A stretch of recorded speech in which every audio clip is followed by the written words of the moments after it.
All right, welcome back to Pack Talk Podcast, episode 71. I'm honored today to be sitting down with Mr. Dwight Decker.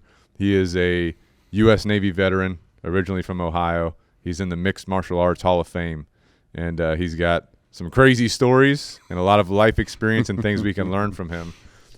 So he's also the owner of Black Force MMA, which is located in, is this technically North Charleston? Ladson, Somerville area. And so anyway, Dwight, thanks for sitting down with us today. Can you give us a quick intro on yourself? Yes. And kind of tell us about how growing up was for you. Yeah. So Dwight Decker from Findlay, Ohio. Went to Findlay High School. Went and just grew up on the other side of the tracks. That was not necessarily the nice side. We go back now. We literally just got back from Ohio for Christmas. Oh, that's where you guys were at. Yep. Okay. Yep. Yeah. Just got back from Ohio a couple days ago, and going back home, it's a good awakening of where I came from, and I'll never forget, where I came from.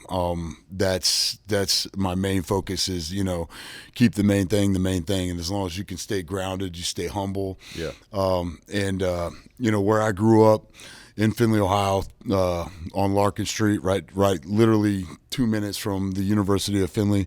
While we were growing up, it was rough. We definitely seen, going back now as an adult and stuff, you see the transition that heroin has taken over. Holy shit. Really? It is like where my parents live, they call it Heroin Alley, and it's a very I want to say very dark, dim place. Just because, my parents, my mom's disabled. My dad, he's getting, well, I mean, he is disabled. I'll just go ahead and say that now. Yeah. He's dealing with dementia, Alzheimer's, or not Alzheimer's, but Parkinson's. He's being tested for both. Yeah. He's a Air Force veteran. Okay. Was in Vietnam. He went and yeah, and I mean, being in the Navy and stuff, you start to understand a lot of different things that the government does to their own people as far as expendables go. So even far back as Vietnam, Agent Orange, as a fertilizer, they were supposed to dump it and clean out the vegetation and stuff, but they actually used it for other methods as well. And there were times that I've talked to other Vietnam veterans and stuff, and they were actually hit with this stuff while they were boots on the ground. So, being drenched in this stuff, it just, it wasn't, no one knew the reaction it was going to have years later. Right. And my dad was one of those people that, the helicopters would go out, dump this stuff, and then they would, come back, spray out the helicopters, wash off the weapons and stuff. And getting all over you. Just getting all over you. No, I mean, breathing. There was no chem suits or, nothing like that. Yeah. They had a lot of different things going on back then, but then you jump ahead years later, you have the burn pits, you have the Camp Lejeune water, all this stuff that is coming out now, where before we didn't have the social media and the news coverage that we have now available back then. So he's dealing with that. Well, I'm dealing with that, trying to quarterback that from down here through the VA and stuff. Coming up, I had a older sister. She's an attorney, and she's in Kettering, Ohio. My brother lives in D.C. He's my adopted brother. We came to know each other in second grade. Yeah. I always wanted a brother and all that, and we adopted him. Yeah. And his younger brother and his older sister. And through that adoption process and stuff back then, they couldn't tell you the background that they had or anything dealing with that. So we didn't know exactly what we were getting into. But we adopted 3 kids, so we had a house of 7. Yeah. And then as time went on through second grade, third grade, you know, how we grew up, we're poor. And I know that sounds like, you know, the woe is me story coming into play, but it really wasn't. My dad worked, you know, 3-4 jobs at a time, mowed yards every Saturday. We'd pile in his car, my brother and I, we'd pile in his car, and, you know, we'd just go from 8 a.m. to, you know, 5, 6 o'clock at night, just back to back to back, you know, mowing yards and stuff to get extra money. And then our reward, you know, we were the free help. Our reward was going to 7-Eleven and getting a big gulp or a hot dog or, you know, whatever. That's what's valuable back then. That is, still today too. That's like a good hot dog, you know? So it's you know, just seeing what we grew up from. And then my brother's biological grandparents, they went through abuse and everything, and you know, I had to grow up really quick. And I say that because there were times that, you know, we'd be going to school, we'd walk to school, you know, it was like, I think it was like a half mile there, half mile back. But we were, we had to kind of look out for each other. Not only did I have one of the only Asian kids in our school as my brother, but we were poor on top of that. So, and then he came from a background, an abusive background where, you know, his grandparents, we took the kids out of that situation, adopted them, and brought them into our house, and the grandparents didn't like that. They were trying to kidnap us. What? Oh, yeah. No way. I'm being at the hand of God.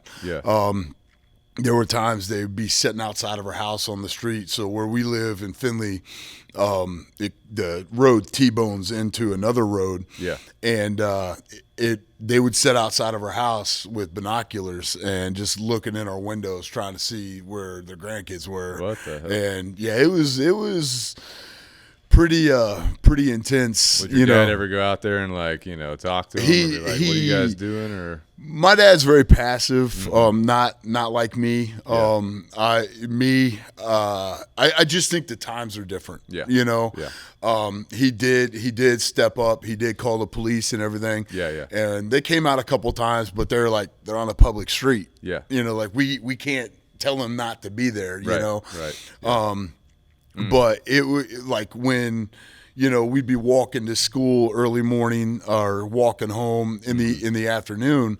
We had to be aware of our surroundings. I mean, at all times. Yeah. And it was one of these things where there's a couple times they would pull up and block the alley so we couldn't go anywhere. Oh, dang. And my brother's faster than me at that time. I hear that, Paul, and I'm just acknowledging that. But he was faster than me, so I would be the decoy, and then I'd be like, go get dad or go get mom, go get one of our neighbors or something that knew what was going on. Yeah. To call the police or go get dad so he can come pick us up or whatever. Yeah. So and that worked out well too, because with my brother being faster than me, but I'm able to take a beating with the bullies and stuff at school that would pick fights with us because we were poor and we're just easy targets. I would be like, same thing. Hey, I'll take the beating. Yeah. You run. Go get dad. Go get mom. Go get somebody. Yeah. So I mean, we would jump through yards, climb fences, run through houses. Hardly ever took the same way home twice. And we had little, stops along the way that we're like, when we leave school, we're like, okay, all we got to do is make it to Groman's piano shop and we'll take a break there and hide out there. If somebody's following us, we can use their telephone because we had no cell phones back then, right. no right. pagers, no cell phones. Yeah. So and how old were you guys at this time? Oh man, 8 years old. 8 and up. Yeah. 8, 9 years old. That continued second grade, third grade, fourth grade, fifth grade, all the way into sixth grade. And it was crazy. The closest thing I can say that this lady, his biological grandmother looked like was the lady from Pee-wee's Big Adventure, the truck driver. I mean, she was just scary. Yeah. Very very abusive. Like, really I mean, crazy that they were like doing it to that extent. Yeah, and what was their motivation? Do you even know? They wanted their grandkids back. They just because they were abusing them, and they knew that sooner or later it would come out. And you know, I don't want to get into too much detail because it's my brother and stuff. Right. That matures you really quick. Yeah. Do you think that formulated how you got into what you do today? Oh, absolutely. I mean, even from a young age, I mean, I was the protector, you know, of our family, being the middle kid. I mean, I did not look like this growing up, you know. So being the protector, being able to figure out real quick, you know, different avenues to get home, talk my way out of situations or fight my way out of situations, and not always winning. You know, you get some kid that's in, you know, 6th, 7th, 8th grade sometimes whipping your ass. Yeah. You know, it doesn't matter how big you are as a kid. You know, you're only in 2nd grade, 3rd grade, 4th grade. Right. And you get these older kids ganging up on you, you know, you just take your beating. Yeah. And that's the thing that is really kind of molded me into the protector today and working with these kids of today. It's very eye-opening. I mean, like I said, they would pull out in front of us and block us. I remember one time my brother and I and my best friend who has passed away now, but we're all walking home and this car just comes squealing up. It was like turd brown. It comes like squealing up and stops in front of us. And here's his grandparents again. And I'm like, just the mental drain of shit. We made it to school. We had a good day at school. Yeah. And now we got to deal with this, you know? So we would leave home to get away from that shit there to go to school, and we were at school to get away from the shit at home, but then we would go home to get away from the shit at school. Yeah. And now stuck in the middle, it was like, now we got shit in the middle. And it's like, when does this ever stop? You know? Yeah. So, you know, they looked at me, they knew who I was, but my brother had his hood up over his head. And my best friend, Andy, we were sitting there and they were like, Dwight. And I was like, yes. And they're like, where's Paul? And, you know, being that quick thinker, I was like, oh, he's back at school. And they're like, what? And I go, he got a detention. He's standing right next to me. And I was like, he got a detention, so he's back at school. Like, I couldn't wait around for him. You know, I got to get home because my parents want me home. And they're like, all right, that's fine. We're going to go back to the school, but just know this, if he's not there and we can't find him, we're coming back for you. And it was just like, that was a realization to me, like, they mean business, you know. I mean, when you have, like, at that age, you know, we weren't disrespectful back then as much as the kids are now. Right. You know, an adult says that to you, it's eye-opening. Yeah. You know, and especially the circumstances surrounding that situation is very eye-opening and real, you know. And you know, you kind of fast forward, we got into 7th grade, 8th grade. My brother and I, we got into sports. That was our vent, you know. That was our release. I was like, what, we can hit people and we ain't going to get in trouble? Like, you know, and it kind of 7th, 8th grade, started playing football, baseball, wrestling. I met my grandmaster, you know, and back in 1992, you know, same thing, you know, same story, different time, you know. We didn't have much money, so we were always in after school activities. But we accelerated in football and wrestling, my brother and I did. And then we talked to some older kids, and they're like, oh, if you're doing football, do track. And I'm like, man, I'm not fast. And they're like, exactly, that's why you do it. Oh, really? Because it will help you stay conditioned for the next season. I'm like, that makes sense. Okay. My dad never played any sports ever. I mean, his whole life ever. My mom, same thing. So when I found football and wrestling and track, I started excelling in these sports, and it was like something that I had never been around before. You know, the popularity, like, that's that guy that plays football. That's that guy that plays football. Yeah. And then my brother, he was phenomenal at football and baseball and wrestling. And so that was his release and his out, you know, for the whole thing. Yeah. And we got it. I mean, it was crazy because, you know, we still had that in the back of our head of, you know, where are these people at? You know, they're somewhere floating around, you know, but as we got older and more mature, more developed, like we're getting more mature at a faster pace than most kids, you know, our age are. Right. So we were still, you know, we'd be out shopping or whatever with our parents, and we turn around and bam, there's these people again. It's like, these people never give up, you know? So as time went on and we started playing these sports, we started getting into wrestling and being able to defend ourselves. We started putting on some muscle now, and now we're into weightlifting in 9th grade. Right. And one of my best friends, Army Ranger Ben Lund, he passed away, you know, doing a jump. But he was my hero to me at that time. I always wanted to be like him. He took me under his wing, showed me how to work out, showed me how to lift weights correctly. And just like I said, I excelled at football, man. I mean, I went to a Division I high school. Right now, Luke Montgomery, Mike. I played football with his dad, Mike Montgomery, one hell of an athlete. His dad got recruited to play in the NFL, so the superb athletes, the higher athletes, went to our school in our Division I. Like, what do you call it? Well, Division I. That's what Division I is, you know. There's a lot of talent there. A lot of talent. You're learning a lot. A lot of talent. Played football against Charles Woodson. He went to Fremont Ross. Damon Moore, Richard Newsom, both of those guys went to Fostoria, our number one rival. They both went into the league. And Ben Roethlisberger, you know, I went to high school with him. Oh, nice. He was a few years behind me. But you know, that's the caliber of athlete we played with on a regular basis. So, you know, I was the leading running back for our high school. The league that we were in was called the Great Lakes League. I was the lead running back for the Great Lakes League. You know, ended up getting recruited out of high school to play college football and stuff. Nice. But at that same time, here's my best friend, my brother, and, you know, both of us, you know, our grades, you know, weren't great. You know, no one really gave two shits about us as far as education goes. You know, no one paid too much attention.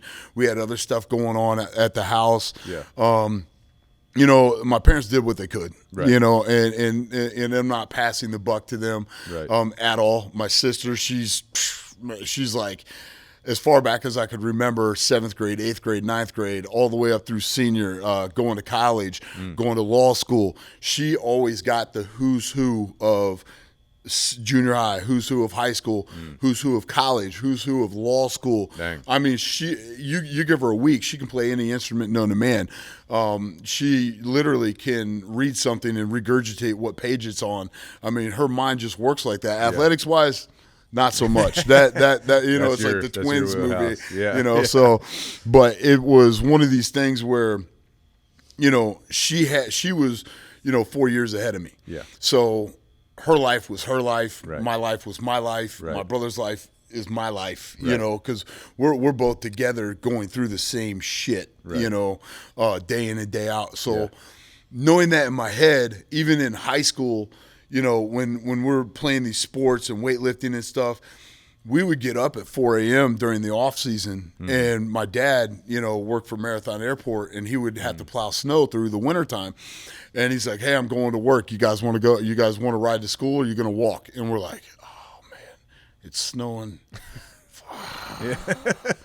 All right, Dad, give us a minute. Like, and we get around and go to school and work out for 2 hours before school started because, like I said, you know, we were poor, and there were times we didn't have deodorant, we didn't have shampoo, we didn't have toothpaste, so, you know, we scavenged, you know, when we knew, here we go again, thinking, getting this, you know, maturity up there.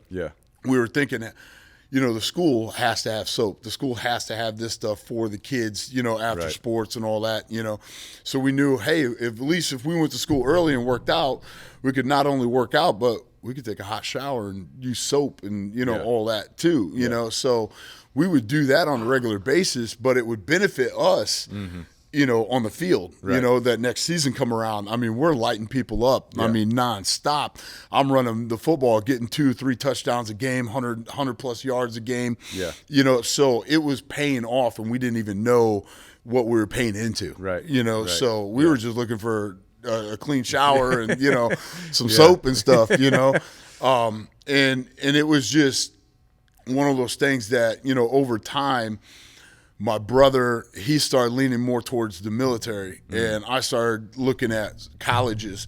My sister was the first one in our entire family to go to college. Really? Yeah. I was the second one. Yeah. And my brother was being recruited, but he was being recruited by the Marine Corps.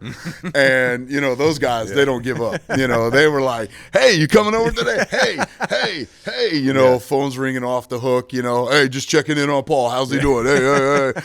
And it was funny because my dad and I, we had the same name. So I'd answer the phone. They're like, well, who is this? I was like, well, this is Dwight. And they're like, oh, sorry, sir, I didn't mean it. And I was like, no, this is Dwight Jr., like little Dwight. Oh, yeah. And they're like, little Dwight. I was like, yeah, my dad and I are named after each other, So yeah. This is either Junior or a lot of people in town even call me little Dwight, today. Really? So, Today? Oh, yeah. You're big Dwight now. But it's it's kind of like one of those monikers that just stick with you, over time. And, when I was getting recruited by these universities to play football for them, it was all new territory to me. And they're like, well, what do you want to do? And I was like, I've never had anybody ask me that question before. Yeah. And I was like, well, what do you mean I want to play football? And they're like, no. Like, what do you want to go to school for? And I'd never really thought about it. You're like, football. Yeah, well, right, yeah. Can I get a degree in football? And they're like, no. Okay, all right. But it was very it changed a lot of things, and I started talking to some different people. Some of my best friends, Craig Oliver, again, he's like 2.5 years, 3 years older than me. He had gotten recruited to play football and baseball as well. Oh. So I started talking to him, and he's like, look, he goes, I'm going to give you some of the best advice I can ever possibly give you. And I'm like, oh, here we go. And he goes, when you do sign with whatever university you sign with, don't go out and be a party boy. Don't go out and go to all these parties, get drunk, do all this. And I said, coming from, one of my friends back then, that's all we did. Yeah. Is partying and drinking and, whatever. And now he's telling you not to. And I'm like, what do you mean? You know, and he's like, look, he goes, this is how it works. He said, your first semester GPA sets the tone for the 4 years that you're going to be there. And no one's ever explained that to me before. And I was like, what's a GPA? And they're like, well, that's your classroom grades and stuff, Yeah. So I was like, oh, okay. And he's like, stay in your room. Don't go out. Eat, study, test, eat, study, test, do what you have to do for football and everything. Yeah. But that's all you need to be focusing on right then and there. Yeah. And so he was kind of my bigger brother, to me, looking out for me and stuff. And it's one of those things where I saw what he was talking about. I didn't know at that time when I actually I went to Tiffin University. It was between the Toledo Rockets and Tiffin Dragons. Yeah. Both of them had, law enforcement, criminal justice, which is exactly what I wanted to go into. And there again, coming from that rough childhood and the cops always being over at our house for one reason or another. Yeah. I looked up to those guys. Yeah. I looked up to law enforcement because they were my savior. Like whether I was getting my ass kicked, getting chased, almost getting kidnapped, they were the ones coming and saving me if my dad wasn't home, So it's not like today where these kids look at cops and they're giving the middle finger, showing this disrespect. And it was just a different time back then, you know?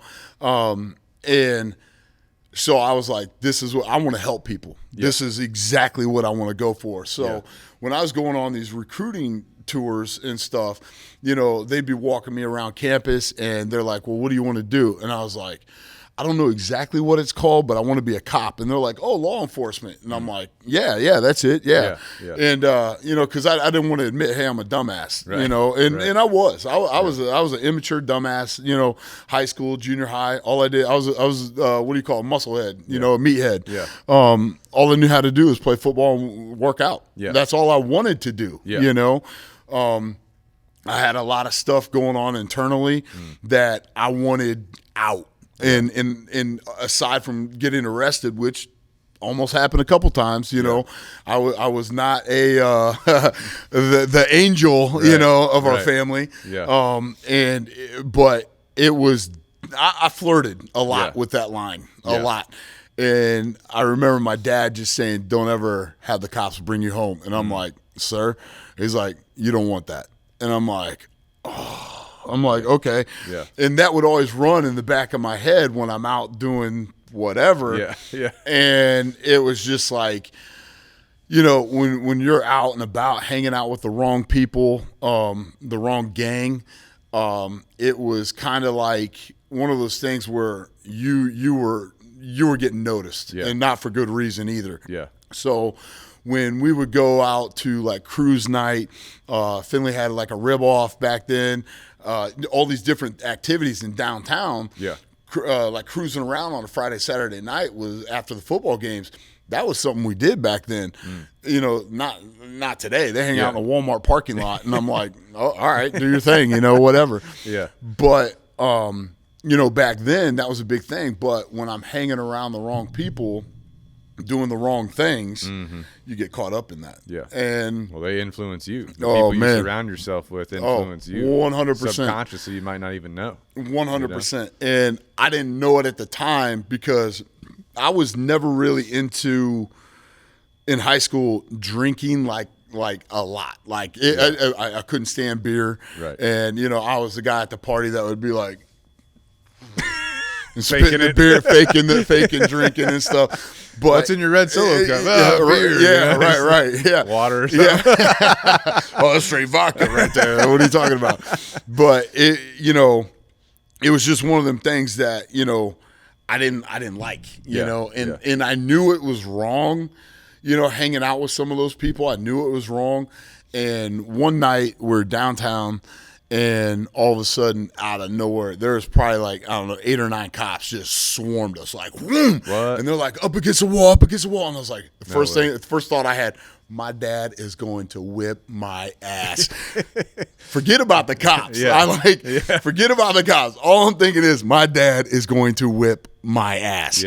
And here I am, you know, teenager, 16, 17 years old, hands on the wall, and you know, they're going through, patting everybody down. Of course, my buddies are talking shit to them and stuff. And I'm like, oh, this is so bad. I'm getting my...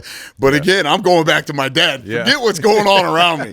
I didn't do anything, and I knew that. So I kind of had that in my head, like, I'm good. But Dad said, don't ever let the cops bring you home. And I'm like, oh, I'm going to die. What were they looking for? Someone had drugs or something? Drugs, guns, you know. You know, it got out at that time, the Crips and Bloods, the Vatos Locos, the Folks. Big gang era. Oh, right? I mean, you know, in our high school, you know, Gin and Juice just came out, the Chronic hit. So every you know, wannabe gangsters out running around. But you kind of look at some things where some of them are all wannabes, you know.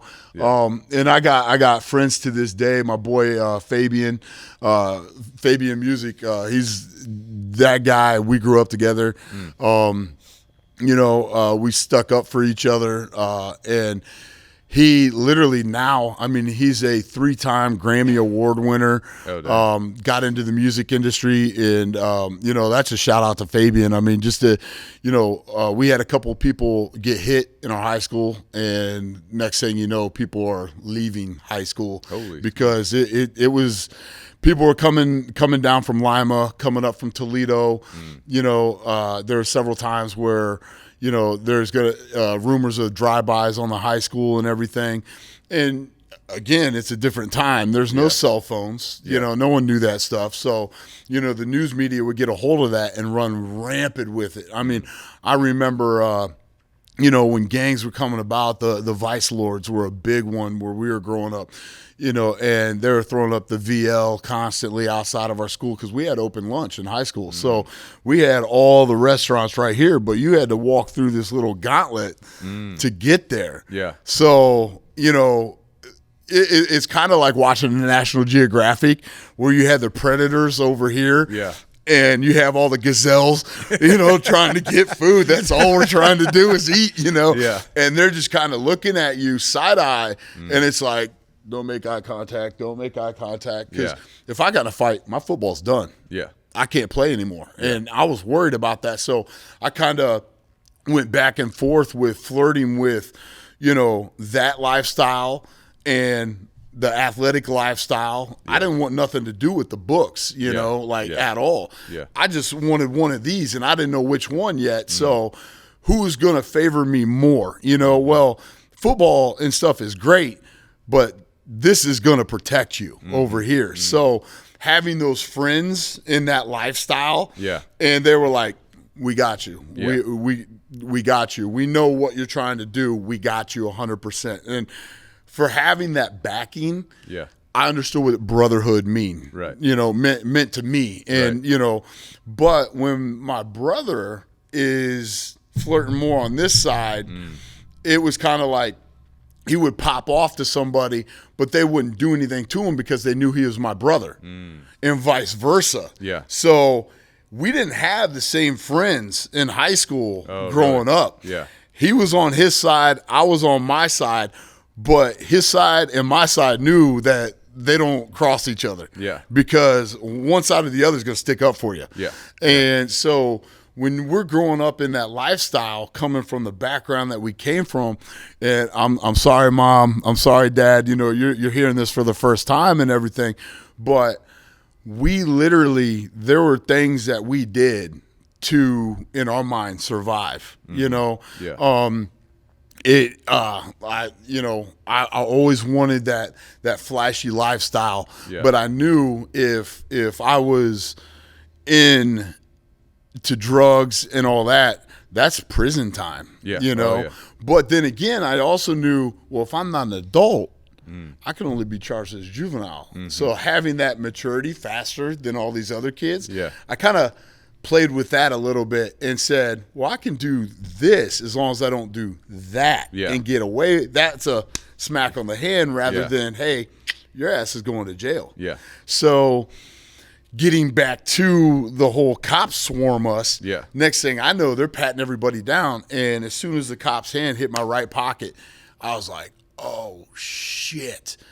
I had been picking up everybody's trash and throwing it in my pocket through the whole time because, you know, I didn't want anything left behind. Yeah. So I had beer caps, you know, screw top bottles, the vodka, all this stuff in my pocket, baggies. So, but thank God, this cop, as soon as he put his hand on it, he goes, Dwight. And I was like, oh, man, he knows my name. I was like, man, this is not going to be good. He goes, what the are you doing here? And I was like, sir, can I talk to you?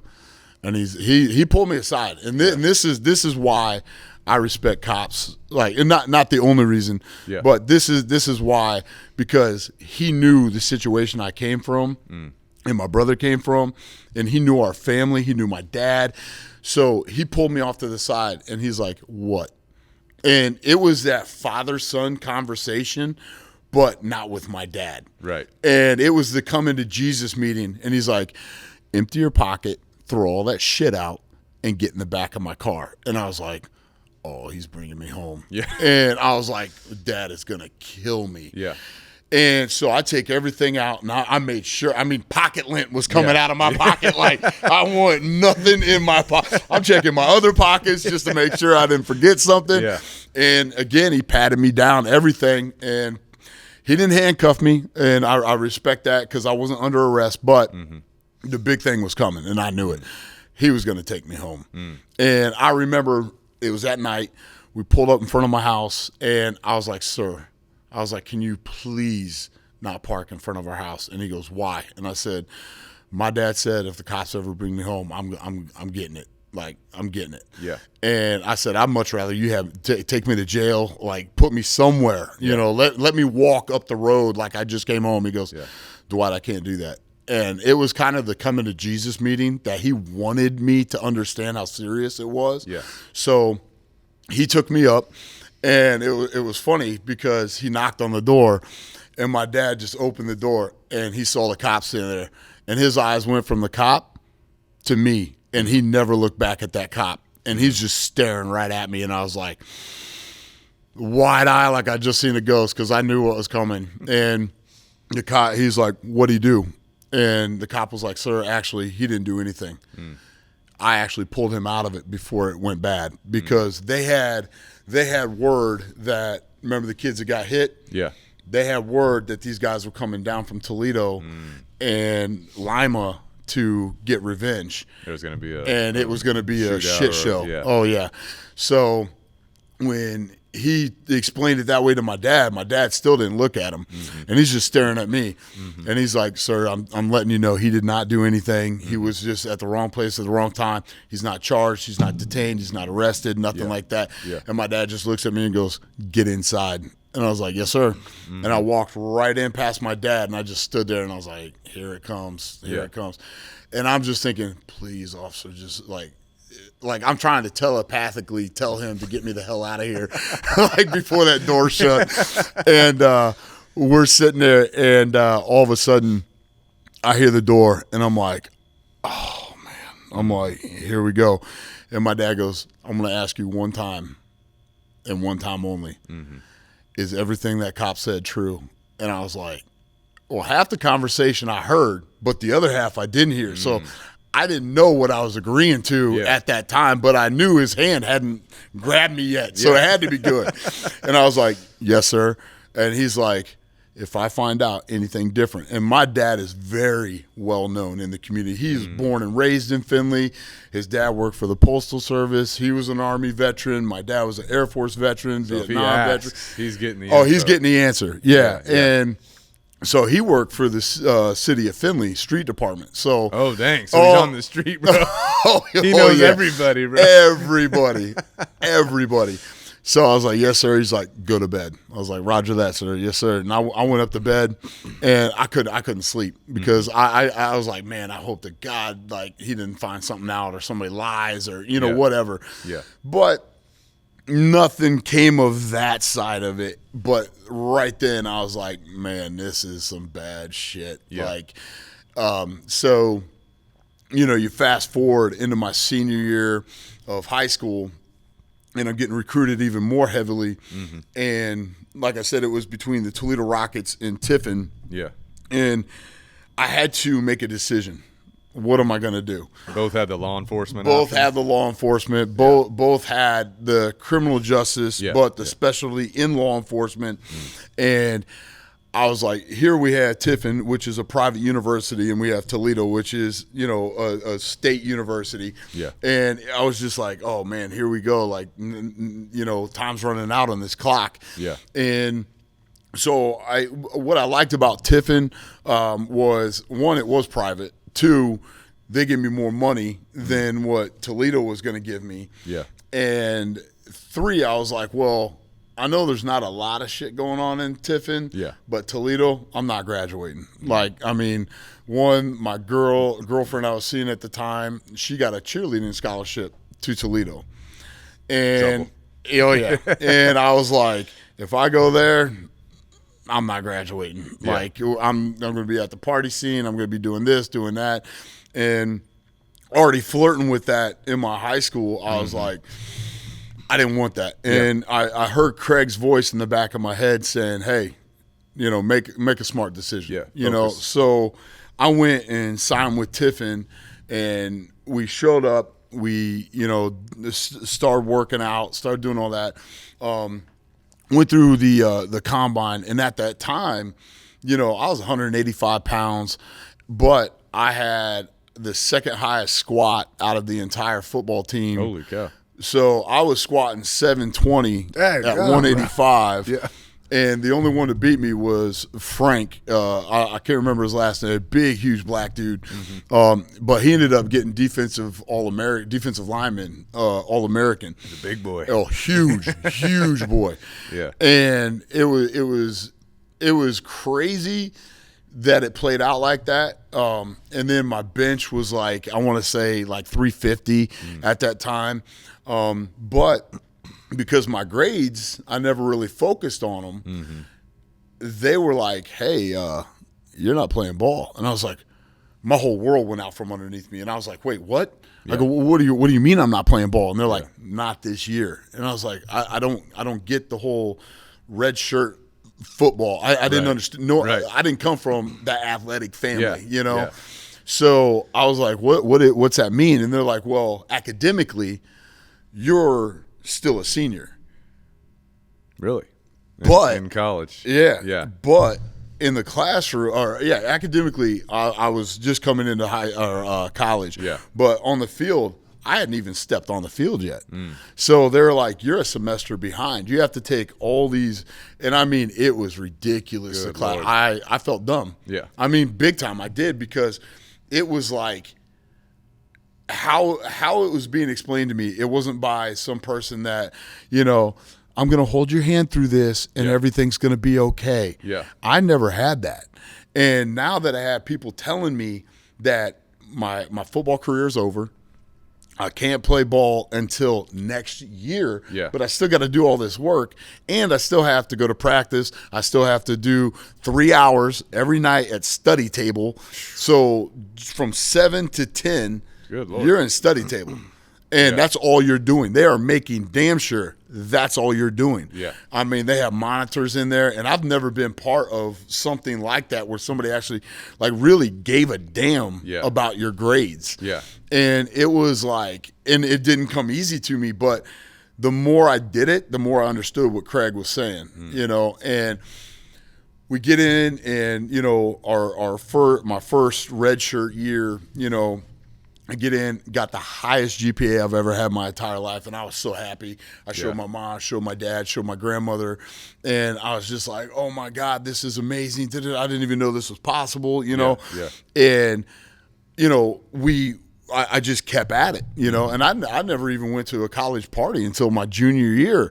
And you know, fortunately, my GPA was already high. So, but the biggest switch from high school to college, I was actually doing shit I liked. Like, I wanted to learn this stuff, not all this other stuff that, you know, you don't focused use. on the criminal justice law enforcement. Right. So you're learning things that you're actually wanting to do. Right. And you're playing the football. Exactly. Football. Exactly. Yeah. Playing football, yeah. But it was one of them things that next year I came home one weekend, and I ended up hitting my head so hard I gave myself amnesia. In practice or no. In a game? Just out and about. What? I slipped and fell, hit my head. We were at a bar. No way. And I slipped and fell, hit my head so hard it bruised the whole left side of my skull. Oh, shit. And it was during the summer, so I was putting in swimming pools outdoors in the heat and stuff. Oh, yeah. And my boss was like telling me, he's like, hey, go grab a screwdriver from the truck. And I'm like, okay. I get to the truck,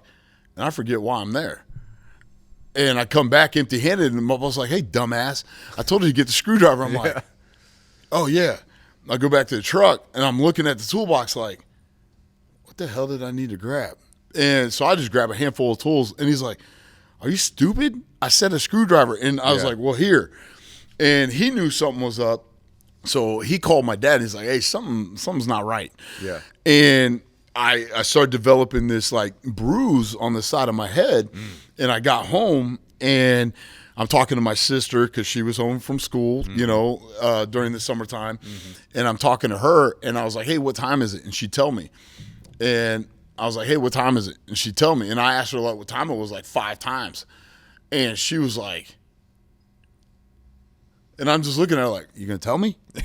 And so my dad gets home. Yeah. And, of course, he had already gotten a phone call from my boss. Yeah. Now my sister's dealing with this. So now I got 2 people that don't know I slipped and fell and hit my head. And they're like, what the hell is going on with this kid, you Yeah. know? Yeah. And so she told my dad. My dad's like, hey, Dwight, let's get in the car, you know? And we go to the ER. Yeah. And they do an x-ray and stuff. The next day, the specialist calls us, and my dad called my boss. And my boss is like, called my buddy, and he's like, hey, drop Dwight off at the shop. I got to talk to him. So my buddy's like, okay. So he drops me off. I was like, what's up, Jim? And he goes, hey, your dad called me. I was like, okay. And he's like, yeah, that x-ray you got yesterday? And I was like, yeah. And they're like, they found something on your brain. And I was like, what? I was like, what do you mean? And he's like, I don't know any details or anything like that. So we went, and I go home, and, you know, we go back to the doctor and stuff. Yeah. And they looked at the x-ray, and they were like, you see this shaded area? And I was like, yeah. And they're like, well, that could be caused by, you know, you hitting your head or whatever. And I spilled the beans. I was like, yeah, I slipped and fell. And they're like, okay, that's fine, you know. Yeah. And they're like, you know, that bruising that you have, they were like, we just want to do like a CT scan and MRI and figure out, you know, just to make sure, you know. Well, so at that time, you know, this is still over the summer, I go to a neurologist and to get these results done from the MRI, and they find out I had an 1.5 by 1/2 inch hole in my left frontal lobe of my brain. What? Yeah. No I way. told you we were about to get deep. From that fall? No. They said I that's from either before. suffered a stroke when I was sleeping, or they see it in a lot of kids growing up that their body, they don't have enough nutrients. Oh, so shit. it's pulling from that brain. No way, Oh, bro. oh yeah. So Oh, it never my fully God. develops. But I had not known anything different. So, Yeah. you know, I didn't know anything different. So it's amazing how far you can go without knowing something, you know? Yeah. So, but the bad news is coming, because they're like, well, what are you going to school for? And I told them and stuff. And they're like, well, you can't play any contact sports for a year. Well, I had already used up my half a year eligibility for being redshirted for academics. And now they're telling me I can't play contact sports for a year because I have to go to a neurologist every couple months and do motor skill tests. So it was, now my scholarship's gone.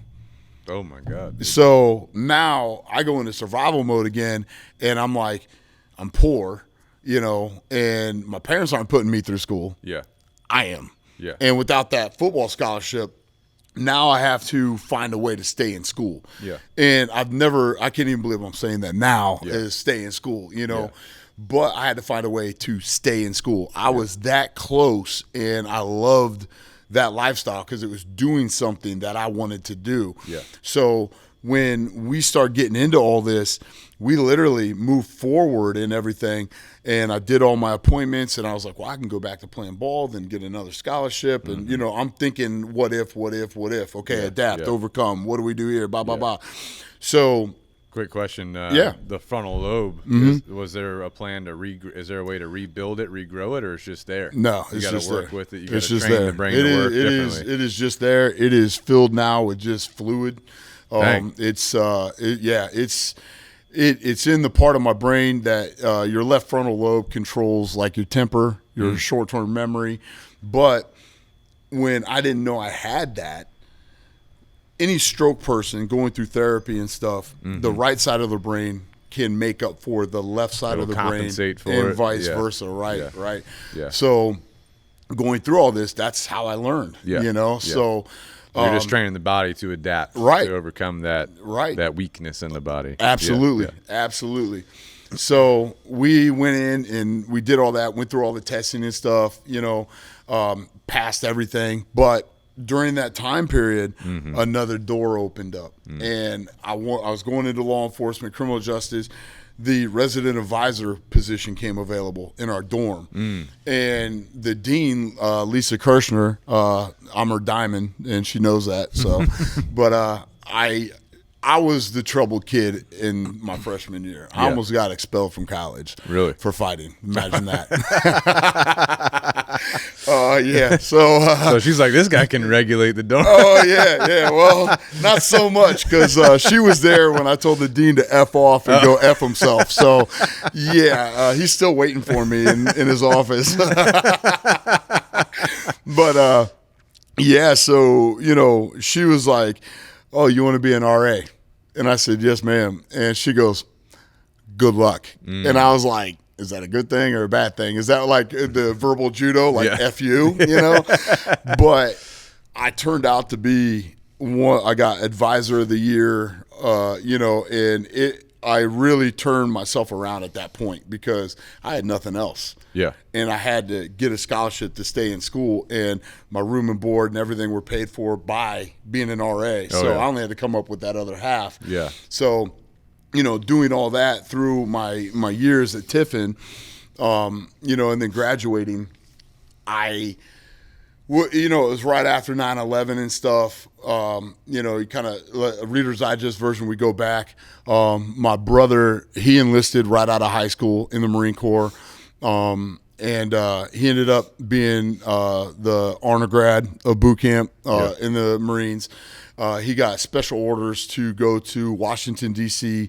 And work in the cage where they keep HMX-1, the helicopter the president rides on.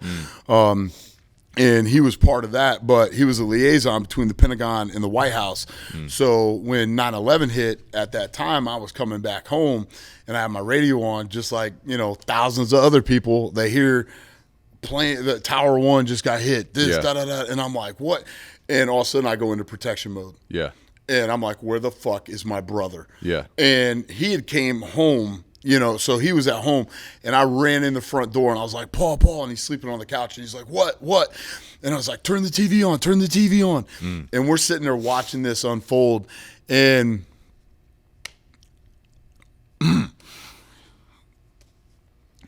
at that time, my brother became my hero because having his job that he did in the Marine Corps, he knew what he had to do. And he goes, I need to use the phone. You can't be in here. He was calling the White House to see what his next step was going to be because he was a commodity. So they were like, is there an airport nearby? And my dad worked for the airport. Yeah. And, back then, cell phones were scarce, not everybody had one. And I mean, I think our first cell phone was a bag phone. My sister was going to law school just because the winters up there are hell. And we had one vehicle for the whole family. So it was, he was just like, I have to make a phone call. And word spread just on our street. You're good, bro. And he was like, he goes, I got to leave. And I was like, what do you mean you got to leave? Yeah. And I knew what he meant, but it was one of those things where I couldn't protect him anymore, and it really, really made me grow up real quick. I literally sat there and watched him pack his bag and stuff.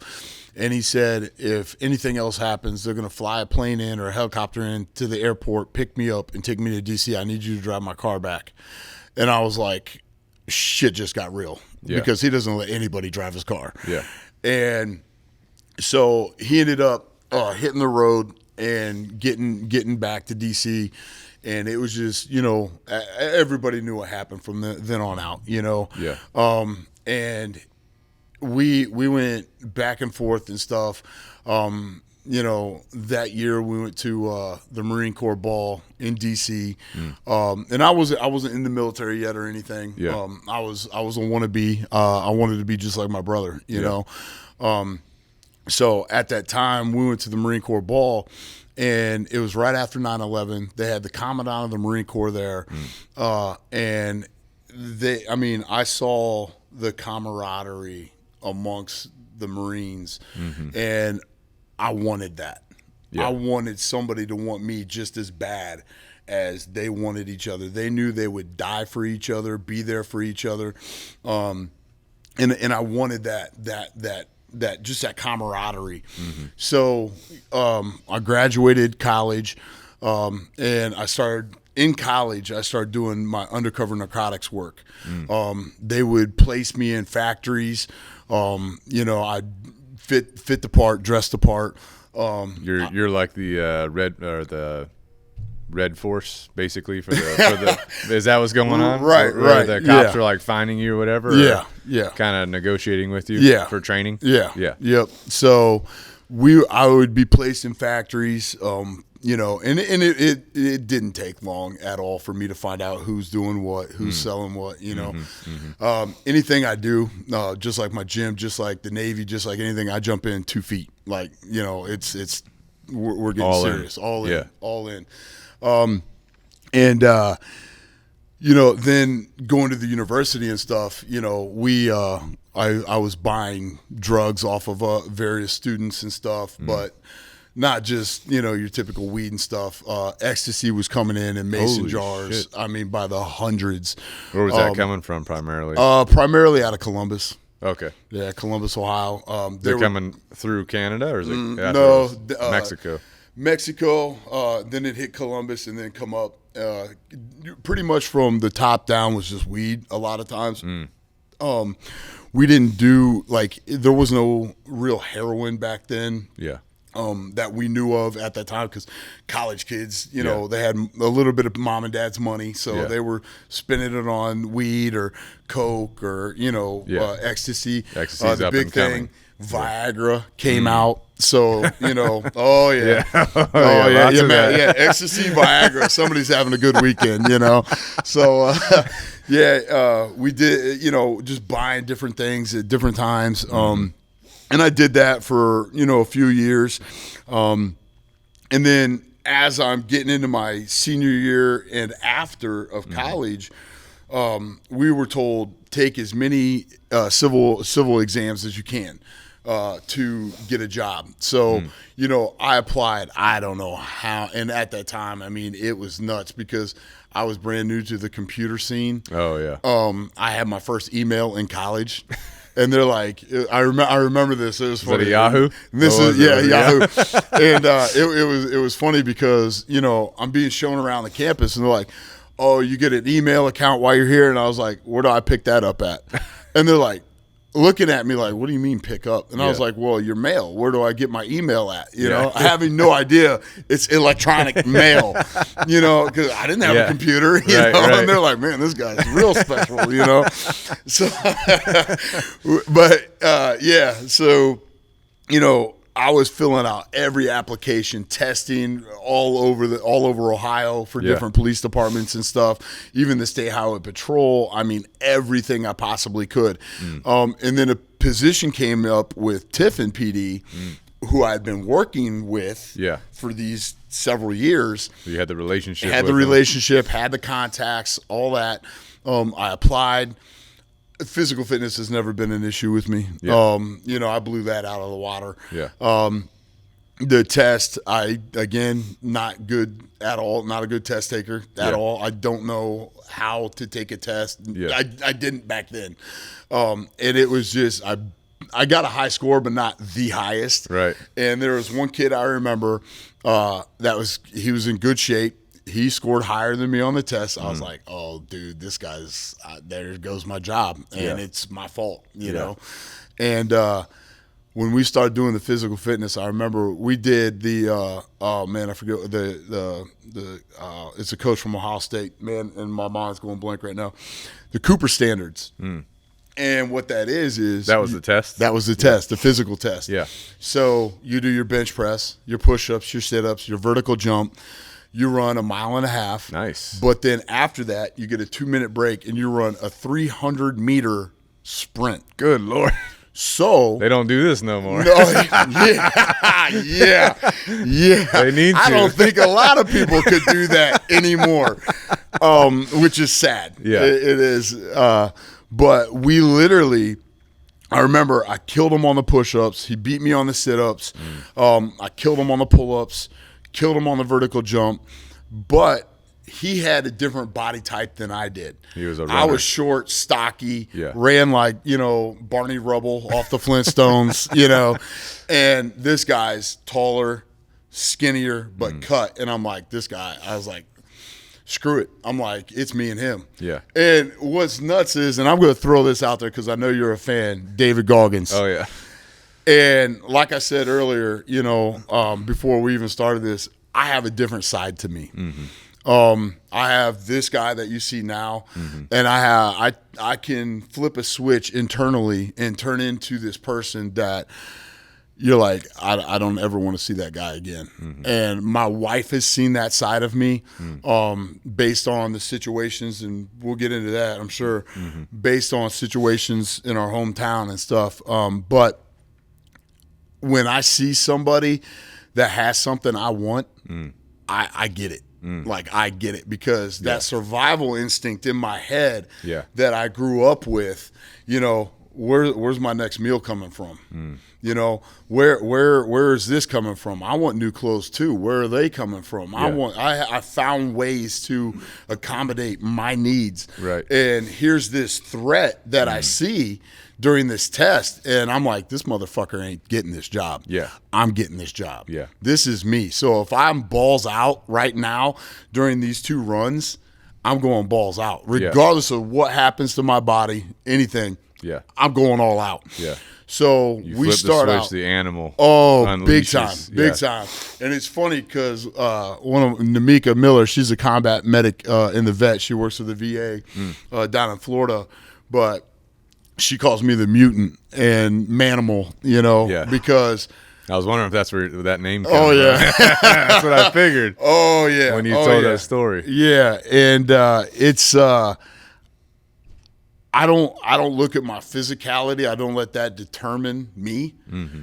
I look at it as I don't want it to determine somebody else. Right. Because if these kids in here see me pushing through all the stuff I've been through, and the adults come in with some bullshit excuse, oh, my knee hurts, oh, my back hurts, oh, my earlobe hurts, you can take that shit and turn right the fuck around and walk out, because it's falling on deaf ears. Yeah. You know, so we ended up taking off running. And he said he's taller than me. I mean, is he talking shit to you, or he's just standing there? No, he was just running. But he knew. And so he gets a decent lead on me, but I just kept pushing and pushing and pushing. And at that time, you know, physical fitness was my big thing. And I'm not just talking going in the gym, doing bench press, and then leaving. I'm talking the whole realm of physical fitness. I had no girlfriend, no kids. I knew what I needed to. I needed to stay in shape so I didn't have to get in shape. Right. You know, the words of Conor McGregor, I stay ready so I don't have to get ready. Right. And when you're putting out all these applications for these tests, you know when the test is coming, but it was literally like 2 to 3 weeks in between test to test. So I really had no time off. I had to stay ready. Yeah. I mean, physically ready, you know? And so he starts out, boom, right out the gate. He's gone. And I'm like, shit. Yeah. So I put on my little Barney Rubble sprinters, and I'm, you know, right behind him. And he's probably about 50 yards ahead of me. But as lap 1 went down, he's still ahead of me. Lap 2 goes down, he's still ahead of me. But I don't know if he got tired because he knew I was coming for him, or if he just gave up mentally. And I start gaining on him. And I'm like, I haven't changed my speed. I'm trying to keep my speed, you know? Yeah. But again, before, I didn't know what I was paying into in the return I was about to get, you know? Yeah. So all those workouts I did, all those early mornings I did, everything I've done my entire life is coming down to this moment right here. And I said, this motherfucker ain't getting my job. Yeah. And I just, boom, as soon as I saw him just look like he was looking for me, I'm like, okay, motherfucker, I'm going to show you exactly where the fuck I'm at. Yeah. And boom, I caught up to him. And then I ran past him, and we had 1 lap to go. And I still have more in the tank. Yeah. So I'm like 195 pounds, you know, but short. Yeah. And I'm sprinting. Yeah. And I hear the guys on the PD yelling, yeah, yeah, yeah. They're all getting into it, amping us up and stuff. And we're running. And I mean, he's running. He's going now. They're trying to. Because now he's trying to catch me. Right. So we cross the line. Boom, neck and neck. Boom.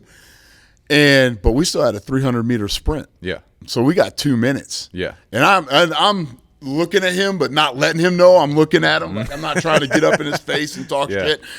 I let my work do my shit talking. Yeah. So I'm sitting there and I see him and I kind of glance over and I see him with his hands on his knees. He's smoked. Oh, and he's spent. Oh yeah, he's smoked. And he's spitting. And I was like, and I'm not watering myself down, you know. Yeah, you're sipping. I'm just sipping because I knew I was like, I'm putting everything in this 300 because this I mean, if he beats me, that could be his job. Yeah. You know? Well, I feel like a 300 sprint is good for you from football at least because you do those sprints, yeah. baby. Oh yeah. Yep. Suicides. A lot of them. Yes, a lot of them. So I'm sitting there and they're like, you know, give us a countdown, 10, 9, 8. And I'm up at the line already. And I look over and he's still hands on his knees. No way. And I was like, oh man, I got this motherfucker. I was like, I'm gonna leave. Yeah. No question. Who wants this job more? Yeah. And he comes over to the line and he's staggering. And they're like, are you good? And he goes, mm-hmm. And they're like, you sure? And he's like, yep. Yeah. And they look at me and I'm like, I'm ready. Like, let's go. Let's do this. I literally have maybe a minute, 2 minutes left in this test, and this is my job. I'm getting this job. Yeah. And they said go.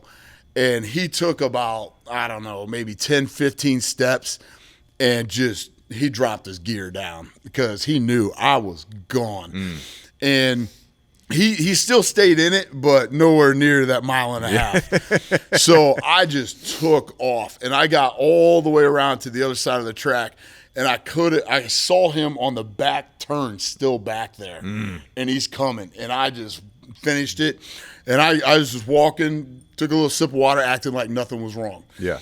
And I'm sitting there. As soon as he crossed the line, they're going over our scores, and all of a sudden I hear, He's puking. Yeah. Puking everywhere. Yeah. Well, when you throw up like that, you get DQ'd. Oh, really? Yeah. Oh, dang. This is hardcore, dude. This is hardcore rules. I'm loving this shit. Oh, yeah. Oh, yeah. So they need to bring this back today. I know. Oh, I know. Oh, my God. Yeah. Yeah. So you got the job. Oh, yes. You got the job. I got the job offer, went in, and it was funny because when I was running, you know, go back to my undercover work and stuff, there were a couple police officers. There were brothers, the Marquis, Mike and Mark Marquis. They were two of the fastest guys on the police force, but I was doing undercover with them at that time, you know, but I was a college kid, you know. Yeah. And they're like, oh, you know, I went to college too. And I was like, oh, yeah, where at? And they're like, Ohio University. I was like, yeah, I turned that scholarship down because I didn't want to. Yeah. I didn't want to go there, you know. And they're like, man, this motherfucker, like, oh, okay. So, you know, they bust my balls about, I'm faster. I'm like, okay. So during the polygraph, the chief of police right now, Dave Pauly, phenomenal guy. He just became the chief of police within this last year. He worked for the BCI, which is Bureau of Criminal Investigation and Identification out of Bowling Green. I respect that man so much because he ran their whole polygraph for the PD. And he got hired into the unit that would go to NBA playoff games, the championship game, the Super Bowl, because Super Bowls are the biggest human trafficking events in the country. Holy smokes. Oh, yeah. And that they're just grabbing people? Oh, snatching them up right and left. What? Because think about it. The parents are there watching the game. They're drunk. Not paying attention. Dad, I got to go to the bathroom. Dad, Dad, just go. Yeah. Never see little Johnny or Susie again. So they would go months before the Super Bowl would get into place, and they would do counter intelligence, counter surveillance. Right. What vehicles are normally in those areas? What people are normally in those areas? This dude's running it all? Oh, he's working with the team that went in there and did this from Homeland Security. Okay. So are they pulling people from a bunch of local PDs? Departments, all over the place. All over the place. So they got a big counter. Huge counter trafficking unit. Yeah, huge. That's there before the Super Bowl and then throughout the whole thing. And then after.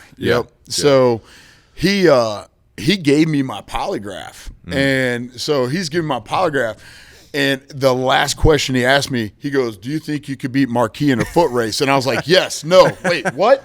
And he's like laughing while he's giving me this polygraph, and I'm like shocked because I'm like, dude, my pucker factor's going into play because of the questioning going on. Right. And I was just like, "Yes, no, wait, what?" Like, and I look at him, which is completely out of character for a polygraph, taking place. And he's just dying laughing. And I'm just like, oh, he's like, "You passed it, relax." And I was like, man, he goes, "But let me show you something." So he showed me my heart rate on that last question.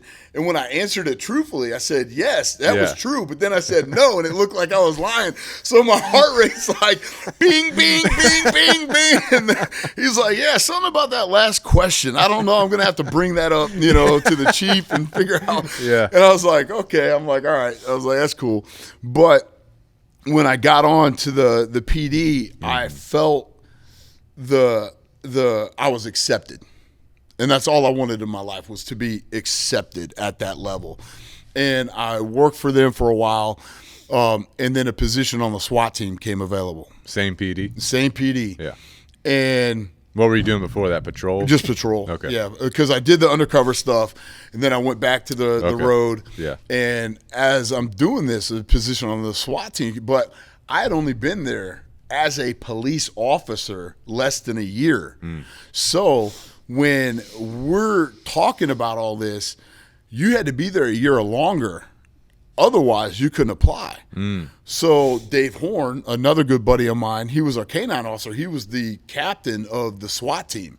Oh. And the leader, the man. Yeah. And he went to the police chief and was like, "Look, we're already short-staffed. We can't operate the SWAT team with X amount of people. We need more people." Yeah. Well, we only had, I think, 3 of us apply. And one guy, I'm not even going to mention his name because it's not even worth mentioning, but he didn't make it. Yeah. Physically, he didn't make it. He couldn't make it. Yeah. What test did they have for a SWAT? Same thing, Cooper Same standards. thing. Cooper Just standard, a higher level. of it, yeah. Oh, yeah. But now you're doing your move and shoot. Now you're doing your tactical shotgun, your MP5. So you have a your shooting test and a physical test. Oh, everything. Obstacle course now is involved in this whole thing. So it was, but again, the physical part's never been an issue for me. Right. Never. Right. But one, I had no seniority. But again, we go back to my childhood. I had friends on this side in the PD that, even though I wasn't a sworn officer at that time, I still made connections with higher up people that had my back, and I knew that. Yeah. But on this other side, this guy's already a law enforcement officer with that PD. He's been there years compared to my months. Yeah. But if you take into account my undercover years, these guys pull a little bit more weight than this over here. Yeah. So I had that in my favorite, kind of my back pocket. Yeah. But again, I didn't get the position. And I was like, I was let down, but I was like, look, I'm not going to let this stop me. Yeah. I want that job. I'm getting that job. Like that. Now that is my goal. Yeah. I want that. Yeah. And a couple of days go by, and they had their first practice, and they called the guy, and he was like, I just got off shift. Yeah, he was starting to make excuses. Because just so the listener understands, the SWAT team is probably just what we call collateral duty. We're the best of the best at what we do. Right. And I love it. I'm an adrenaline junkie, man. Yeah. I mean, hands down. Your primary thing, though, is patrol. So the SWAT team is in addition to that. Oh, right. So if you're on the SWAT team, this is like overtime. Overtime. Oh, right? yeah. Oh, so if you just get off of a 12-hour shift and now you get called, you're going. You're going. And so this guy can't say no. This guy's like, already making excuses. I'm on the couch. Yeah. Oh, yeah. I just got home. Yeah. And that's the thing. Yeah. I read this poster a long time ago, and it said, do the job that nobody else wants to do, and you'll get the things that nobody else has. And I use that even still to this day, and I Yeah. try to teach that to my son Yeah. when he starts bitching and complaining. Yeah. And I'm like, well, you want this over here, right? That'd be nice, right? Well, yeah. Then do the job that nobody wants to do, and Yeah. you'll have the things that nobody else has. Right. And he's like, okay. So, I look at it like that, and, it takes a certain individual, let's say, to sign up for special forces, to sign up for the SWAT, to sign up for undercover. It's not for everybody. I mean, you're going into dangerous. Oh, yeah. Like your When life is legit on the line. Yeah, your Yeah. head's on the chopping block. Yeah. And when I was doing my undercover narcotics, I was the one going into crack houses, no weapon, just me, dressed like a crackhead, acting like a crackhead, dirty like a crackhead. And, hey, Yeah. hey, man, hey, you got some crack? Can I get some crack? Hey, man, my girlfriend and I, we were just trying to get some crack. Yeah. Acting the part. Yeah. And or I had to play the thug, looking Yeah. for some dope to score because my girl wants to get high, so I got the jersey on, I got the bandana on, I'm, doing all this stuff. Yeah. Or I'm in a factory and I'm throwing mud on my jeans, like smushing this stuff into my jeans and stuff so that they're dirty and everything. Yeah. I'm getting, dirt under my fingernails and stuff. So I look that part. Right. Because your first impression when you're doing undercover, that can get you killed. And these guys that are selling these drugs and stuff, they didn't just start doing this shit yesterday. Their sense of, this guy is the fucking cop. Yeah. So we had to strategically place my wire sometimes in different places because it got hairy a couple times, where they're like, what's this? And my wire is literally right here. And I'm like, oh, that's my necklace. Oh, yeah. And they're like, oh, okay. And luckily for me, they didn't try patting me down again. They just took me at my word. Yeah. Or, we'd run it through my zipper in my pants. And, I'm wearing this, box Yeah. at the top of my butt crack, Yeah. hoping, I don't bend over Yeah. and it's sticking out, Sometimes in the butt crack, maybe. Right.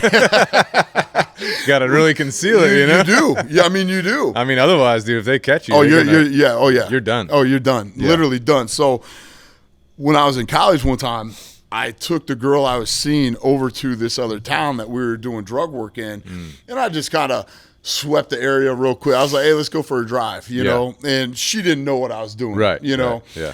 So she's like, why the hell are we going over here? And I was like, oh, I just want to see what was over here, look Yeah. the area out. But I was kind of I was scouting that. I was casing that area because I needed to know where the hell I was going to go at night. And I needed to see it during the day because even out here, you go out here at night, it's a different realm. Oh, yeah. Way different realm than the yeah. people during the day. So if you don't know what's where during the day, you sure as hell ain't going to know it's there at night, you know? So that night, we canceled our drug operation, and that night, one of the guys that we were trying to get into actually shot and killed one of his friends because he thought he was doing work. He thought he was a cop. He thought he was Oh, doing work for shit. the police. Yeah. Literally walked up and shot him dead right in his head. That probably happens a lot too. Oh. They don't know, so they're just gonna go Yeah. Yep. benefit of the doubt. You know? Yep. Dang. So, my dad knew what I was doing, and we had a code. So, when I'm calling him, I'm like, hey, I'm going to go buy some fruit today. Hey, I'm going to go do this today. Hey, the whole fruit thing operation got canceled. The bananas didn't come in, so I'm not doing that. And he's like, oh, okay. And, so we fast forward. Now I'm out of that. Yeah. Now I go to the SWAT side, and Yeah. that's my dream job. Oh, yeah. I wanted that job. And my phone rings at the house or the apartment I was staying in. And I was like, hello. And it's Dave Horn. And he goes, hey, come out to my house. I was like, bro, I got to go to work, like in literally like 4 hours, you know, like I still got to work out. Excuse me. And he goes, I think you need to come out to my house. I was like, Dave, I was like, you know how bad I love working. Dude, I love working out. Yeah. Like, love it. Yeah. And you got to have it. so I go out to his house, and he's our canine officer, and I'm like, Dave, I was like, what's up, man? I was like, I got to do my workout, and then I'm going into work. Yeah. Once I get off of work, I hit another workout, and then I go home and sleep for 4 to 5 hours. Then I get up and run 8 to 12 miles a day. Yeah. This is my routine. Don't mess up my routine. Yeah. Well, he told me, he goes, yeah, we had our first SWAT practice. And I was like, oh, okay, what? I don't care. Like, I didn't make the team. I know you know because you told me. Yeah. And he goes, no, that's what I want to talk to you about. And I said, what? And he goes, X quit. And I said, what do you mean he quit? And like, he didn't even show up for practice. And I was like, what? Yeah. And I was like, how do you earn that position and then don't take that, like go through that position? Yeah. And he goes, yeah, I talked to him and stuff. And he goes, and I talked to X later, and I was like, dude, what the hell? Because that's like my dream. Yeah. And he goes, when they called me, my mind went back to that reserve of, And he goes, if I'm making these excuses now, later when I'm needed, I'm going to make those excuses, and that can cost somebody their life. Yeah. And I was like, okay. But the thing is, there's still a hitch. I haven't been there that long. So, for me to step up to this position, I'm the only one left. They had to get authorization from the chief, the captain, everything. Like a waiver going for you. Yeah. And they're like, look, here's what this guy did before. Yeah. And then they bring out my whole undercover stuff, all that. And even, so we hit Hancock County, Seneca County, and Wyandotte County. We were part of the Metris unit, the Drug Task Force Metris unit.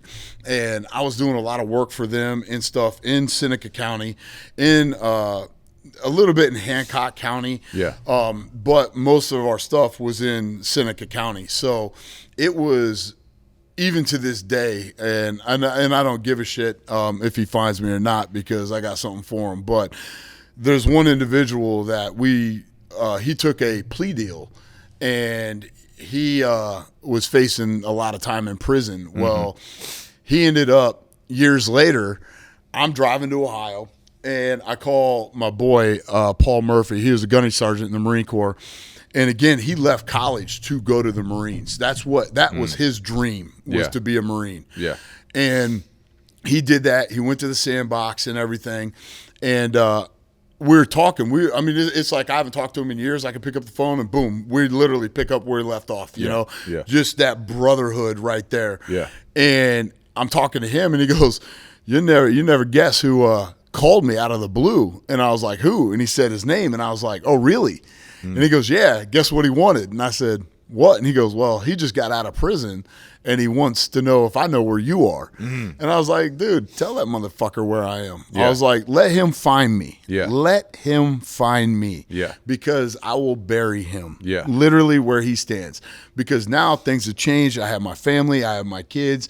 And I'm more aware now than what I used to be, which is very dangerous for him. Yeah. And it's one of those things where I was never in fear from him at all, but I'm still not. That's never going to change. About this is a recent. Oh yeah, this was like this past week. Oh no, this was last year. Last year, okay. Last year. This is when this came But he's probably still looking for him. I guarantee. I bet money if we ran into each other. Yeah. I just tell my wife, take the kids and go. Yeah. Like, because shit's about to hit the fan. Yeah. Like, just go. So. He tells me everything and stuff, and I just laughed it off. That's all I did, And he's like, yeah, he goes, it was nuts because after that plea deal went through, he goes, he got kicked out of school, all this other stuff, and he started doing construction. That's the only job he could get at that time, and he literally, his boss didn't have a license, nothing. His boss was like, on their property that they're building all these condos or whatever it was, there was a pond and stuff like that.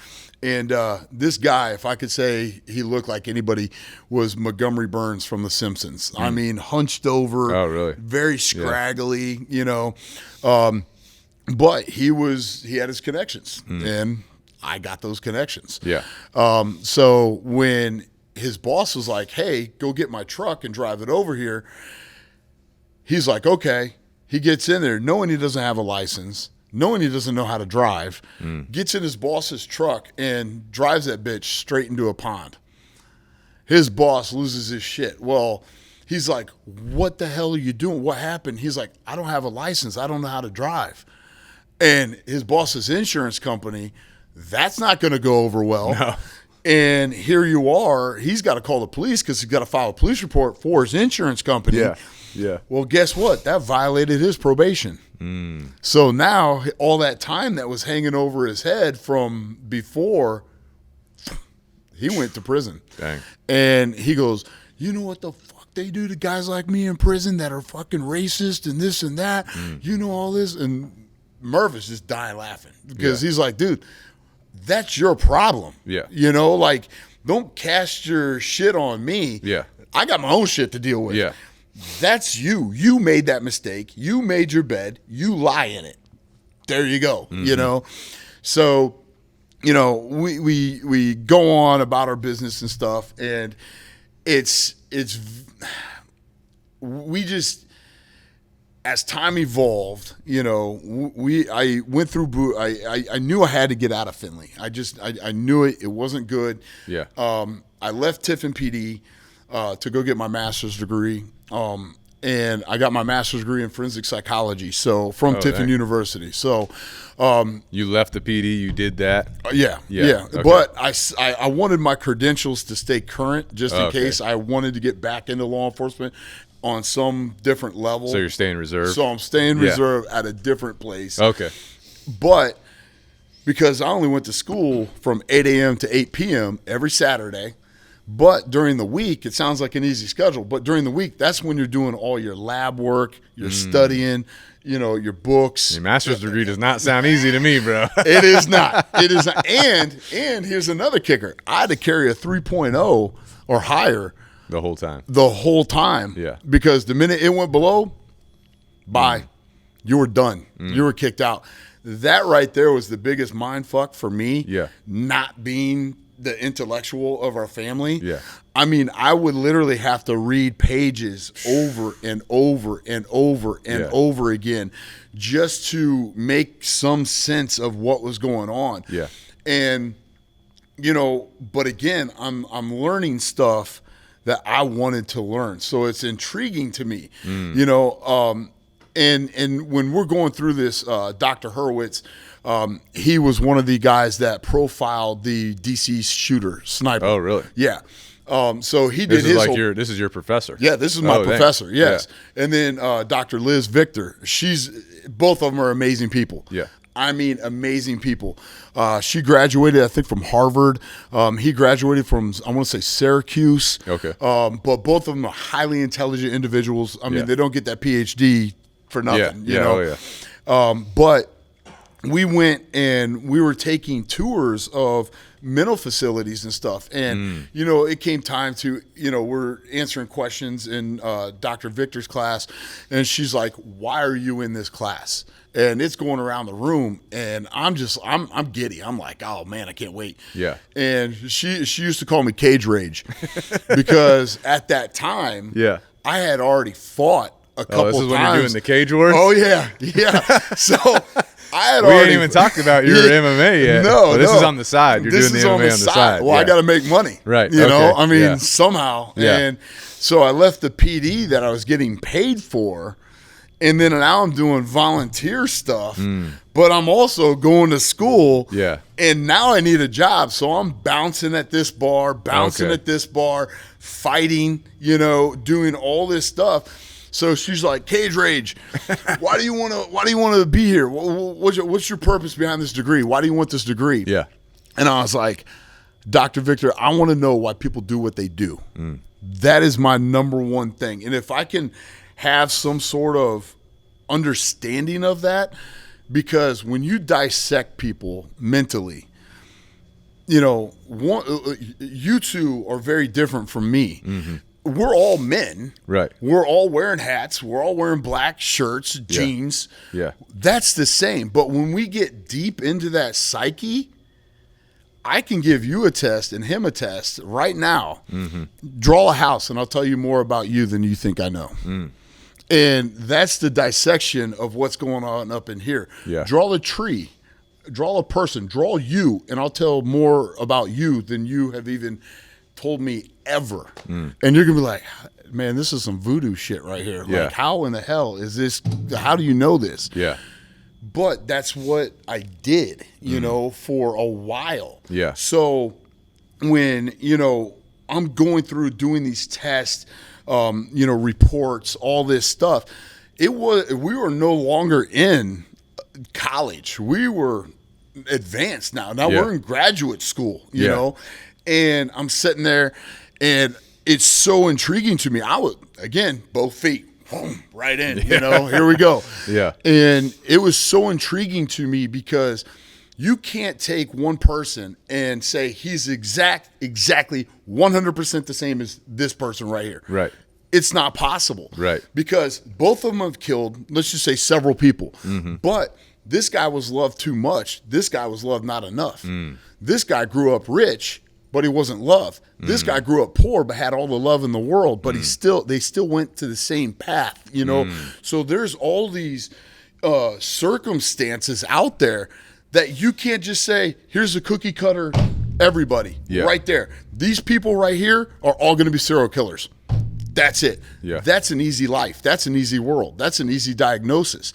But when you get into it and start breaking things down and actually look at the psyche of it, whoo, man, it blew doors open for me that I never knew existed. Yeah. And here's this little boy from the hood, you know, grew up in survival mode from second grade on.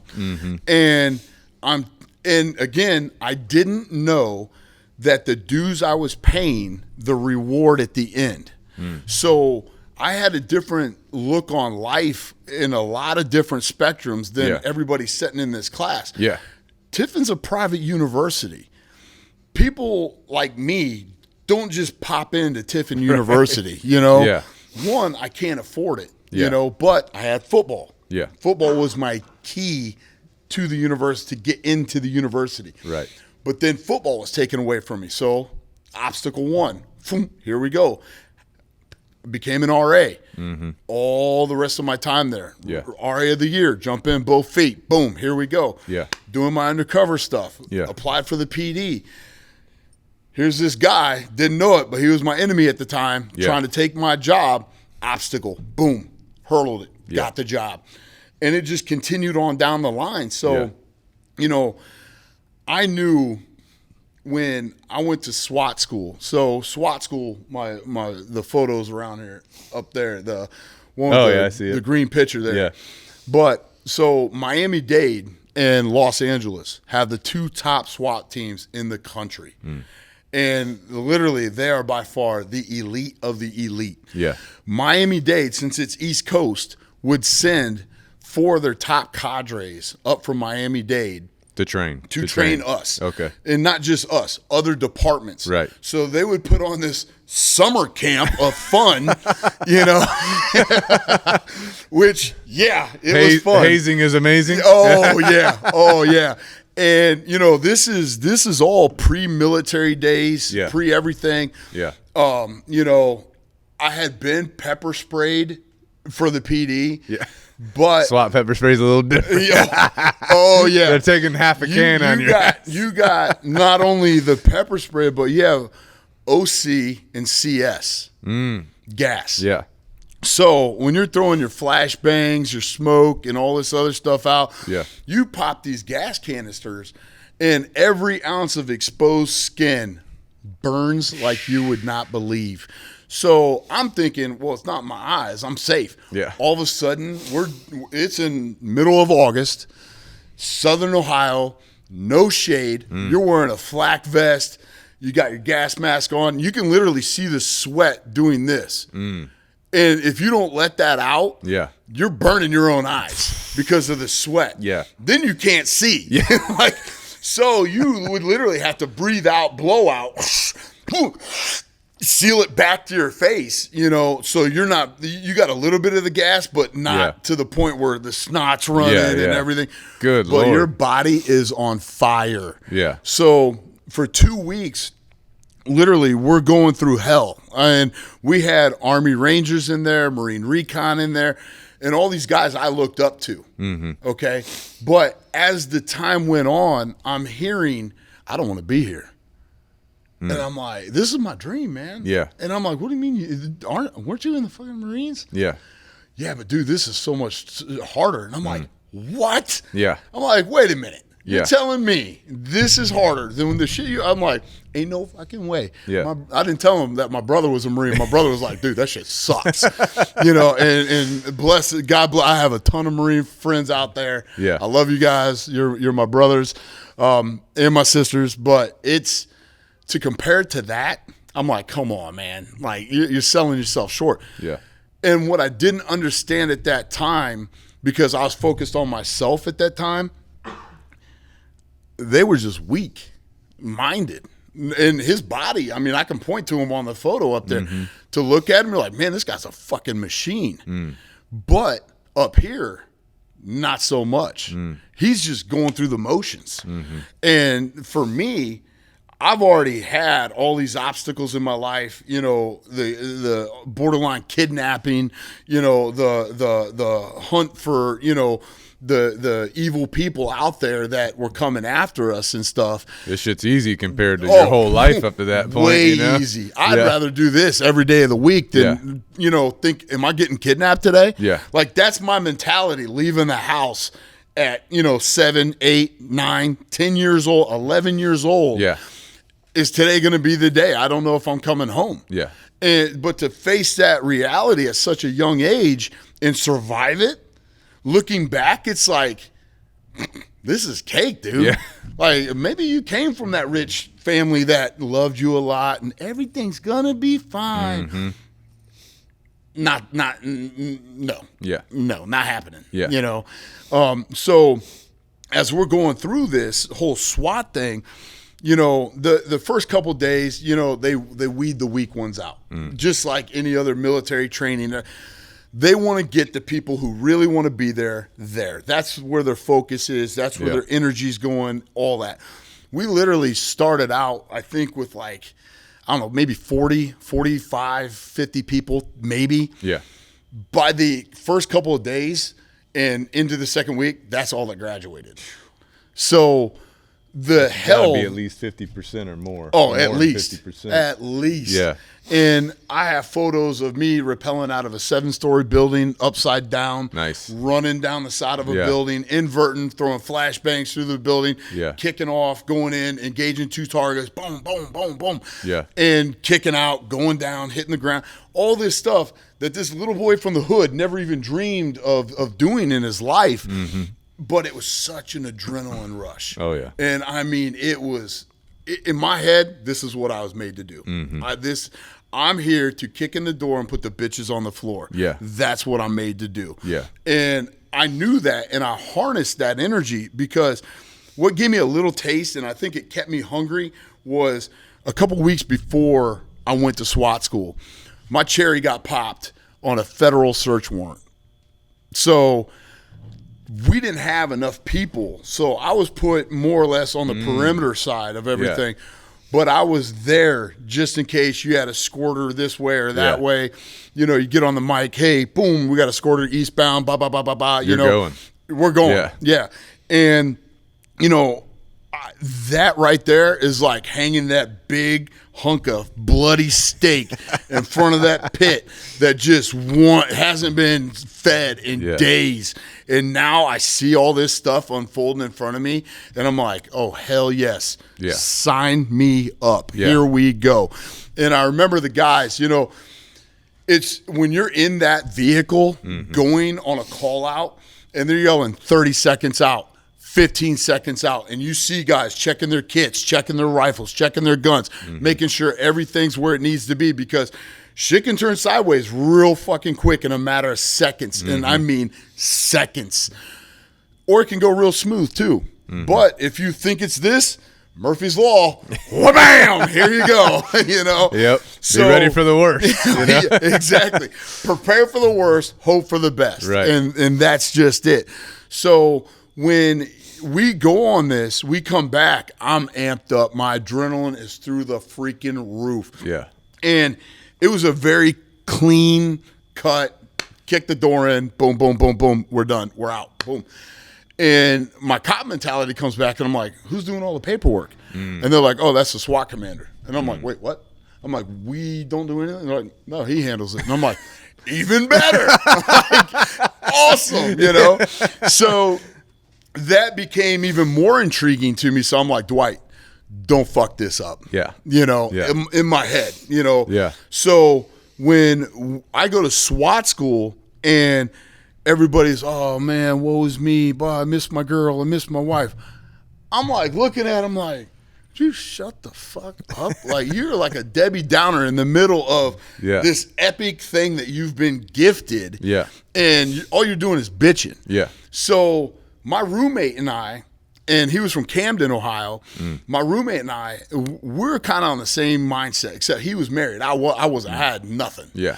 And I was like, man, this, like, people are just like down. He goes, let's worry about us. Let us have each other's back. And I knew that bond had been formed. Yeah. And I'm like, oh, this motherfucker's here we go. Now, now we're going back to the manimal is coming out. The manimal is getting that little seed planted and dumping a little bit of water on, and we're gonna watch this grow into this beast on this other end. Yeah. So he says that to me, and that's all I need. And literally, when we're going out on runs, I'm pushing him, he's pushing me. I'm pushing him, he's pushing me. Push-ups, sit-ups, everything. And we're doing all this extracurricular activity. You know, we're doing room clearing, hostage stuff. We're doing rappelling. I mean, fast rope. I mean, everything you could imagine. Yeah. Well, the second week starts. We get to come home. Well, I don't want to. I don't want to come home. Oh, they send you home on the weekend? Yeah. Oh, really? I don't want to go home. Yeah. I'm like, no, keep beating me, please. Yeah. Like, this is easy compared to that. Yeah. And I'm just like, I don't want to go home. But I was like, man, let me go check on mom and dad, make sure they're okay, you know? So come back, and they're like, how is it? And I'm like, I love it. I fucking love it, you know? Yeah. And now I go back Sunday night, and we start that second week. Now everything is upping. Now everything that we learned in that first week, now we're being tested on. But now we're also getting cut. Oh, really? Oh, yeah. Performance cuts. Oh, yeah. Oh, yeah. If you don't qualify, you're done. Yeah. You're out. And So you got to room go clearing, home. hostage, rappelling, shooting, all that. Everything. Everything. And so we're doing all this, and in the back of my head, I'm like, here's an obstacle. Like, you know, am I going to take it and thrive, or am I going to take it and eat a dick on this one and just crash and burn? Yeah. You know, and I'm like, holy shit. So I'm like, I go to my roommate and I'm like, hey, you're not fucking quitting. Don't let me quit. And he's like, Dad, you ain't quitting shit. You're leading this motherfucker. Like, and I'm like, no. Like, I have, at that time, I didn't know anxiety, you know? And I go, I can't take tests, dude. And he's like, what? And I go, I can't take tests, which now I find out that's bullshit. Yeah. That is a bullshit crutch that kids nowadays, I don't want to study. So, I can't take a test. No, you just don't want to put in the fucking work. Yeah. Okay? Yeah. You don't want to put in the work. Do you have a learning disability? Are you dyslexic? Then you might have something to stand on. Okay? But because you're lazy and you don't want to study, again, don't bring your excuse to me. Right. Because I'm I'm not hearing that shit. Yeah. And so when we start this second week, they bring out this fucking pallet. And it's all gas. And we're in the classroom starting the week off, and all of a sudden here, boom! And we're all looking around. Gassing you. And they're like popping smoke right outside our windows and laughing and pointing at us. Yeah. And we're like, oh, I guess the lunch menu changed for this week. Here we go. So they're like, and I remember Cadre Gonzalez, Cadre Lee, all these guys. It was funny because Gonzalez, he's from Cuba. Oh, yeah. So he's like, oh, you motherfuckers are paying this week.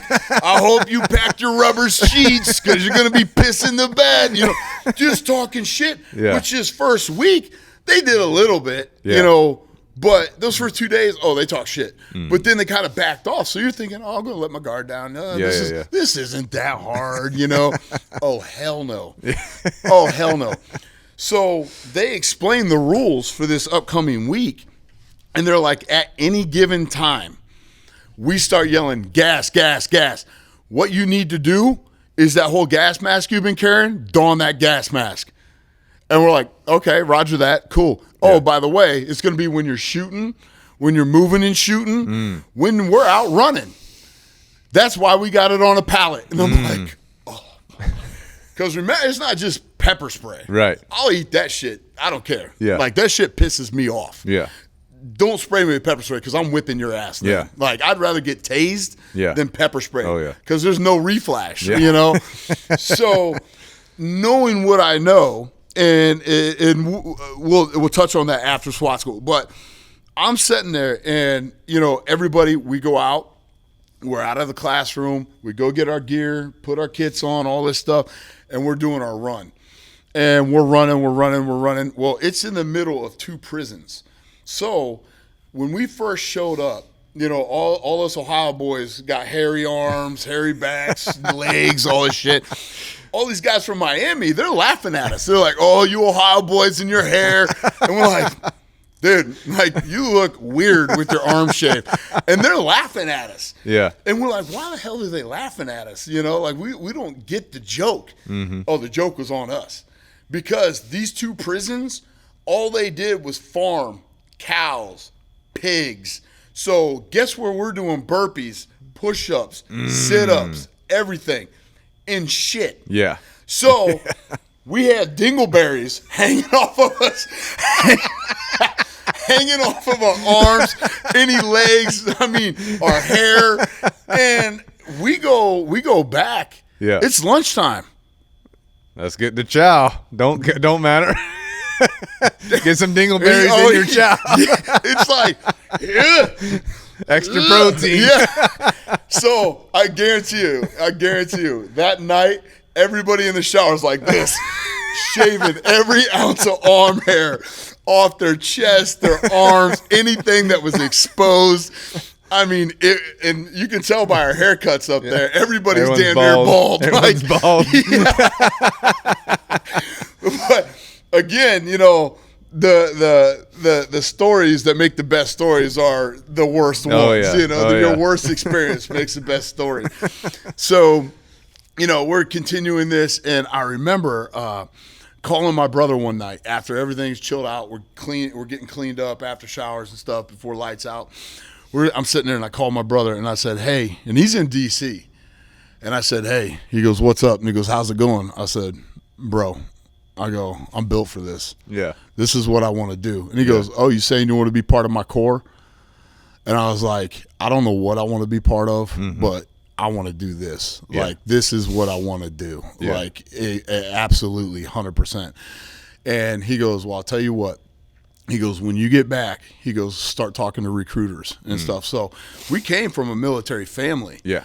And when we graduated, it was an amazing time, but it's right back to reality. Yeah. Here we go. You know, I'm back to being a cop and everything else. So when I get back, it's kind of like our I don't want to say downtime for cops, because there's not really a downtime, because you think there's a downtime, shit hits the fan. Yeah. But in Ohio, criminals are pretty much fair weather criminals. If it's snow on the ground, crime is low. Crime is low. Crime is low.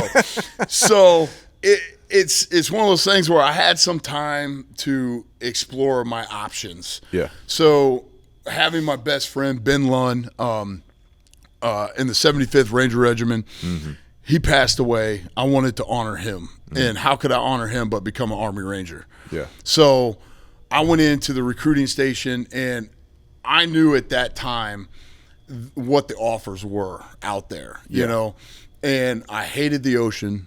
and which is crazy because I went in the Navy. I know. I'm waiting to hear that side of the story. But it was one of those things that I hated the ocean. It scared the shit out of me because here's this Ohio boy. I mean, I went to the ocean maybe once, twice in my life at that point. Yeah.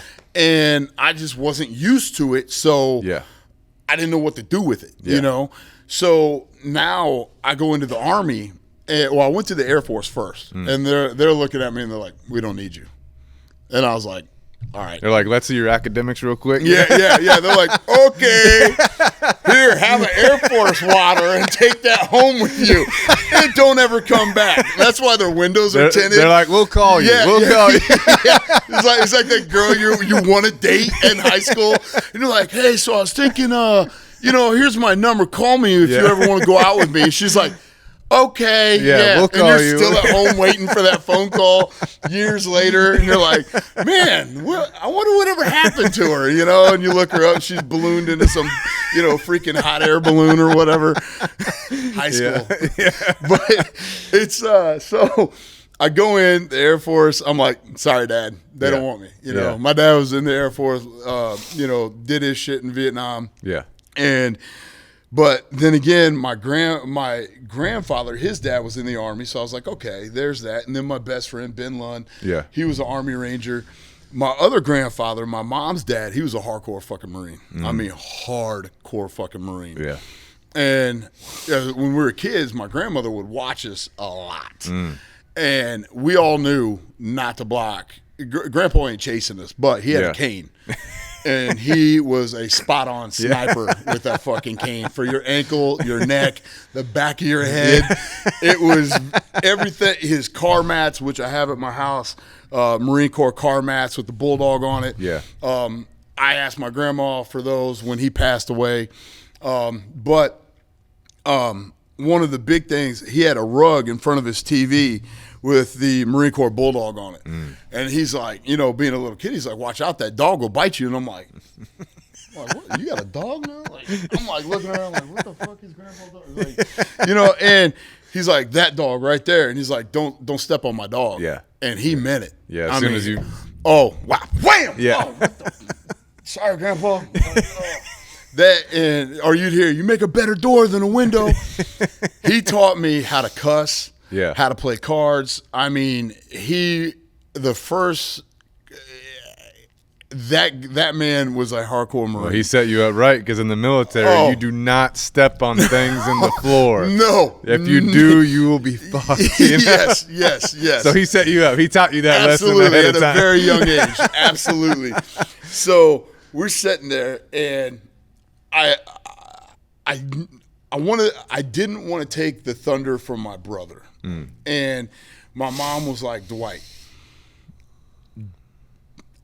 I don't care what you go into, just don't. I don't know if I could see you in a Marine Corps outfit." And I was like, "What?" And I forgot. I didn't forget. It just wasn't in the forefront of my mind that my mom lost her brother in Vietnam. He did 3 tours in Vietnam. Well, on the third one, they put his name on the wrong list. He was supposed to be sent home. And he stayed, and I never got to meet him. Oh, shit. And she was in high school. And, growing up, my family nickname is Buster, and his was Barry. And they named a VFW after him and everything in Findlay, Ohio. But it was crazy because growing up, my grandmother would be like, "Barry, get in here." And nobody would answer her because none of us were named Barry. And she's like, "Barry," I said, "get in here." And I'm like, "What, Grandma?" She's like, "Buster, get in here." And I was like, "Okay." I was like, "Well, you said Barry." She's like, "No, I didn't." I'm like, "Okay, Grandma." Yeah. But in her head, and that's one of the biggest things that we got into talking about my degree in forensic psychology. I actually had the opportunity to interview her and Dr. Victor. When she was in my class, she was the teacher of my undergrad as well. And she had us, we had to pick a question. What part of American history do you think was the most violent? And my partner and I did Vietnam. And I interviewed my grandmother for the first time since the Red Cross came home and told her son had been killed in Vietnam. Yeah. And we had it on VHS tape, and I used that in my report, and somebody stole it off Dr. Victor's desk. What? And it was the only video I had of my grandmother actually speaking about her son's death in Vietnam. And somebody took it. And Dr. Victor, there's no blame on her. Yeah. Because even when I graduated my master's, she's like, I found that videotape. And I was like, and we go back to her office, and it was gone again. And I'm like, how in the hell does this thing keep happening? Yeah. You know, and it's just like, Y'all never I had to figured put it it out out? of my mind. You never figured out who No. kept taking it? No. That's super weird. Yeah, it is. So it was just, and I don't blame Dr. Victor. I mean, at all. It's not her fault. No one's fault, because I can't blame somebody I don't know who did what. Right. But you know, when I'm picking these branches of the service, I went to the Army recruiter, and I was like, I want to be an Army Ranger. And he's like, okay. And of course, you know, you've been in the military. I've been in there. I know recruiters have quotas. Whether they want to admit it or not, I know you do. I have plenty of friends that were recruiters and stuff. Yeah. I know you got quotas. Yeah. So he was excited because it's right before Christmas and he needs his numbers. So when you do these special operations and stuff, that's a feather in their cap, man. That's another bonus on top of having that person, you know, just come in and join, you know? Yeah. So when I go in there, he's like, oh, yeah, hyping me up and stuff. And, you know, how the process goes, you go through your interviews and stuff, you go to MEPS and all this. He calls me after Christmas, and he's like, oh, you're disqualified. And I was like, why? He's like, the doctor at MEPS disqualified you. And I was like, what's MEPS? I had no idea what it was. And he's like, well, it's where you go get your medical done. And my cop intuition kicked in. And I'm like, oh, okay. And I could tell this guy's lying. I said, oh, okay. I said, so I should be getting a letter then, right? He's like, oh yeah. It's going to be mailed to your apartment. And I was like, okay. I'm still waiting on that letter. So what had happened, I go about my business, and I'm like, you know what? Fuck the military. Yeah. You know, I've tried this, I've tried that, whatever. Yeah. I go back to being a cop, and we had to do a off-duty job, protection duty. Jim Tressel, the coach of the Ohio State Buckeyes at that time, was coming in to Heidelberg University, and Congressman Paul Gilmore. They were both coming in. I got assigned to Congressman Paul Gilmore. So I'm literally watching everything, you know, and he's trying to talk to me. I was like, sir, I'm sorry. I was like, my focus is the job. I take my shit very seriously. Yeah. And he's like, you ever been in the military? I was like, sir, no. Can we please? Like, I'm trying to do my job. Maintain we your can safety. talk after. Maintain your safety. You know? Exactly. Because at Heidelberg, I mean, it was a big groundbreaking ceremony they were having. So they had a lot of people coming in from all over the place. A lot of threats. Oh, yeah. You know, I hate Ohio State. Fuck, you know, Jim Tressel. You know, which, by the way, I will say this. Jim Tressel is a complete asshole. He is a dick, and I would tell him that to his face.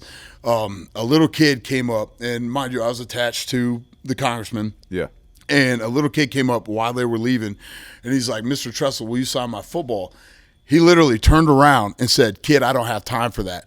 Literally, the time it took him to answer that question, he could have just signed the football, gave it to the kid, had more fans, and left, rather than me sitting here years later saying he's a dick. Yeah. Because if a kid asks you something, man, I don't care how big of a guy you are, how much money you have, take that time and answer that question, sign that autograph. And that's what some of these big players, you know, they get this millionaire mentality and they're entitled all of a sudden, you know. Yeah. Whatever. You put your pants on the same way I do. Yeah. You know, so get off your high horse. Yeah. So after that, I'm talking to the congressman, and he's like, why don't you go in the military? And I was like, sir, I've tried, you know, and I tried to go in as an Army Ranger and this and that, but the recruiter said I got disqualified, yada, yada, yada.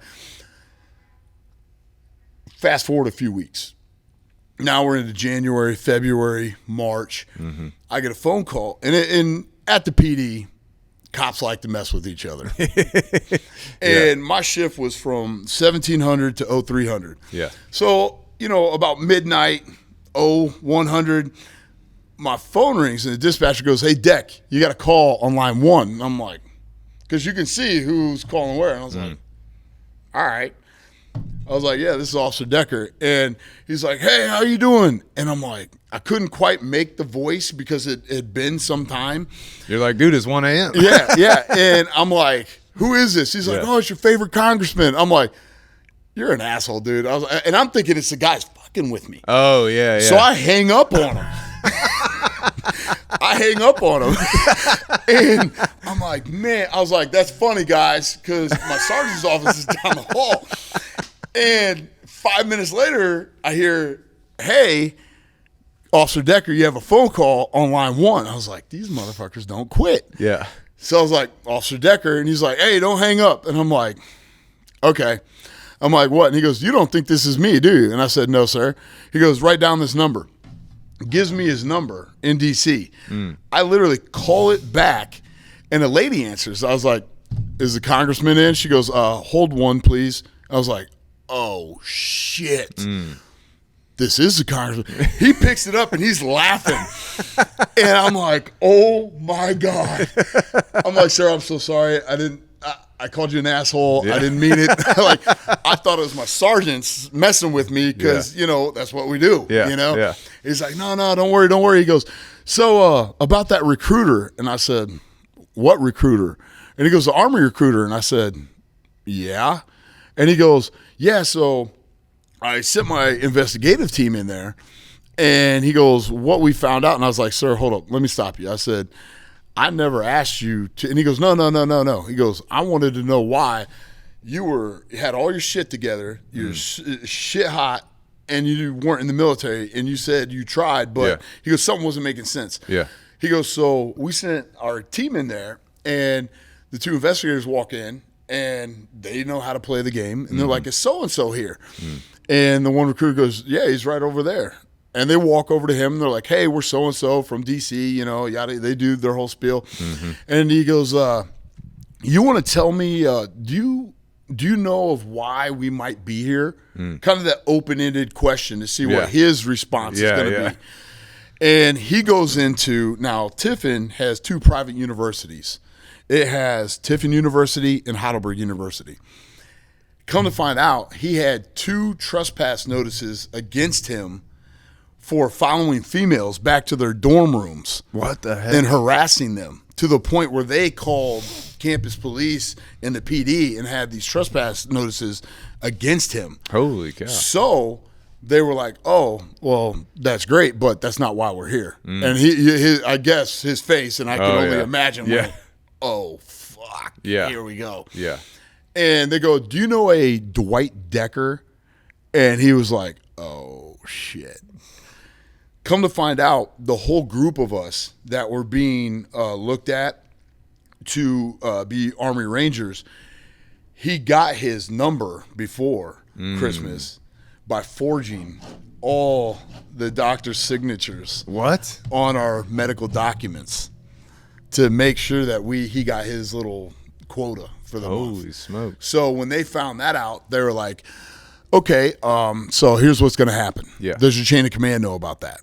Because they're about to. So that all came through. And at that time, I was done. Yeah. Because I had tried going in the Marine Corps officer program. Yeah. Because my name was wrapped up in that shit. Again, being around it, you're part of it. Yeah. You know? Yeah. So I had that black mark, and every recruiter is connected to this same program.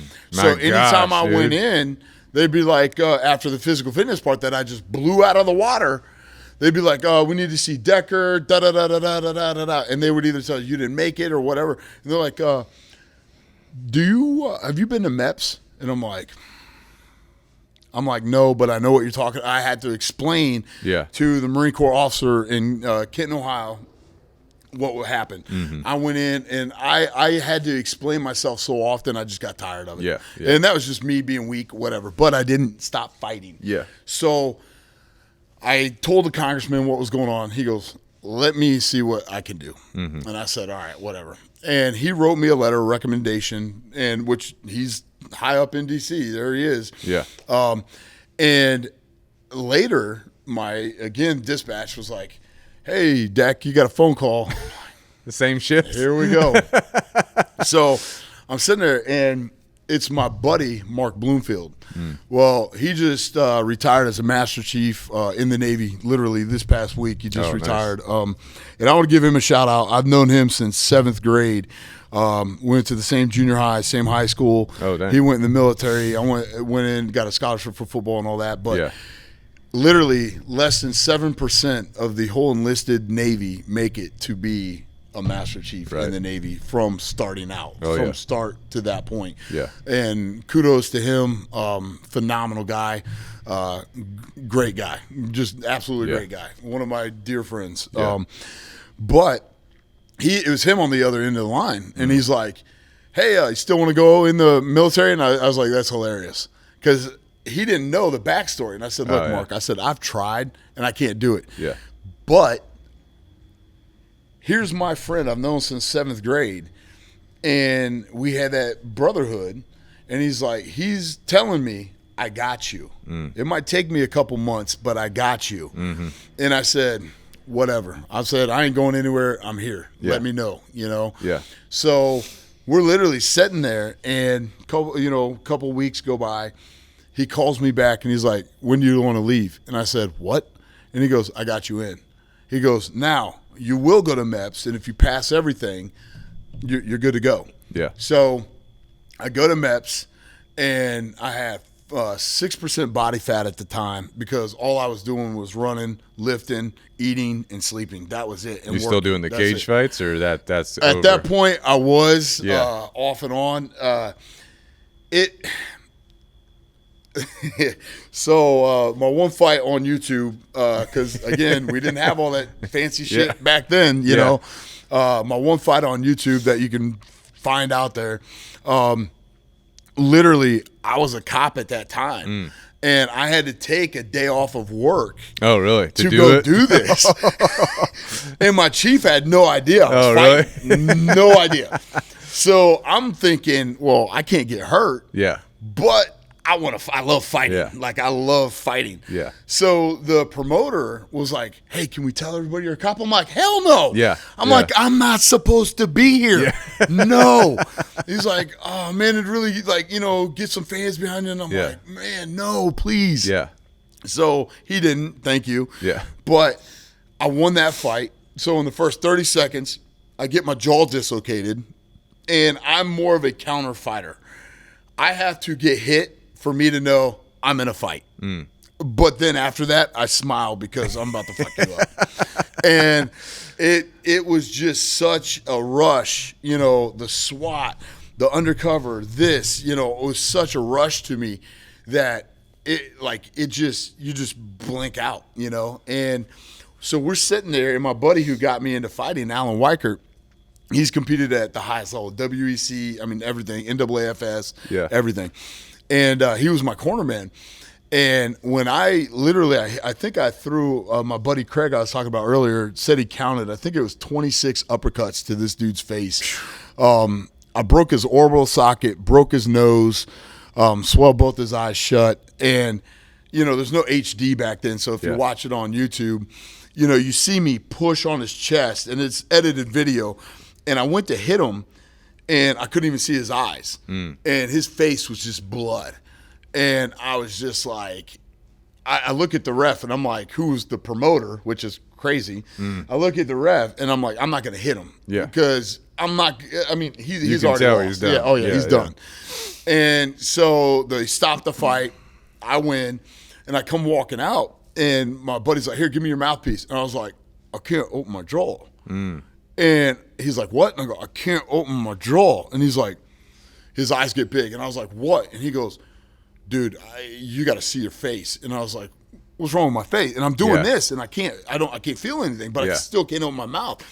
We go into the bathroom, and my jaw had shifted over. Oh, God. Because it was dislocated and up. So it was pinching my mouthpiece in my mouth. Oh my god! So I literally had to dig my finger back in my mouth and peel this thing out of my mouth. And I had this, like, you could take your 2 fingers like this and stick it on the side of my face, and it would be flush with my cheekbone. Good Lord! It was all shifted. So I go to the hospital, and at this time, MMA was legal, illegal, yada, yada, yada. Gray area. Oh, yeah. And being a cop, here we go. So I'm thinking I'll get my jaw set, go back to work the next day. Everything's smooth. Yeah. We're good. Yeah. I go to the hospital, and they're like, what happened? I was like, well, I was in a fight down at the bar down the road. And the nurse was like, what? I said, I was in a fight at the bar down the road. And she goes, did you call the police? I go, I am the cops. I am a police. And they're like, all of a sudden, all bells and whistles start going off. Oh, and I'm like, whoa, pump the brake. No, not that kind of fight. Like a cage fight. And they're like, what's that? And I'm like, here we go. Like, again, the obstacle. Yeah. So I had to explain to them what cage fighting was. With a broken jaw. I'm like sitting there like, and so 2 guys get in a cage, and this is what they do, and, all this. Yeah. So I'm literally like, the doctor doesn't know what to do with me. So just they reset did the my X-ray. freaking jaw, yeah, bro. Right. They do the X-ray. My jaw's dislocated. He writes me a prescription with pain meds and says, I'm not touching this. What? And, we're in the hood of Columbus. Yeah. Kicks me out. So I call my Brazilian Jiu-Jitsu professor, Sean Chitwood, and I said, hey, you still got that doctor that comes in, and he's like, yeah, why? And mind you, I'm still talking like this. I said, I got hit in my jaw, and I think it's dislocated, and the hospital won't set my jaw. And he's like, he starts laughing. He's like, you got the X-ray? I'm like, yeah. And I got pain meds. And I said, but, this is Saturday night. Yeah. I don't go to Sean's until Tuesday. So Sunday, Monday, Tuesday evening, I'm sitting there with my jaw like this, and I can't eat. So I'm literally taking cheeseburgers and shit and smashing them in my gums and stuff, and like letting my saliva like just soak it up, break it down, and then just like a dog, just so I could eat, And so, I go to Sean's, and I give the X-ray to the doc and everything. He was like, good news is I can fix your jaw. I was like, thank you. He goes, bad news is your adrenaline's already done. He goes, how many pain pills you got left? And he goes, and I can't numb you. So here we go. It's going to hurt like a bitch. Oh, yes. Yeah. So if you've ever been hit, like broke your nose or anything, that little pop, and all of a sudden everything goes away, and you're like, oh, that was in my jaw. So I lay down, and he's like, open your mouth as wide as you can. And I'm like, yes, okay. And he goes, that's it? And I said, yeah, without, I can't open it. Like, it's literally sideways. So I take my fingers, and I'm like this, and I'm like, okay, all right. And he goes, any wider? And I was like, okay. I get it wide enough, and all of a sudden he just wham, and it just popped like crack. And I was like, oh my God, thank you. And I'm like, and he goes, this part here, you can still feel it. Like when I shave, you can see the divot right there in the side of my face. I see you moving it. And he goes, how many pain pills do you have left? And I said, well, I got a few, And he goes, good. Take 2 before you go to bed. He goes, tonight. He goes, because you ever wake up with a Charlie horse in your leg? And I said, oh, yeah. He goes, that's going to be in your jaw. And I was like, really? I'm like, really? In my mentality, I'm like, is this guy fucking with me? Like, because, You're like, I can take a lot of pain. Right. And I'm like, okay. Yeah. I woke up that night. Holy shit. It felt like I got my jaw dislocated again. Just how swollen it was. But I still had to go back to work on Monday. So I'm like sitting there, and just to talk, which being a cop, hey, you're in customer service. How are you? Can I help you today? Oh, the neighbor's dog's barking. I'm going to go kick the dog. Like, because now I'm talking, and it sucks. It hurts. Yeah. So we go back, and my sergeant at the time, he knew something was fucked up. And he's like, Deck, come here. I was like, yes, Sarge. He goes, what's up? And I said, you're not going to believe this. He goes, oh, trust me. Coming from you, I probably will. And I'm like, well, I got in a fight. And he goes, what? And I said, well, no. And again, had to explain the mixed martial arts. They knew I trained, but didn't know what I did. Yeah. I was like, oh, I'm just doing this for self-defense, you know? Yeah. And when that happened, he was like, put ice on it. You're not taking a day off, but this is what you're going to do. Yeah. And he goes, and you're not fighting again. And I was like, because at that time it's not as popular, you know? So it's back and forth. Yeah. Now, did I ever fight again? Sorry, Sarge, but not on the record. Not on the record. You were training. I won that one too. So, but yeah, so you know, I fast forward a little bit. So, I go to the recruiter, Mark Bloomfield, Master Chief Bloomfield. He was, I want to say, an petty officer second class at the time. Third or second, I think a second class at the time. He was a recruiter. Usually what the recruiters are. Yeah. And so I go in and I'm talking to him, and being in Findlay, small town Findlay, everybody knows everybody. Everybody knows everybody. Everybody's business, this, that, and another. Yeah. And so I leave there, the PD, and I'm in transition to get my master's degree, in transition to do whatever's next. And he's helping me get into the Navy. And he's like, I need every letter of recommendation you can possibly get. My chief at the time was not keen on me leaving the PD in their situation. Yeah.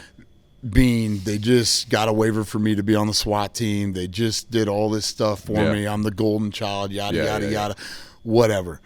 Jealousy's a bitch. Yeah. You know, and, you know, he started his master's degree and never finished, which Dave LaGrange, you're a piece of shit. I just want you to know that he got fired. Well, he resigned because in a 40-hour work week, he was using the city of Tiffin PD computers to look at pornography. What the hell? While he was on the clock. Yeah. So, yeah.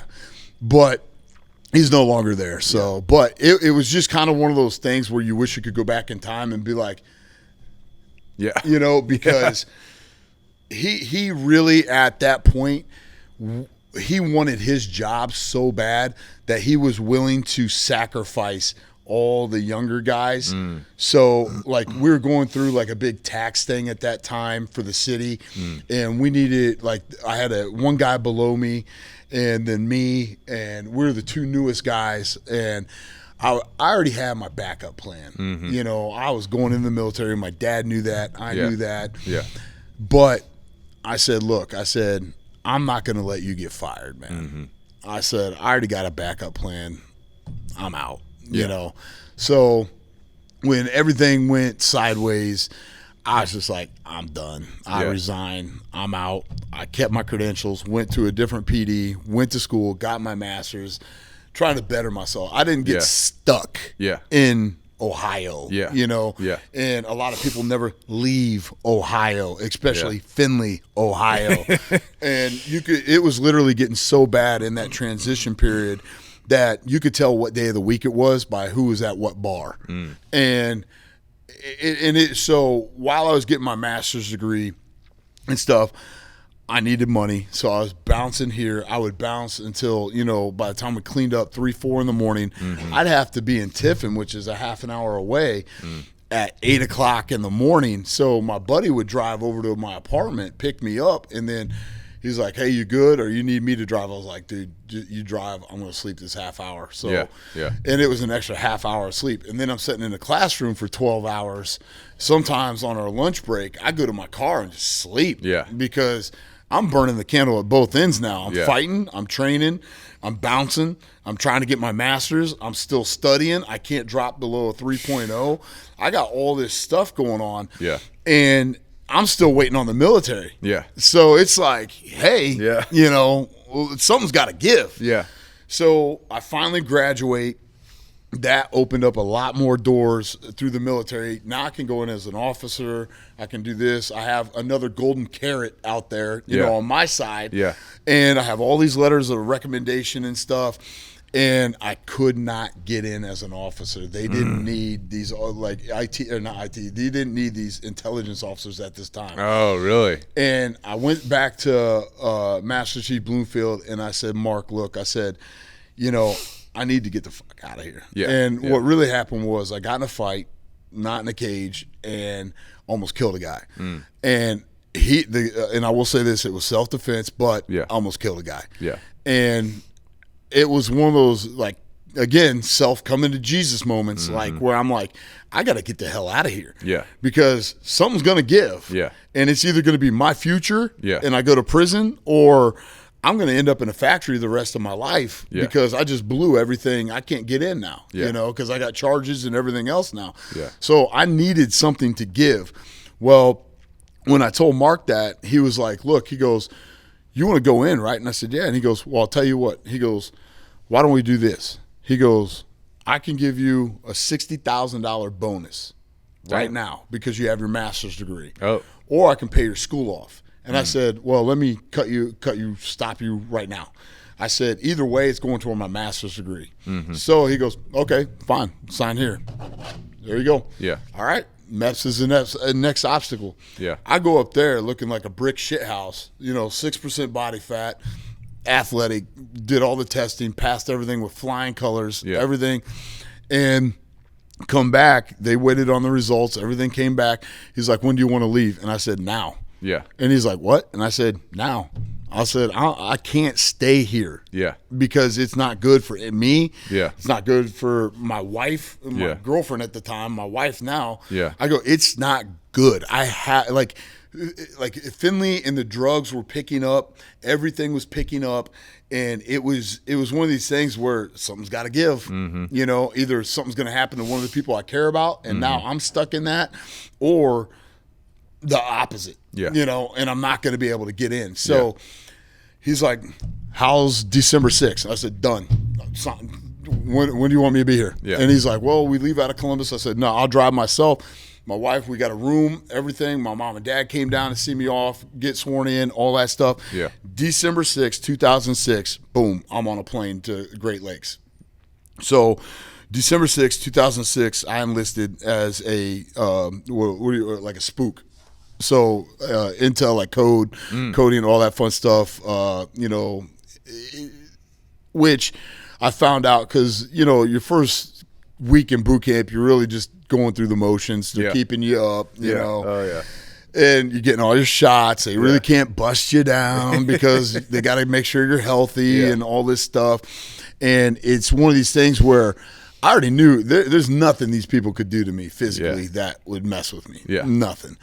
Well, one of our brother divs, the chief over there, comes up and he found out. He looked in my file and he's like, Dad, come here. I was like, Chief, yes, Chief. And he's like, what in the hell are you doing here? And I was like, I'm in the Navy, I haven't caught on to the games yet, you know.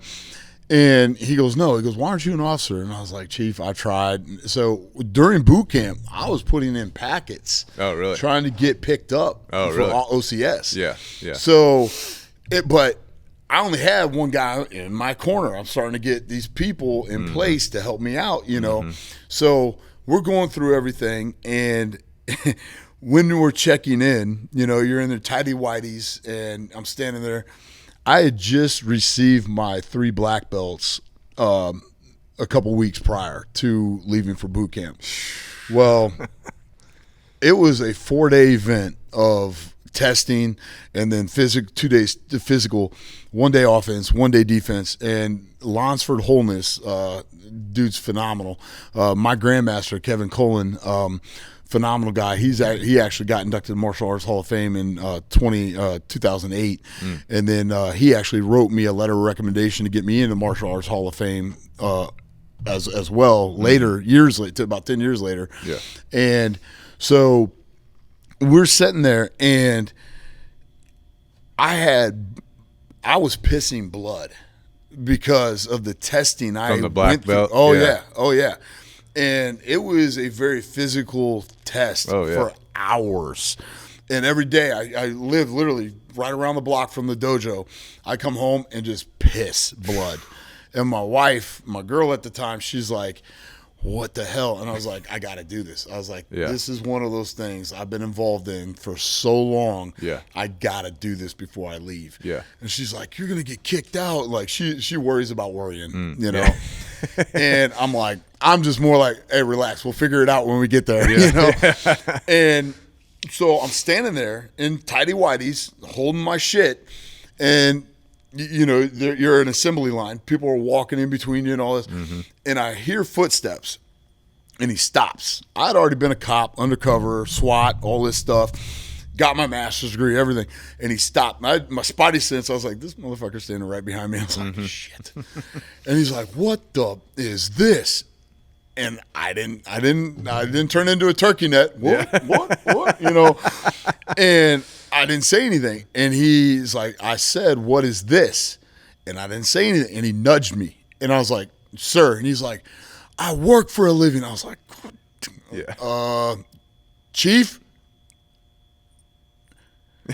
I got my black belts last week. And he's like, you better have a fucking waiver for this shit. My back was so bruised from getting beat, slammed, thrown, tossing, I mean, everything for hours that I'm still trying to hydrate and keep trying to recover from this shit, you know? Yeah. And so, you know, I'm like, okay, I got that. I'm still pissing blood. So when we're taking the drug test, you're pissing in the cup, they're taking your blood, you're doing all your shots, all this stuff. I literally had a few days to get this blood out of my system. Yeah. So I'm literally drinking ungodly amounts of water. You're just pumping it. Just trying to flush as much as I can out, heal up, everything. Yeah. And so we start boot camp. I didn't get kicked out, thank God. Yeah. But I'm a team player. So everybody on my team will graduate, okay? Everybody that is in my division will graduate. I would, myself and another guy from Columbus, Ohio, we're the two oldest individuals in this. I went in late. I think I turned 28 in boot camp. And he was turned 30 in boot camp, I think. But we're sitting there, and, you know, we would talk every night, hey, let's do this, we got to get this, da-da-da. All these younger kids, man, they're crying, their girlfriend, oh, my God. I'm like, shut the up. Are you kidding? I'm like, man up. I'm like, even if she is, what are you going to do? Yeah. Nothing. Yeah. Nothing. Yeah. Put that shit out of your mind. How I got through it, I thought, I just blacked it out. I thought my wife was dead. That's how I get through hardest times in my life. Now I got motivation because I think she's dead. Yeah, we're writing each other letters and stuff like that, back and forth. Every few days I get one or she get one, you know, back and forth and stuff. But I'm like, I can't be thinking about this, taking all my energy and putting it into this when she ain't even there. You know, if I don't have my shit ironed, my bed made, all this stuff done, what the fuck is she gonna do? Yeah. Oh, I'm sorry, come back home. No, she's a baller too. She's alpha. I mean, she is alpha. She has to be to put up with me, you know? So, but she is more, let's analyze this. Let's think about this, you know? Me, let's kick in the door and put the bitch on the floor. Like, let's go. We're moving and we're shooting and we're clearing things out. Yeah. She's like, well, what if the door's unlocked? We could easily just go up and knock and say, can we borrow some sugar? You know, like, that doesn't work like that in real life. Yeah. Not all, it does sometimes, but not all the time. But it's just like, so I go back and here's this plant, this manimal plant. It's starting to bloom now. And I said, I got to turn this into, I'm here to help everybody. So we had guys in our division that didn't know how to iron their clothes. Go back to my childhood. Here we go. Yeah. Life skills, baby. Been there, done that. Been there, done that. Yeah. Shine your boots. Been there, done that. Here we go. SWAT school. Been there, done that. So we're going through. Hospital corners. Oh, hospital corners. We're going through this whole thing. Yeah. But it was crazy seeing the transition because I'm helping these guys, but I'm like, what are you good at? What do you bring to the table? You know, because I have stuff I can't do either. And they're like what? And I'm like, look, if I'm ironing all your clothes, all your uniforms, you're going to be doing my fucking laundry, motherfucker. Yeah. Because I can't do this and that and this and this and this and go from here on out. I can't do all that. So literally, they're doing my laundry. I'm doing the ironing. I'm teaching them how to shine their shoes, their boots, everything. Now we start doing our physical stuff. And of course, you have the ones that aren't physical, you know.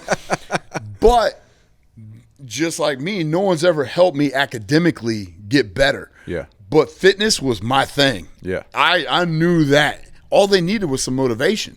So after we get done running our mile or mile and a half, 2 miles, whatever, I'd keep going. And the Chiefs are losing their mind. They're like, Decker, you're done. Sit down, sit down. I was like, Chief, sorry, I got a teammate I got to pick up.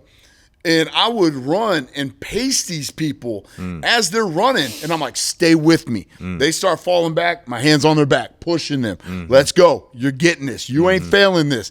And every single one, we killed it. Yeah. We killed it. Yeah. The push-ups, the sit-ups.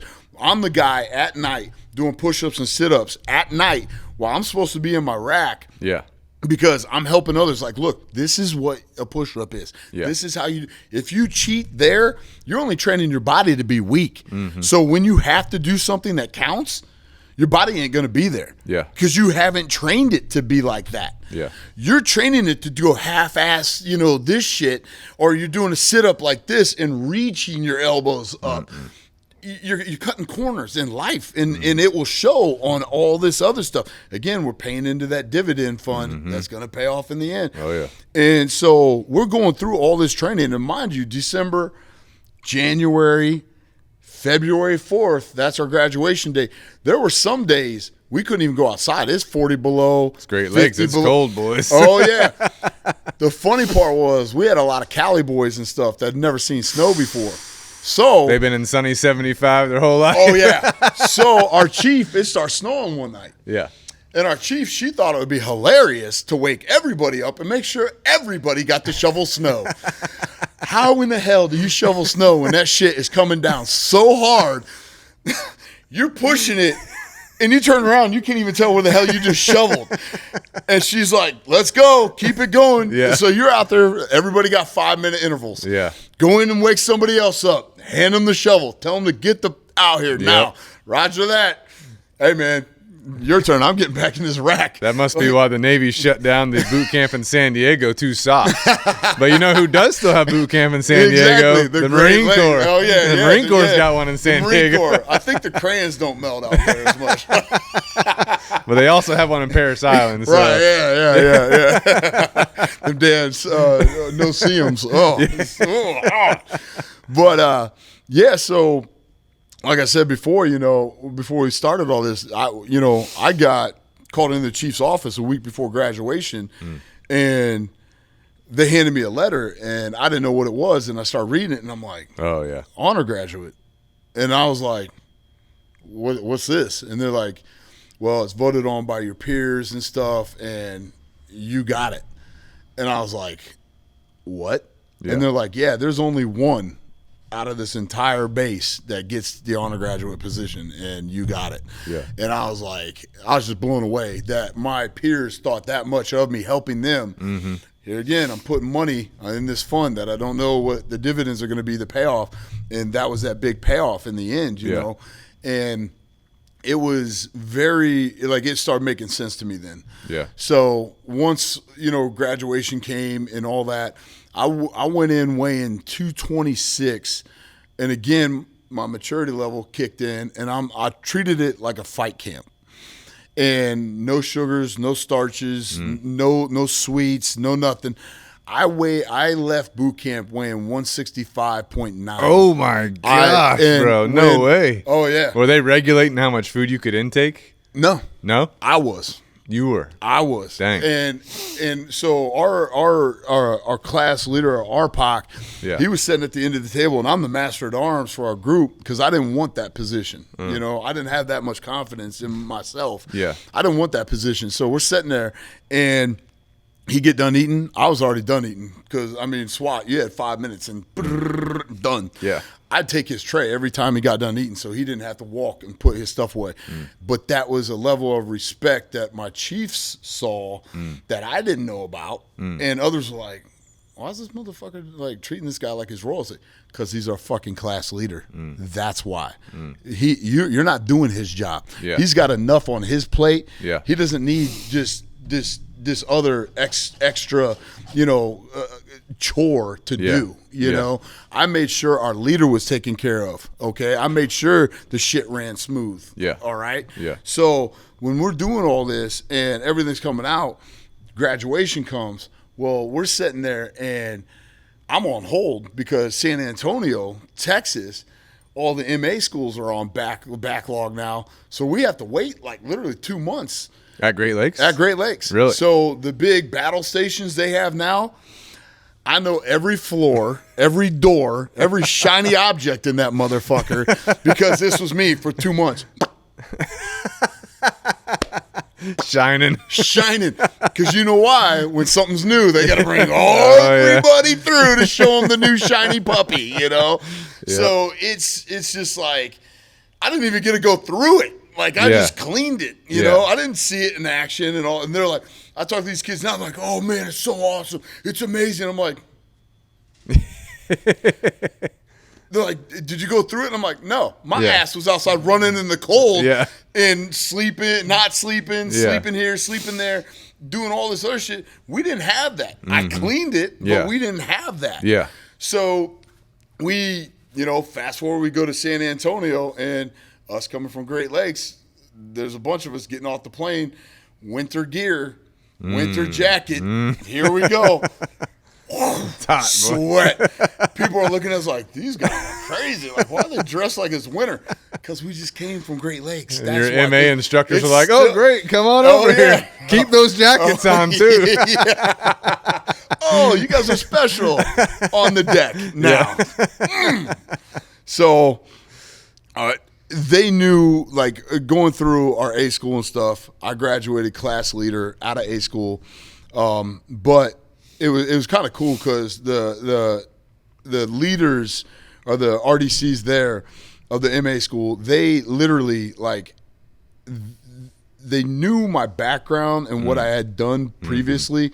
So when they were like, when we're doing room clearing, all these 18, 19-year-old kids have never done something like this before. So they're kind of tiptoeing through it and stuff.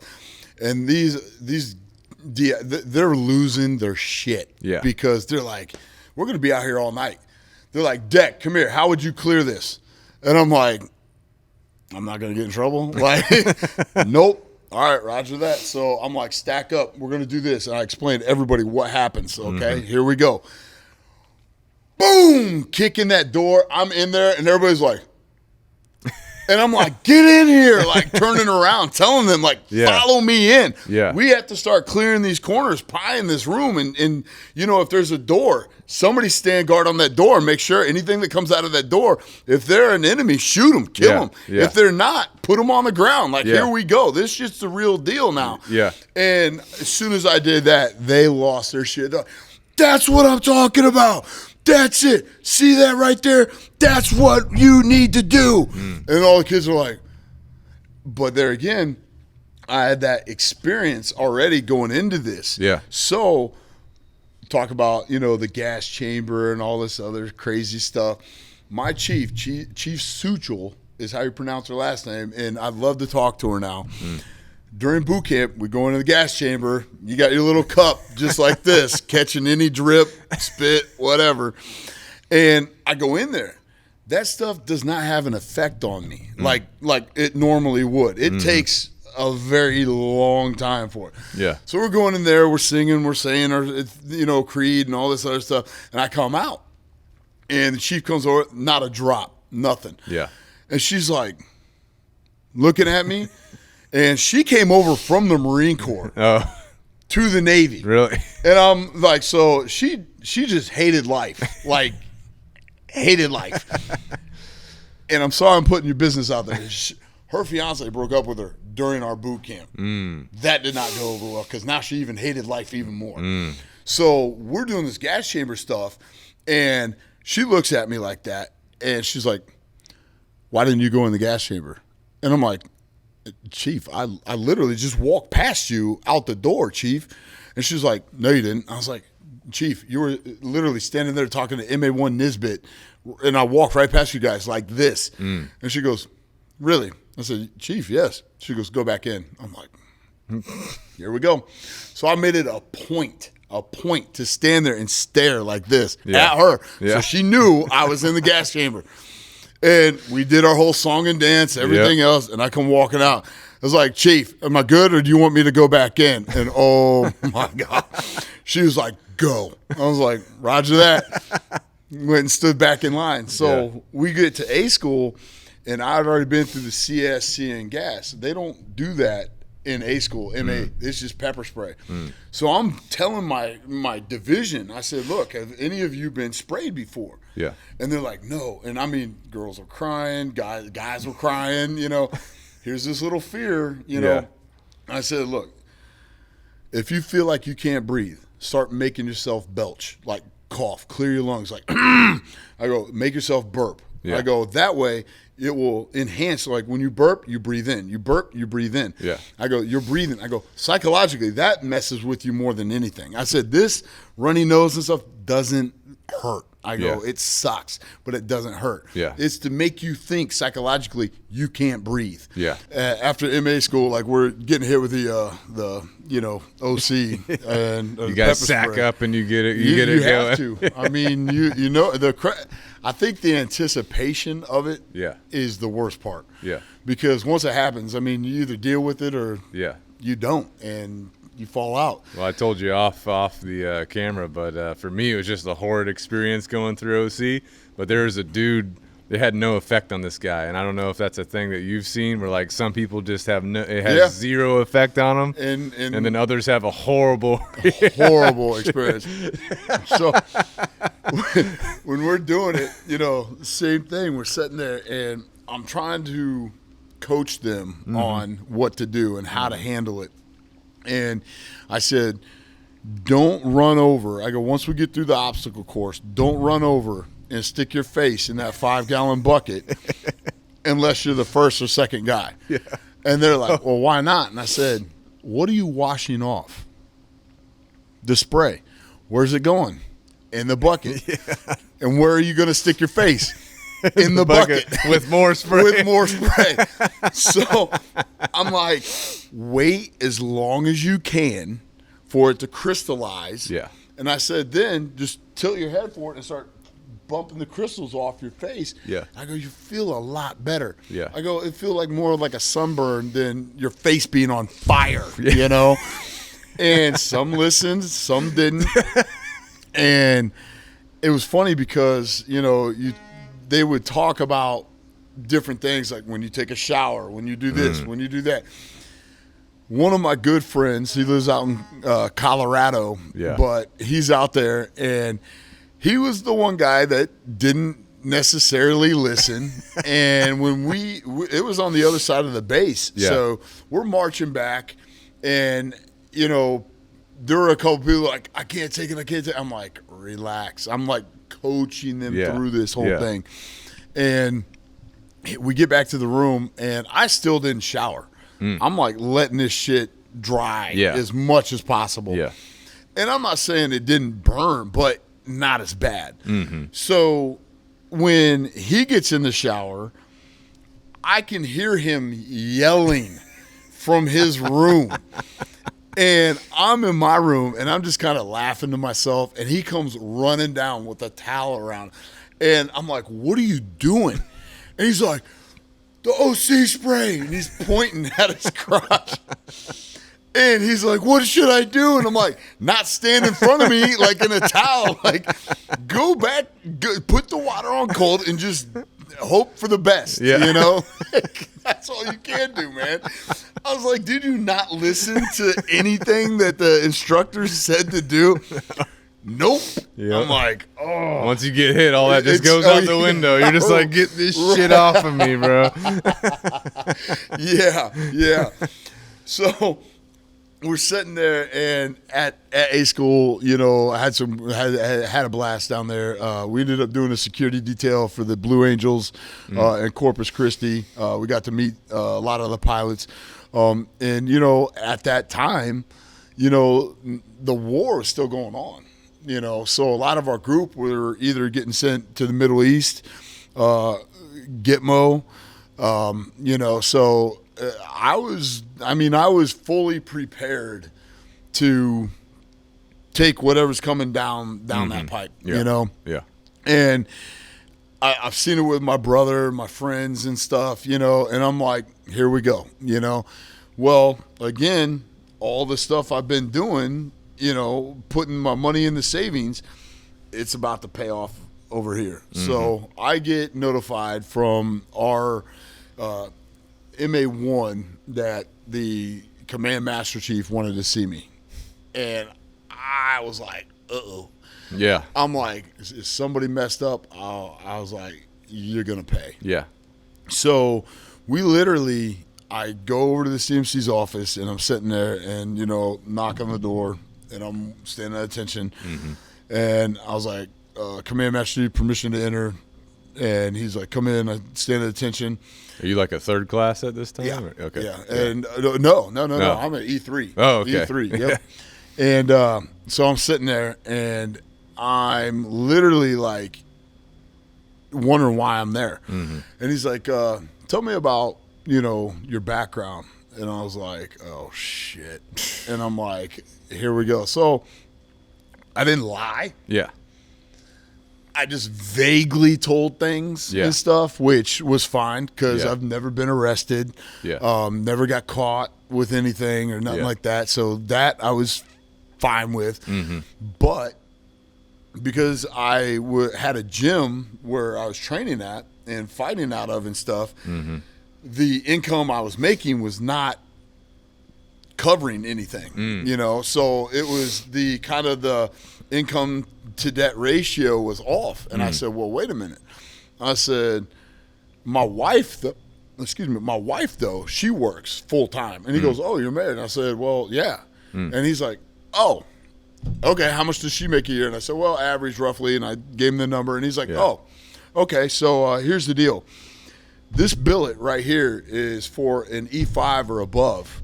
And since you're the class leader, you were the honor grad, and, these other things, we want to know if you want this position. And I was like, where is it? And he goes, well, it's right there, Charleston, South Carolina. And I was like, I'm not going overseas. And he's like, no, they need this position filled now, because they were so short-staffed that I can't really go into a lot of detail. Yeah. They were so short-staffed that they needed the best of the best to go in there. That way they could start filling these other positions under that position to get people in there. But they couldn't just give that to anybody, because they don't want a clown working where that place is down there. So, and just to back it up, right, at that time, was the sub base active? Yes. Yeah. Yes. And there is definitely some some big ticket items here. Yes. Yeah. And a lot of people, don't know about that, and good luck trying to find that out. Yeah. But it's it was a very life-changing moment. I remember the phone call I made. I called my wife immediately after that, and I told her, and she was just thrilled that we're staying stateside, because you go overseas, it's you. Yeah. You ain't packing the family up exactly. and going over there. And I could not do that to her. I could not do that to her. I would not. I would not do that to her, because it's one of those things where I already knew what could happen to me, and I couldn't ask her to do that same thing. Yeah. And it was one of those, the possibilities were there here, but not as much. Yeah. Well, they're also giving you like a LPO, I'm assuming LPO position. Yeah. And you're like E3. Yeah. So, I mean, you're like 2 pay grades below. Right. You know, that the supposed rank of that position. Correct. But because of your performance and experience. My background, I mean, everything. Like, we need you. Yes. Yeah. Yeah. So it was crazy because my brother, when I went home, which was a shit show, again, I'm sitting there and I'm waiting, and we graduated, had to graduate. Everybody's family came in and stuff. Mine didn't. And I didn't want them to come in anyway. It was I was going to be going home anyway. Why spend that money? Yeah. I'm fine. Yeah. I don't need somebody holding my damn hand, Yeah. you know? Yeah. So I was on hold, and every day I would have to get up. My rack is made. My shit is packed. I'm ready to get the hell out of there. I want to go. I want to get the hell out of Dodge. And every day I'm literally sitting there reporting to the quarterdeck, waiting for my plane ticket. So, again, survival mode kicks in. How the fuck can I get off this base? Because time's burning. The clock's ticking. Yeah. And I was like, how can I get off this base legally and not get in trouble? Yeah. So I start making phone calls. And I called my brother-in-law. He lives in Dayton, Ohio with my sister, or Kettering, Ohio, right outside of Dayton. But I call him and I say, hey, look, I said, they say I'm waiting for a plane ticket. I said, if you buy me a plane ticket, I said, because I had no access to my stuff. My wife had it all. All I had was my food card for the, because that's all I wanted. I don't want to be tempted with all this extra shit. Yeah. You know, because one, I was older. Two, all these little kids running around buying the new laptop, buying this, oh my God, this is the most money I've ever made in my life, you know? I didn't want to deal with that shit. Yeah. I wanted to work out, run, eat, sleep, get up again, do it again. Yeah. Get back to my routine. Yeah. So when, I called, he's like, let me do some checking. I said, can you please hurry? Because I don't want to stay here. You know, I want to get home with my wife and, family and stuff like that. So I called him the next day. Hey, did you find? He's like, yes. Make sure, though, that you can leave the base. Because if I buy this ticket, I can't get the money back. And I said, I'll get you the money. Don't worry about that. Let me go talk. Let me go pull some strings if I can, Yeah, yeah. So I go in on the quarterdeck and I was like, hey, Chief, I was like, can you get me a meeting with the Master Chief? And he's like, for what? And I said, well, he said I can't leave because they're waiting on my plane ticket. I said, but unbeknownst to me, I go, I already have a ticket. And he's like, what? And I said, yeah. I go, Master Chief said they were waiting for my plane ticket to ship me home because the government had to pay for it. I said, I already got one. He's like, oh, you do? I was like, yeah. I go, can I go talk to Master Chief? And he's like, yeah. So I was like, Master Chief, you said you're waiting for my plane ticket. Has it come in yet? And he goes, no. And I said, well, Master Chief, I go, I already have my plane ticket. And he goes, what? And I said, yeah, I already have my plane ticket. My brother-in-law bought me a plane ticket. And he goes, what the hell are you still doing here? And I was like, roger that. I went, I said bye to everybody.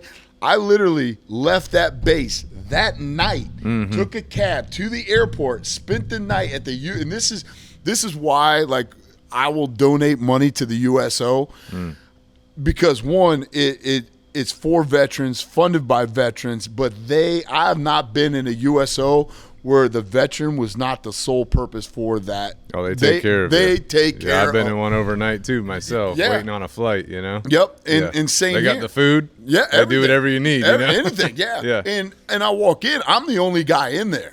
And here I am in my uniform, all this, and the old man that was working there, he's an old vet, and he's like, what time's your flight? And I was like, sir, I go, I need to be up by 4 a.m. And I said, my flight's at 6. I go, but I got to get ready. And he goes, roger that. He goes, you like coffee? I was like, yes, sir. And he goes, I'll have it ready for you. He's like, you want a pastry or anything? I was like, no, sir. I just want to get the hell out of here. Yeah. And he's like, roger that. He goes, make yourself comfortable. Yeah. Dude, I literally spent that night in the USO in San Antonio. Yeah.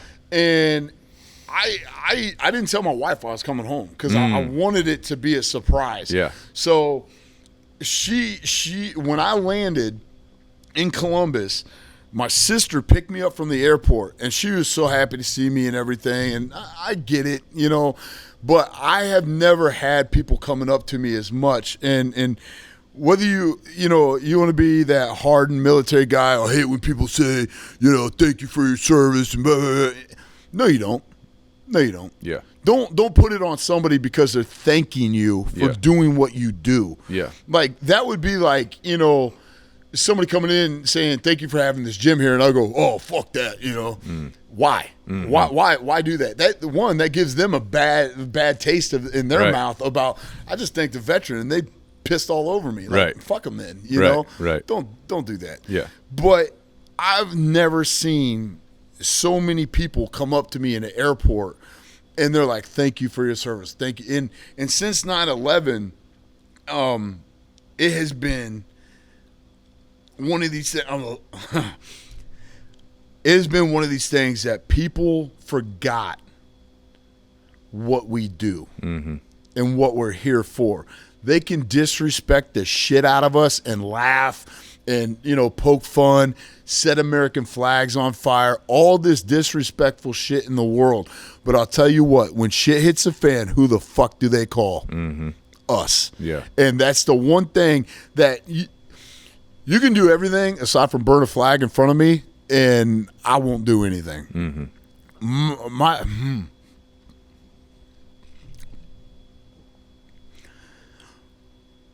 I have way too many brothers that have died for that flag and family that have died for that flag that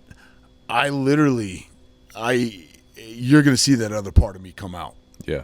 And mean it. Yeah. And when you spit on the country that you live in, my only thing is this: name where you want to live. I will get you a ticket and go try that hippie shit over there. See how well that works for you. Yeah. Speak up against the government over there and see how well that works out for you. Yeah. Go ahead and burn their flag and see how well that works out for you. I think in America, we have given too much freedom, like lackadaisy freedom. And somebody said this to me a long time ago. It's easier to come in like the bull and apologize later than to try to regain that discipline. Yeah. Because it takes a strong individual to regain that footing that was taken from you. Right. So if you've never had that in the first place and you grew up respectful and everything, you're going to carry that with you for a long time. And in my family alone, we have over 25 military members in my family. And my uncle's name is on that Vietnam wall. And I never got to meet him.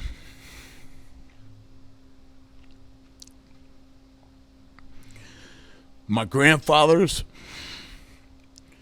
my dad, my brother, my cousins,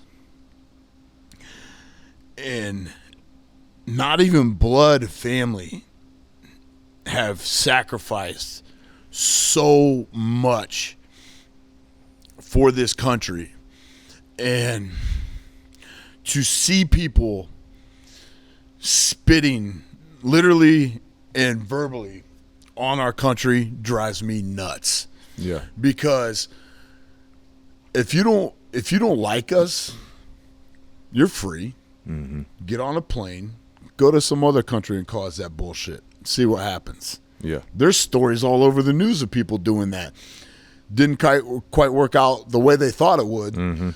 So when it's constantly in the news over and over and over again, now it's just kind of I've been numb to it. But let that shit happen in front of me, you'll see that other side of me come out real quick. Yeah. Real quick. And when I got stationed here, this is crazy because I got stationed here. I checked in a week before I actually had to report in. Yeah. And I was supposed to get my house hunting leave, my 10 days house hunting leave and all that. But when I checked in, I had the senior chief, another chief, an MA1, and somebody else all come out to the quarterdeck to greet me, and I was like, oh shit. I was like, what'd I do? Yeah. But they had my file, and they were like, it was almost like they were looking at somebody that was like this, he can't be all this. There's no way he's all this. Mm-hmm. But then when I showed up and my shit, all my uniforms starched, pressed, everything, I mean, squared away to the freaking T. Mm-hmm. And mind you, we're living out of a freaking U-Haul because we don't have a house. We have nothing. Yeah. We're literally driving. We drove all the way to Findlay, picked up my car. We drove all the way down here, checked in, and then we're driving all the way up the East Coast to my brother's wedding. And I got food poisoning the night we stayed here. What? And I'm throwing up on the side of the highway as we're headed up to D.C. I'm literally in the passenger seat, like, pull over. And Holy I'm throwing shit. up all over the side of the highway, everything. Yeah. And Lish is like, we don't have to go to your brother's wedding. I was like, one, don't say that. Yeah. I was like, that is my brother. Yeah. So I said, and she knows a lot of my past. Yeah. And she knows how much he means to me. Mm-hmm. And I would not miss that for anything. Mm-hmm. No one could keep me from that. Not even God himself could keep me from that.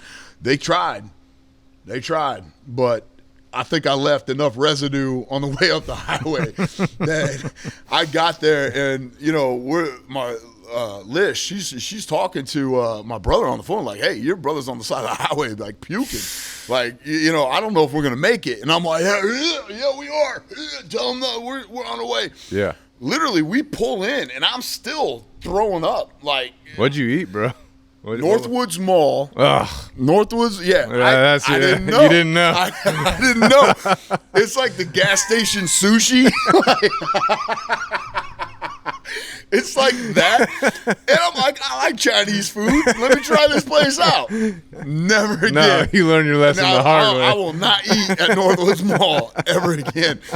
And so we get up there, and I ended up taking some medicine. I was so dehydrated, man.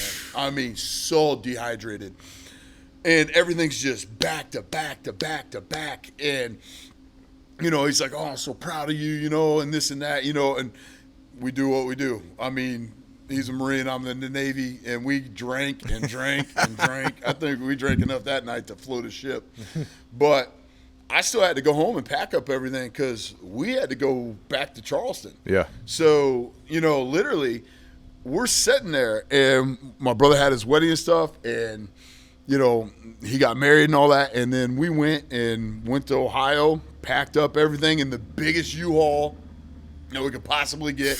And I had a car trailer behind it, and my wife behind that driving her car. Oh, my God. So here's this parade of shit going down the highway with a car trailer, the biggest U-Haul that is only going 55 miles an hour. When you're driving down the highway and you see that, that's when you know, military guy moving, getting that PTS in. There it is, yeah.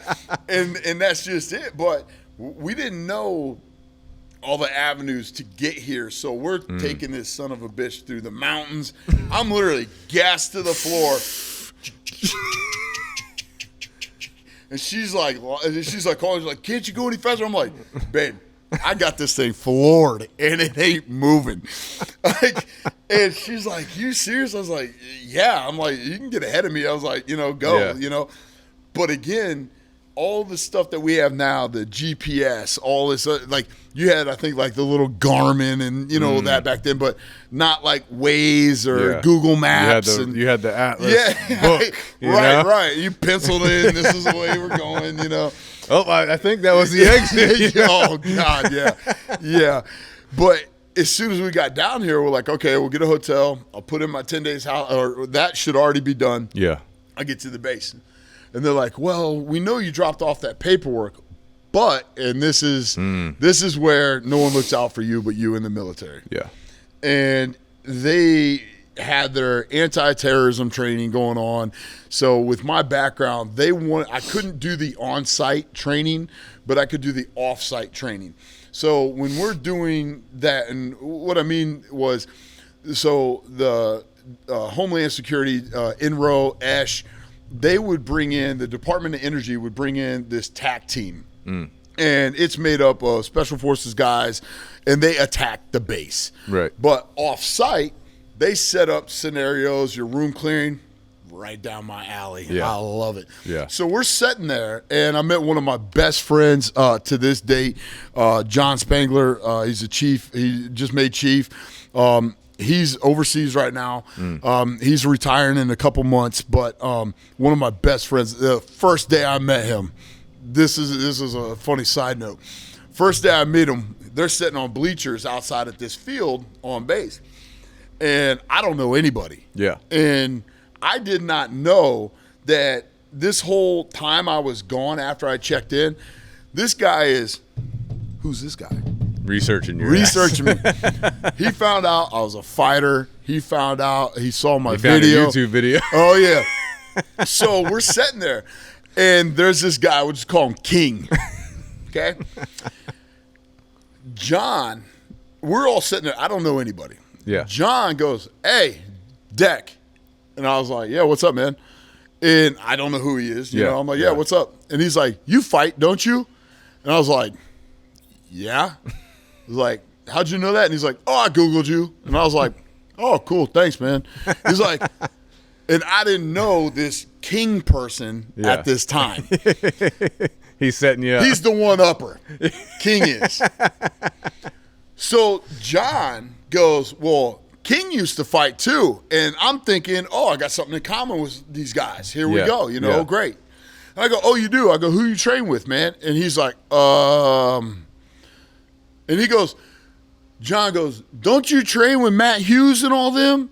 Well, I know Monty Cox, Matt Hughes' manager. So I was like, "Oh, you know Monty Cox? Let me call him real quick." And he's like, so I'm texting Monty Cox, and I was like, "Hey, you know this blank, blank, blank King guy? I just got here." He's like, "No." And I was like, "How long did you train with Matt Hughes?" Because he knows, that circle. Yeah. And he's like, "Oh, like a year or something." And I'm like, "What?" Now my bullshit meter's kicking in. And John's laughing his ass off. He got you started. He got it started. Oh, yeah. So now it's just a snowball of shit coming at this guy. And I'm like, I was like, "Dude, you train, we can roll sometime, know?" And he, just tempting him, handing that little steak out in front of him, But after a while, we found out he was just full of shit, called his bluff. But that's the thing with guys like this. They don't care if they get called out on a lie because they'll just tell another one and another one and another one, Keeps going. And keep it going. Keep that hole going deeper. And forget about the lie they told in the first place to cover up this lie. It's like dealing with a toddler, you know? Yeah. So anyways, we're doing this off-site training and stuff. And with my background, they're like, "Hey, what would you do in this? What would you do in this? What would you do in this?" And they're bouncing stuff off of me. And I'm like, "Well, we do hard entries. We don't do soft entries." And I said, the only time we do a soft entry is if it's a, "Hey, police, open up." You have your restrictions, Right. Hard entry, we're kicking in the door, throwing flashbangs. We're doing all this stuff. Yeah. So, when we're doing this training, everything's coming back to me, and I'm loving it. So I don't know. My wife is still sitting in a hotel waiting for me to come home, and I don't have my cell phone on me because you can't have. Yeah. So she can't reach me. Yeah. And so I leave that first day. She's like, "Where the hell were you?"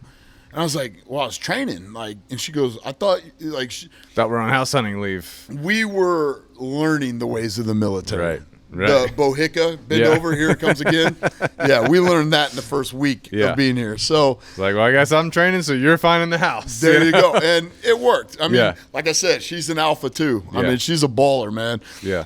She can step up and run shit that I know I don't have to worry about. When she calls me in, I know it's past that level and shit's about to get real. Yeah. So that I'm like her reserve, you know, like her reserve parachute, you know. And when it gets to this level, stand back. Well, you're the thing behind the glass that says break in case of war, you know? Yeah, exactly. When she takes that little hammer out and the glass. Oh yeah, and be prepared because it's coming. So we're sitting there, and you know she's finding these houses and stuff like that, but our time had run out, and we can't just keep dumping money into this hotel, you know, to stay there.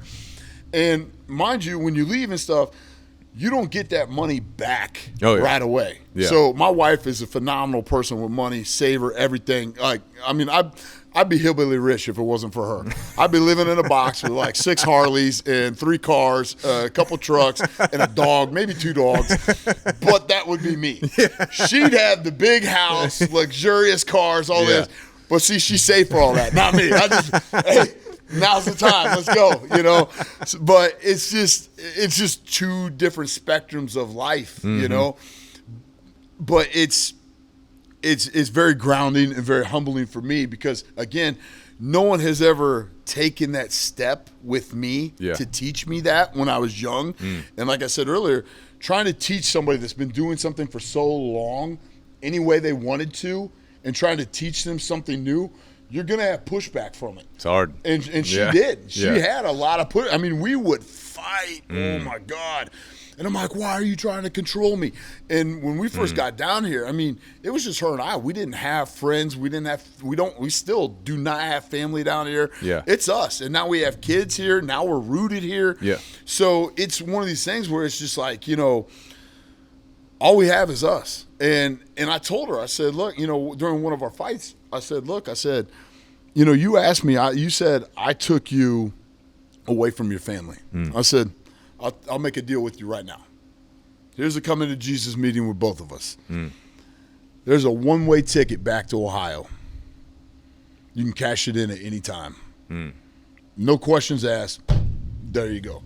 I said, but if you stay, know this, I will fight for you until I cannot breathe anymore. And I said, you give me this time in the military, however long it may be, and I said, at the end of this run or when I retire or whatever, we'll do whatever you want. Because you gave me your life now, I will give you mine in the future, like hands down. And I'm the most loyal person you will ever meet because I've had that non-loyalty foundation and I don't like it.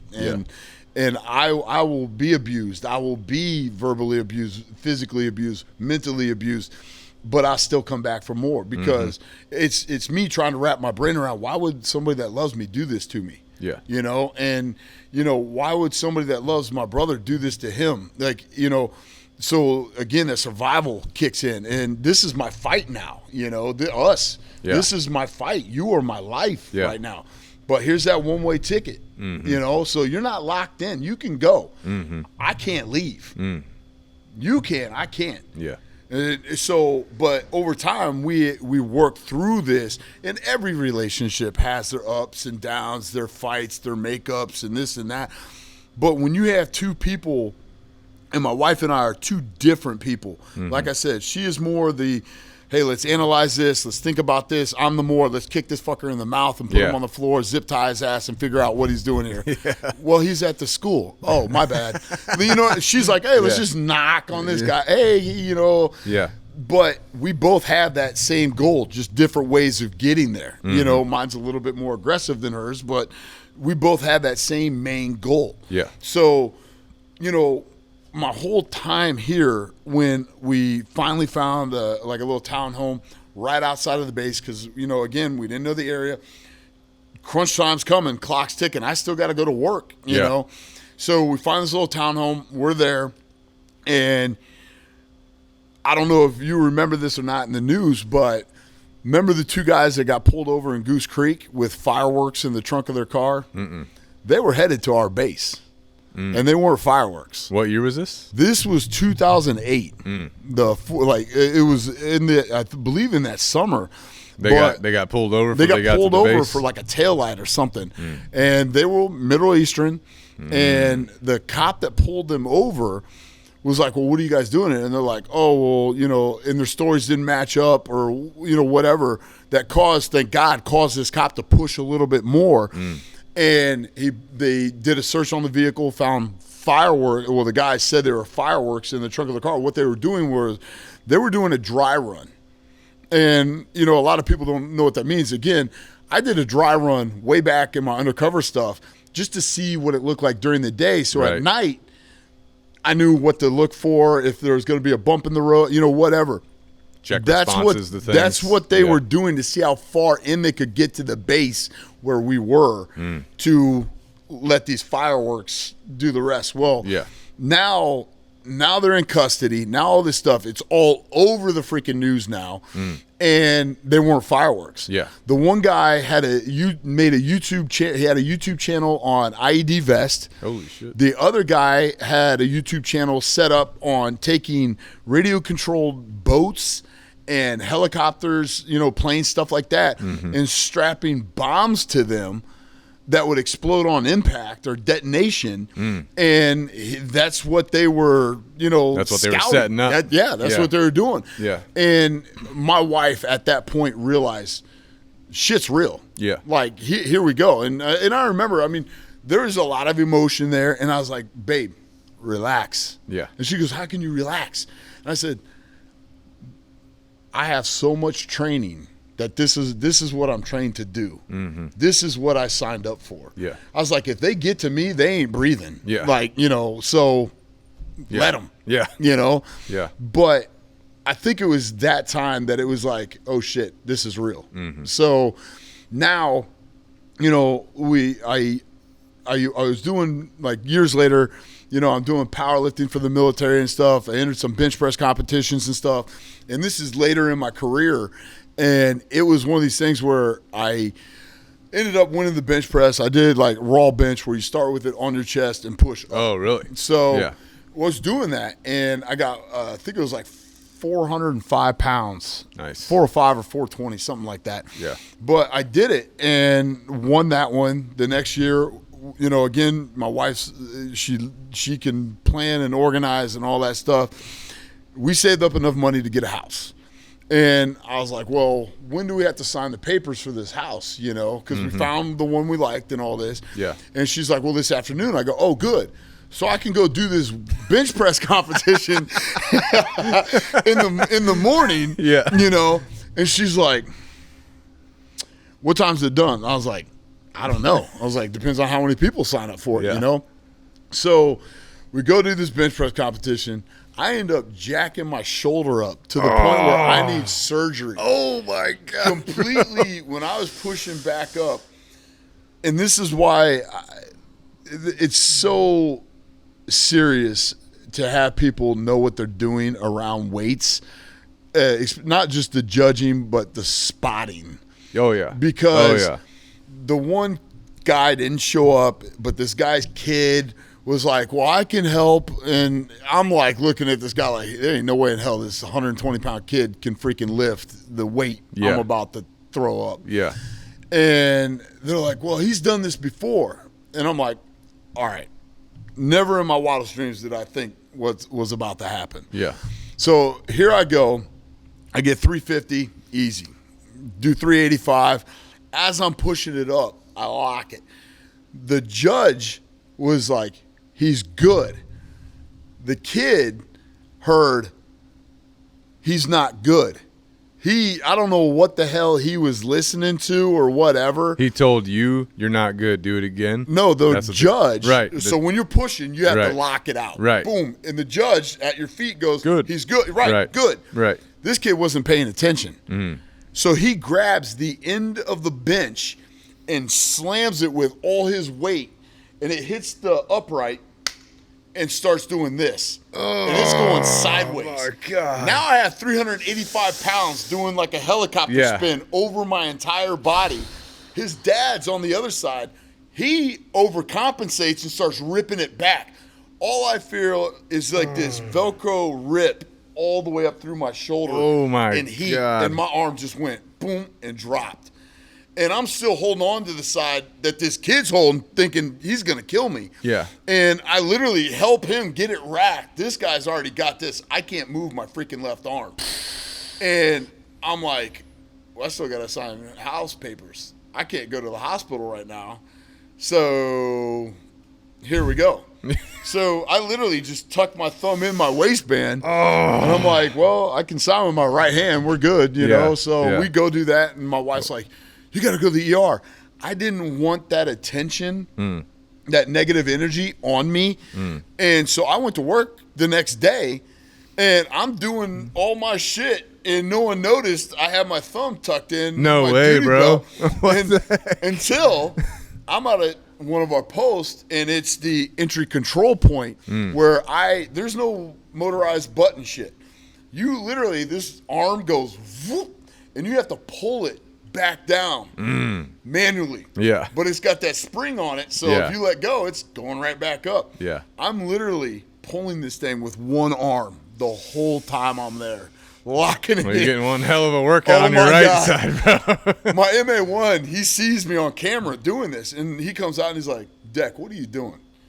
And I was like, oh, just working out. I was like, I'm just working out my right side, and then I'll do it with my left side, back and forth, hoping he didn't see the shit going on. And he's like, I just sit there and watched you for the last half an hour do the same arm every time a vehicle came in and out. And I was like, oh, maybe I should switch arms, like trying to play it off. And he's like, what happened? I was like, fuck. I was like, well, during the bench press competition yesterday, this is what happened. So I go to the doctor, and of course, good old military medicine. Here's some ibuprofen. Here's some ice. No way. Oh yeah. Oh yeah. But the pain is so excruciating. It has started to bruise up underneath and stuff. And my wife's like, something's not right. Something's not right. Right. And she's looking out for me, Yeah. And so I was like, I wonder how much trouble I get in if I go to the ER. Yeah. And so I was like, fuck it.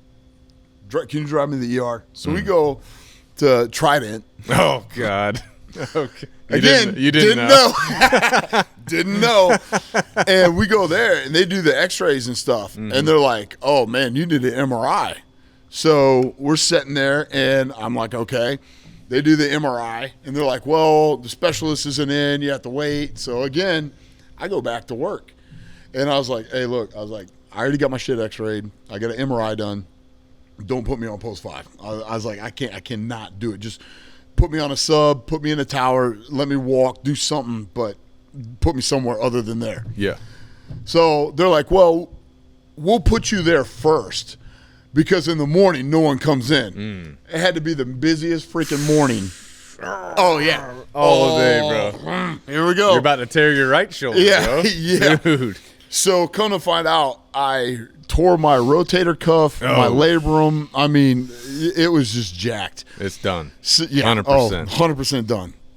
So surgery. But up here, but up here, I'm like, I'm not done. Like, yeah. I'm not done. Like, yeah. I'm not done. Right. And so, they do the surgery, and I'm like, when can I get back? Yeah. When can I start working out? And yeah. the doc's looking at me like I'm fucking nuts. Yeah. And I was like, when? Like 2 weeks, 3 weeks, like what? And he's like, well, probably at least 2 months. And I'm like, no. He's like, what? And I said, no. I go, it's not happening.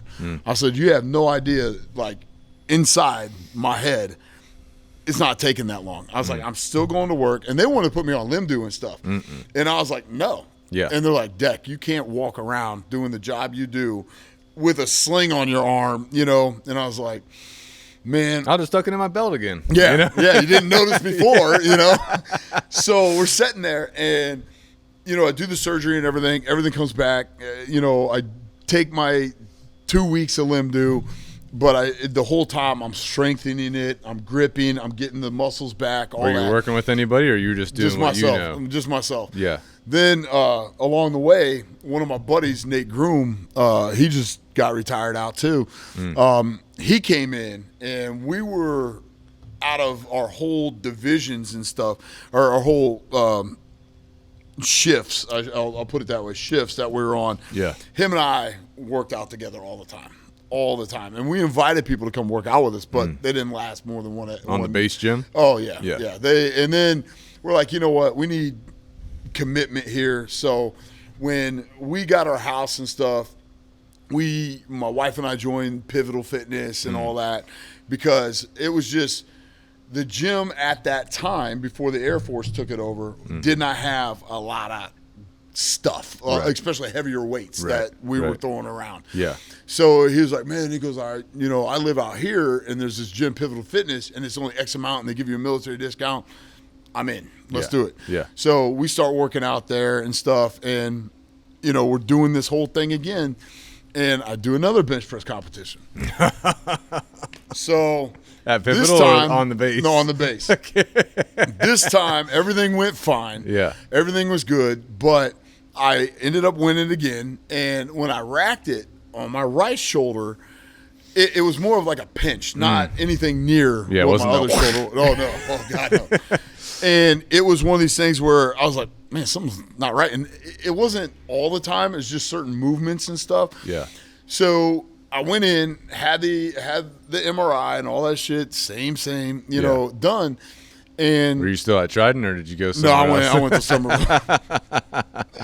And so we went in and had everything done, and the doc that did it, he was in the Army, and he's been overseas and stuff, and he was a graduate of the Citadel, played football, all this stuff, great guy. Yeah.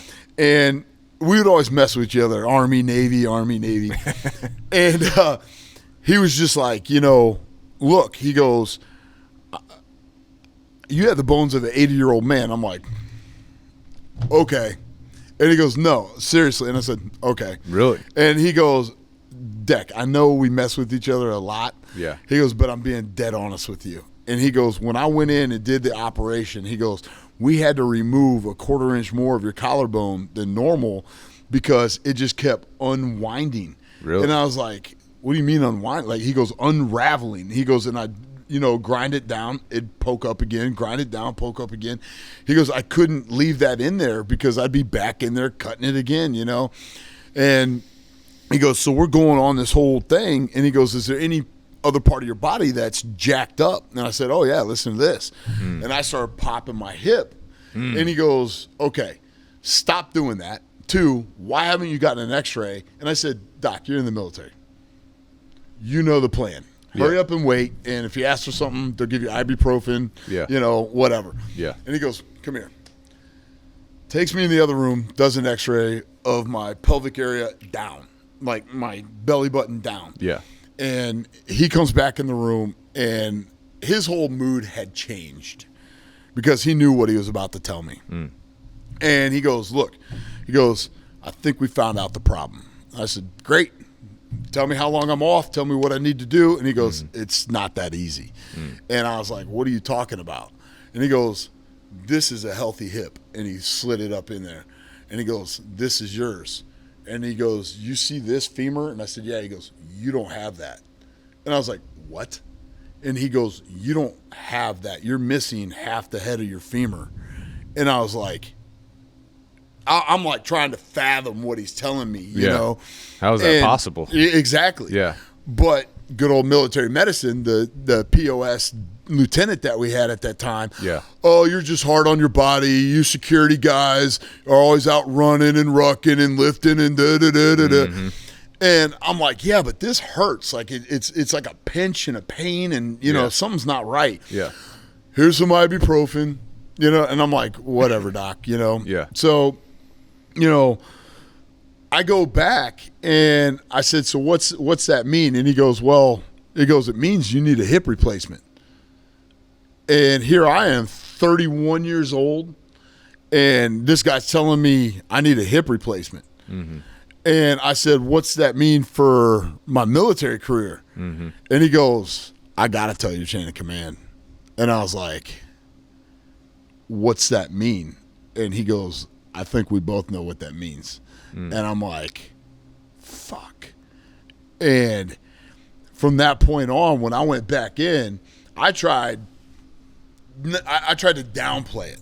Like, oh, yeah, I just got to get this done real quick. And they're like, get what done? I was like, I'll get my hip replaced and then this, I'll be back. And they're like, what? And I was like, and then the phone call came.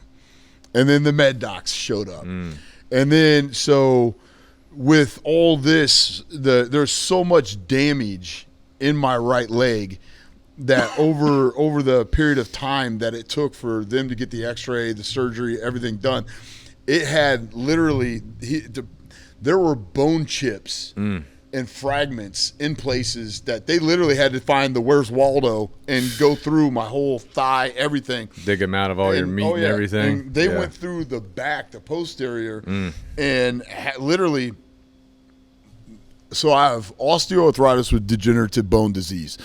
And what that means is I have the bones of an 80-year-old man that isn't getting enough XYZ in his diet, which is hard to believe, but you know, here we go again, you know, so obstacle. Yeah. And when they go in there and do this, they cut through so many nerves, muscle.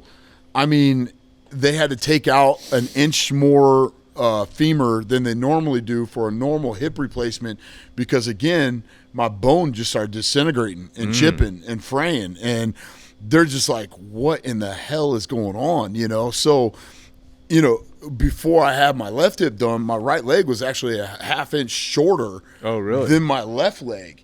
So if you didn't know that, you didn't notice my little gangster lean, you know, going on. But it literally took me 1.5 years to learn how to walk again. Like, so imagine here you got this high speed, low drag, kick in the door, everything. Now, I mean, I stayed in the hospital and they literally had to teach me how to walk.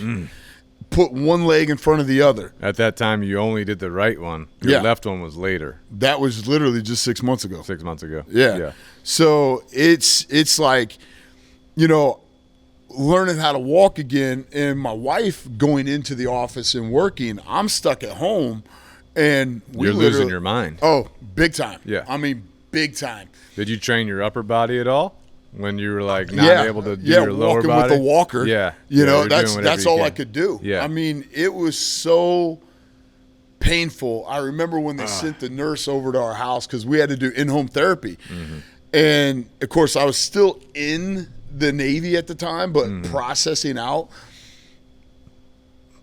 If I could change anything in the military, like not just one thing, but one main thing is the medical, because they have no idea what the hell they're doing. Yeah. None at all. The issue is the way that they just kind of put people into that job without really no a training, good training pipeline. You know?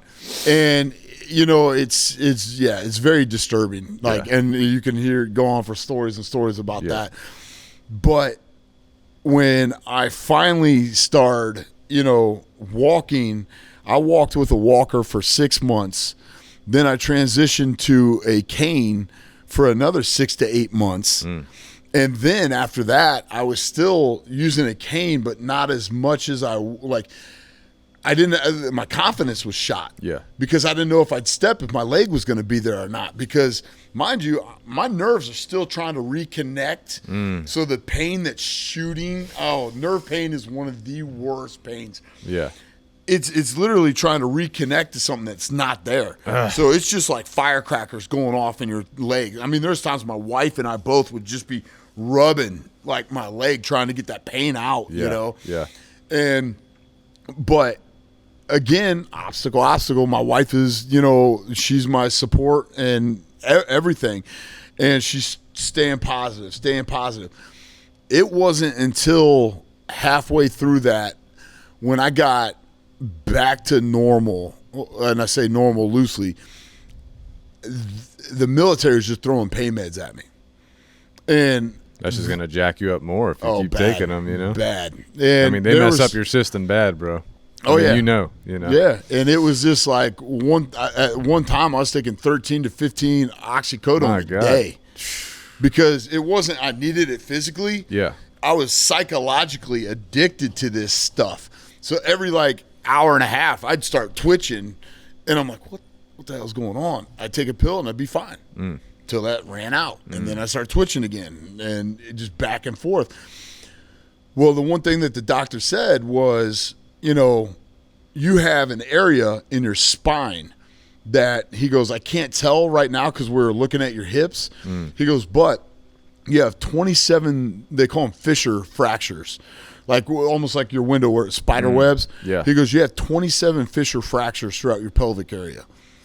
And I said, well, can you fix them when you're in there doing my hip? And he goes, it would be like chasing a cobweb. Like I'd fix one, another one would come up. I'd fix that one, another one would come up. He goes, you'd look like the little boy in the dam with his finger, you know, in all these holes trying to stop the water. And he goes, they'll heal, but just let them heal, you know? So I was like, okay. And he goes, but I'm really concerned about your spine. Like he goes, once you heal up from your hip, we'll come back in, we'll do an MRI of your spine and see what's going on there. So when he did that, I had to go to another doctor, another specialist. And so Dr. Caldwell, he did my shoulders. He's the one that found my hip and everything. I love that man to death. He's the one that opened the door on this big time. Yeah. And then he put me to Dr. Byron Bailey for Roper. The most intelligent man I've ever met in my entire life. This guy is like insanely smart.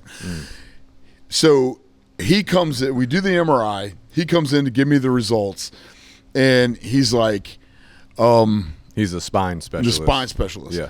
He comes in and he's like, so bad news is you need back surgery. I said, wait a minute, I just had my hip done. Yeah. And he goes, I know. And he goes, but your L3, your L4, your L5, and your S1 is completely gone. He goes, your L5 is completely almost gone. Well, we didn't necessarily know the extent of the L3 and L4 at that time. So they were doing shots in my back. I had over 45 injections in my spine. Were they injecting like a steroid? Like a steroid. Yeah. But here's the thing with that. The more you get, the less it lasts. So at first, yeah, you're good for like 6 months feeling like Superman, you know? Yeah. You go out, start doing your normal routine. Yeah. It doesn't fix anything though. So that 6 months becomes 4 months, 2 months. Now you're down to a month. My last shot, I went in, next day I was in pain again. And I'm literally talking, I get out of bed and walk like this. Just my feet. Yeah. Sliding my feet. I could not pick my feet up. I was in so much pain. My wife is seriously like my hero. Literally for over 2 years, she's the one putting socks on my feet. She's the one tying my shoes.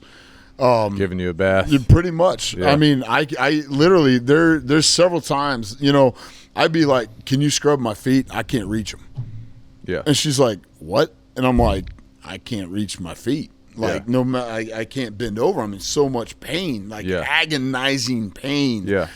And so, you know, so that became part of her job, you know, like sickness and health, richer for poor, you know, the whole nine. And that's reality. Yeah. How many people would have left at that point? They didn't sign up for that. And my brother even told me, you know, we went to D.C. and I had my cane with me. Yeah. And he goes, have you had a talk with Lish yet? How's she feel about all this? And he goes, you know, you need to have that talk with her because she didn't sign up for this shit. And when my brother's telling me this, Yeah. I put more oomph into that conversation. Right. More real into that conversation. So, you know, we get back home, back to Charleston and stuff, and I said, look, you know, we literally just had a baby. My son, you know, he was like 2 at this time. And I told her, I was like, look, I said, you know, I'm not trying to hold you down. You know, this isn't your life. This is my life. Yeah. And she literally just looked at me and she's like, I'm not leaving you. And we had just went through my whole hip surgery and she handled it like a boss, man. I mean, like a boss. Never missed a doctor's appointment. Couldn't drive, so she was driving me, or she had people drive me, pick me up, take me places, because I just opened my gym too. in 2010. Yeah. You know, and I'm sitting there teaching jiu-jitsu, you know, from a walker. You know, so she handled it like a boss. Yeah. But then I had that conversation with my brother getting ready to have my spine surgery. And I told her, I was like, you know, I don't know if I'm ever going to be normal. And you didn't sign up for this. Yeah. You know, I mean, my wife, I mean, she's hot. And, you know, I don't want to hold her back from her life. Yeah. You know, I understand she's got her life. Yeah. I don't want to be that person. I can't go because my husband. I can't do this because my husband. I can't do this because I don't want to be that person. Yeah. You know, and she's like, I'm not leaving you. And when she said that to me, I knew she was in it for the long haul. And she goes, we're going to get through this. And we went in as a team, and I finally had somebody that gave a damn about my well-being, about what was going on with me, and coming out on the other end healthy, or the healthiest I could be. Yeah. And when I went in, I spent 3.5 days in the hospital, and the doctor came in, Dr. Byron Bailey, he came in, and he was like, so the good news is your back's corrected. Everything went great. Everything's good. He goes, but I don't know if you know anything about a spinal column. I said, no. And he goes, your column is literally from top to bottom. And he goes, all the stuff in that spinal column, he goes, you had bone where bone didn't need to be. And he's like, you were a half an inch.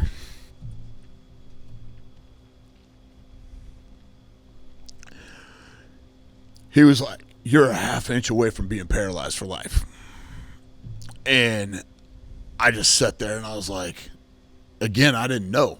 Yeah. But a lot of people, you know, don't know that true what it's like to suffer and the extent of pain that you can actually go through and tell yourself, I'm fine. Yeah. That was just a regular thing for me every day. Yeah. You know, I'm good. Yeah. I'm good. I'm good. In reality, I'm in so much agonizing pain. I'm trying everything I can to get rid of it. And so he told me when he got in there, my S1 was gone. And my L5, he goes, I know exactly where you were getting your shots at. And I said, how'd you know that? And he goes, because you had no disc left. He goes, it ate your disc completely. The shots? Yeah. Holy shit. Over 40 of them. No way. And my L3 and L4, now they're on top.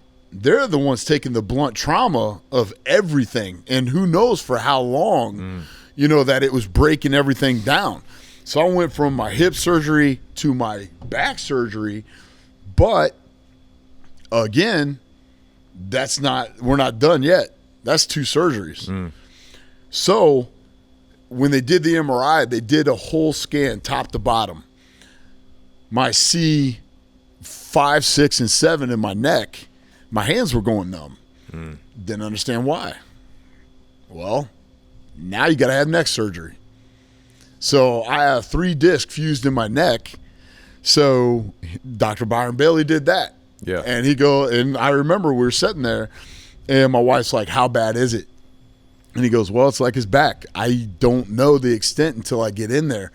A surgery that was supposed to last 3 hours ended up lasting over 6.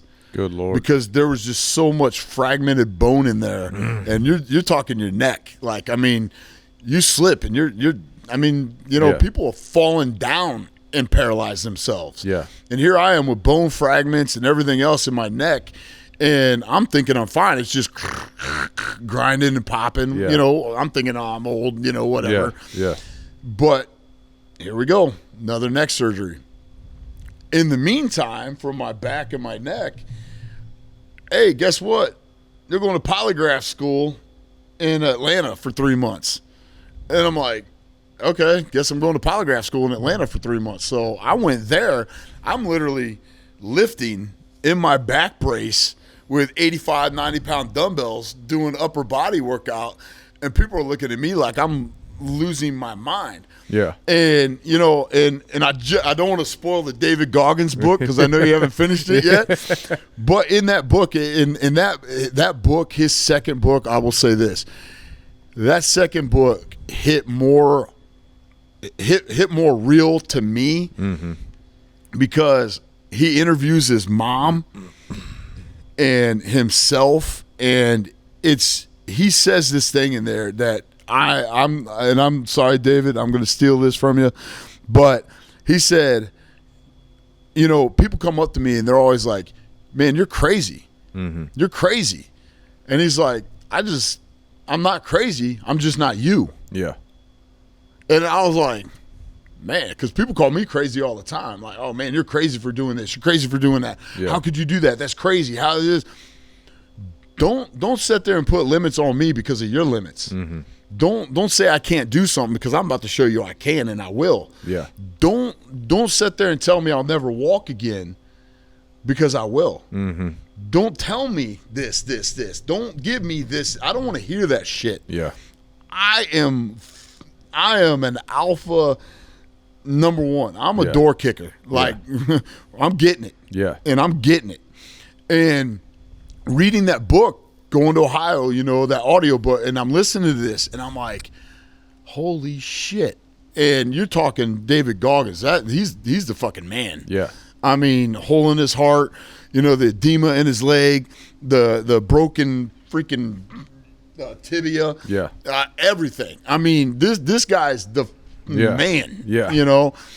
And well, the latest book he's talking about the kneecap that wasn't even there. Yeah. And it's just like, doctor's like, you don't have a kneecap. He's like, I didn't even know. Yeah. Because he's just running every day. You know? Exactly. But there again, if you don't know, you don't know. You're just operating. Yeah. You know what I'm saying? You like, again, I didn't know. Yeah. My right side's making up for my left side, you know, and this and that. And I'm fine with that. Yeah. But now, you know, going from my hip surgery, having that full replacement, to my back surgery, having 4 discs replaced or, you know, fused, going to my neck, having 3 discs fused. Yeah. Now, both my surgeries include this. My right hip is a full hip replacement. My L3, L4, L5, S1 are all fused. My C5, 6, and 7 in my neck are fused. Both of my shoulders have been operated on twice. I don't have a bursa sac in this one. Oh, really? My other one, I have 2 anchors in. My rotator cuffs in both of them have been repaired and put back. My labrums in both my shoulders have been sewed back together and drained. So when we're talking all this, I'm like, okay. Yeah. When can I get back to my routine? Yeah. When can I get back to training? Yeah. When can I get back to lifting, to running, all this other stuff? And again, people are looking at me like I'm freaking crazy, but I'm not crazy. Yeah. I'm just not you, you know? Yeah. And how many people do you know, one surgery, man, they're down for the count. Well, the thing is, if you look at you, you're a manimal. You're a beast, you know what I'm saying? And so if someone hears, you know, that you've been through all this shit, they're like, holy shit, you're crazy. They don't believe it. Right. The first thing, they don't believe it. They don't. And, you know, being in this industry of MMA, I mean, the dislocated jaw. Yeah. My fingers, they're twisted and broke and everything. And my hip, my back, my neck, both shoulders twice. We get going, and, you know, next thing you know, my left hip, something's not right. And I tell my wife, I'm like, man, I don't want to do it. And she goes, we have to. Yeah. And now I have a daughter. You know, she just turned 8 in November. My son turns 13 in February. Now there's more priorities in my life now that I can't take another 18 months off to learn how to walk again. Right. So we went to one doctor. And let me back up. So at the old location that our gym used to be at, we do a thing called a birthday flip. So one of our students, it was her birthday. I go to flip her, and it felt like a zip tie in my forearm. And it was just zip. And I was like, I knew something wasn't right. Again, my shoulder, now my bicep. And I'm like, and we have a couple nurses and doctors and stuff in here. And I'm like, I can't take my gi off. I can't lift my arm. And I was like, hey, come here real quick. And I was like, something's not right with my arm. And we take my gi off from the right side and let it slide up. And they literally start pushing. They're like, well, usually if you tear your bicep, it starts black and blue and stuff. None of that was taking place. So I was like, cool. Maybe I just pulled a muscle, a tendon, whatever. Yeah. Next day I wake up. From my elbow down to my wrist was black. Damn. And about that big. Oh, I got photos of it. I mean, it is nuts. And so I called the guy that looked at it, and I said, yeah, about that non-bruising, I'm going to head to the ER right now.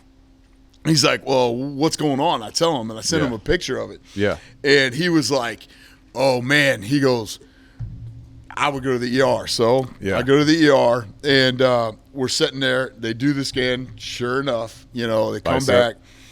Tore my distal tendon 90% of the way off. That's the one down here, right? That's the bottom. There's one here and two up here. Right. That one there. And I said, so it's not completely torn. And the doc goes, I already know where you're going with this. And he goes, it's torn. It's torn, and it's not going to regrow, Yeah. So I said, so what are we thinking? And at that time, the unicorn virus, the COVID thing was out and about. Yeah. And we can't do surgery. Yeah. No, that's what it was. And they're like, you need a COVID test. And I'm not talking just a little in here, see if you got some boogers.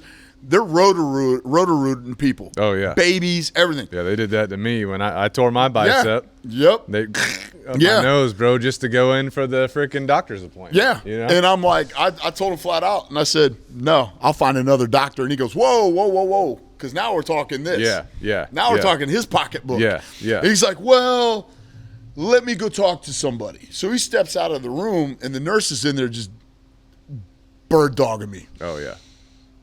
And I'm like, you look at me all you want. I have no problem telling somebody if they're going to mean mug me, say something. Yeah. Say something. Yeah. Please. Yeah. Because you don't know me. Yeah. You don't know what I've been through. Right. Say something. Yeah. So I'm sitting there in this room with her. He comes back in. He goes, I can do it. And I said, okay, where? Roper was requiring this Roto-Rooter test the whole time. Mm-hmm.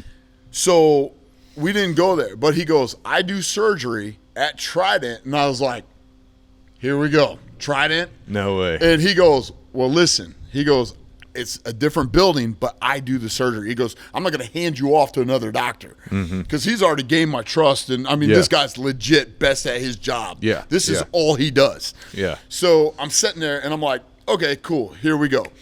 He goes, but you do have to get a COVID test. And I said, okay. And I said, what kind? And he goes, well, it's a drive up, this and that. And I said, man, and Lish, again, she's the good person on my shoulder. She's like, look, you need this done. And I was like, man. So I was like, what? I get to a point in my head where I'm like, fuck it. Mm-hmm. You want to hurt me? Hurt me. Yeah. You can't. Yeah. You can't hurt me. Yeah. Let's do it. Yeah. So I drive up, and I was like, go. I came up with an attitude. And I was like, go ahead and do it. And the lady goes, do what? And I was like, I'm here for a COVID test. And she goes, well, you do it. And I said, what? So in my head, I'm thinking, oh, I'm about to, gun deck this shit. So I'm sitting there. She hands me this little thing. And she goes, no, all you do is just up in your nose right here. They changed the whole protocol for everything. So I do that and give it to her. And I said, so is it positive or what? And she goes, well, we put the result. I'm like, so here we go, waiting again. Yeah. So I get the results. No COVID. I get the surgery. Yeah. While they do this, I flatline twice. What? When you're under? When I'm under. So, and the whole time I made a joke because they're doing the pre-op and the lady goes, oh, do you have a will in place? And I said, yeah, if I die, she gets everything. That's my will. Yeah. You know, just joking around. And we're joking, you know, whatever. Yeah. You know, when you're in certain jobs, you have this sarcasm, sense of humor, this dark humor. Yeah. And I'm like, yeah, she gets everything if I die, blah, blah, blah. You know, and we're sitting there coking and joking about it and stuff. Yeah. I didn't know the shit was about to come true. So again, a surgery that was supposed to take an hour and a half, I go in at 3 o'clock in the afternoon. I wake up. I don't know what time it is. Mm-hmm. My arm hurts like a mother, but all these people are like wide-eyed looking at me. And I'm like, what's up? How you guys doing? Yeah. And they're like, we're going to go get your wife. I'm like, okay. Yeah. Fine, you know? Yeah. Is your arm open or are they finished? Oh, it's finished. Everything's done. Yeah. And I have the big sleeve of, you know, girth on now, you know? Yeah. And my wife walks in. And I'm like, hey, babe, how are you? And she's like, good. And she kisses me and stuff. And she goes, hey, hon. And I said, yeah, what's up? And she goes, we're going to go see a cardiologist tomorrow. And I said, the hell's my heart have to do it? I was like, is that part of the process? Because I never tore my bicep before. Yeah. And I'm like, oh, is that part of the process, you know? And she goes, well, actually, your heart stopped. And I said, what? And again, she's telling me this, so I put more oomph in that conversation. And I hear the doctor goes, well, but we got it back. And I said, okay. Obviously, I'm sitting right here. Right, you know? right. You know, but this explains everybody looking at me like they're looking at a ghost right now. Yeah. So I was like, okay. Unbeknownst to us, it happened twice when I was under. Not the one time they told us it happened. So the next morning, I wake up and I'm like, oh my God, my arm. Take the pain meds, muscle relaxer. My wife drives me to Trident. Dr. Sidney, the cardiologist. So when I flatlined the first time, I told them before, because years before on my shoulder surgery, I had a episode where my blood pressure dropped to under 30 beats a minute, and they couldn't wake me up. And they hit me with epinephrine, and boom, I was like, rah! Like kind of in the movie The Rock. He's like, and he's like, rah! You know? And I come out of this, and all of a sudden, you know, he goes, well, yeah, your heart stopped twice. And I was like, wait, what? And my wife's like, no, wait. You sure you got the right person? Like, this is Dwight Decker.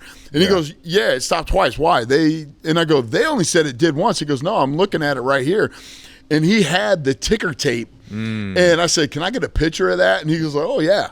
So I literally have it on my phone. And it's one of those things where the first time it happened, you know, I told them it, you know, before my blood pressure dropped, they just gave me epinephrine, boom, I was awake, whatever. Right. This time when it happened, they hit me with the epinephrine, but they still couldn't get me to wake up. And then all of a sudden, my heart rate dropped. My actual bing, bing, bing, bing dropped. It was only at like 15, 20 beats a minute. So finally, they call the cardiologist, Sidney, on call, and Dr. Sidney's like, well, just bring him over. And they're like, no, you don't understand. He's on the operating table right now. We can't just bring – he's like, I'll be over.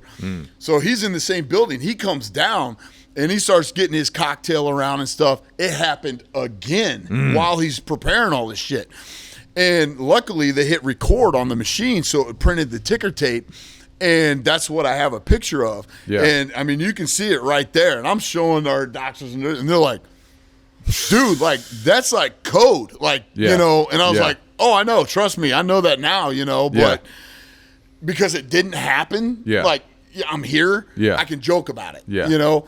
So when, you know, we're going in, like, fast forward and stuff, I'm going to 3 different cardiologists. And Reader's Digest version, genetics is screwing me. I'm the only one in my family that works out. I'm the only one I haven't had red meat in over 2 years now. And I eat pretty decent. Yeah. And I obviously work out and train, you know, up here constantly. So it's one of these things where it's like, what the hell? like, why are we getting these responses? You know, what is going on? Because I still have to get this fixed. Yeah. So we go into Dr. McCrossan, and cardiologist. He's the actual orthopedic specialist for my hip. Yeah. And we tell him everything, and he goes, I need you to get cleared by the cardiologist. Yeah. So I'm seeing Dr. Sidney at Trident. Yeah. I'm seeing Dr. Mark Matrosky, who's in the Army Special Ops. He's the patch and go guy for the Special Forces unit. Yeah. I'm going to him. He sends me to Dr. Michael Craig, another cardiologist at Trident, who just deals in cardiac failure. That is it. That's all he does. And we're trying to figure out all this between the three of them, put our heads together and figure something out. Finally, Dr. Michael Craig, the cardiac failure guy, goes, I need you to find out everything you possibly can in your family history of who has what problems, this, that, and another thing. 14 people on my dad's side have heart issues. Damn. Yeah. So genetics is fucking me. Yeah. So what about the degenerative bone? Oh, it's still there. Is that like the genetics too? We don't know. I mean, we don't know if it's that or so one of the medications they put me on for heartburn, Nexium, the purple pill, look at the side effects of that. Hip fractures, spinal fractures. Oh, yeah. Yeah, and the list goes on. So real short, I had to hire 2 attorneys when they were trying to push me out of the military. One, a class action lawsuit attorney, and then another attorney, a JAG attorney. Yeah. And the class action lawsuit guy out of Macon, Georgia, he goes, Deck, I'd make you a multimillionaire right now. Yeah. But do you bite the hand that feeds you? I said, what do you mean? And he's like, well, you're going to get your rating out of this. Yeah. So I did, and I'm very, very fortunate. And they're taking. You can put me through hell. Right. Take care of my family. Right. I don't care what you do to me, Right. what you tell me, how you hit me, whatever, kick me, whatever, shoot me, whatever. Yeah. Take care of my family. Yeah. So, we jump forward. Dr. McCrossan knows about the bone disorder. Yeah. Knows about the heart issue. He goes, I need you to get cleared before any of this. So I go in, I get the stress test done, but the nuclear stress test done. So the nuclear test, I don't know if you know what that is. Oh, it's a fun time. They hook up the whole guinea pig thing to your chest, the EKG shit. Yeah. But they also have an IV in you that they inject, I think it's adrenaline, into you. To see how your heart handles as you're running. Yeah. As you're running to see if you're going to hit that level. Holy shit, so, mind you, PT's never been a problem with me. Yeah. I'm on this treadmill literally for like 20-something minutes. You're singing cadences. Oh, yeah. Let's go, baby. Yeah, and I'm like, I'm enjoying myself. Yeah. They already gave me the adrenaline, everything. Yeah. The treadmill wouldn't go up anymore. And they're like, this guy's heart rate's at like 160. Like, it's not going anywhere. Like, he's fine, know. They're like, are you good with it? Are you good with it, doc? Are you good with it? All right, call it. Boom. I'm literally sitting in a chair, and I'm still hooked up. My heart rate starts climbing, 190. Sitting down? 192, 195. The nurse goes, hey, are you okay? I said, yeah, why?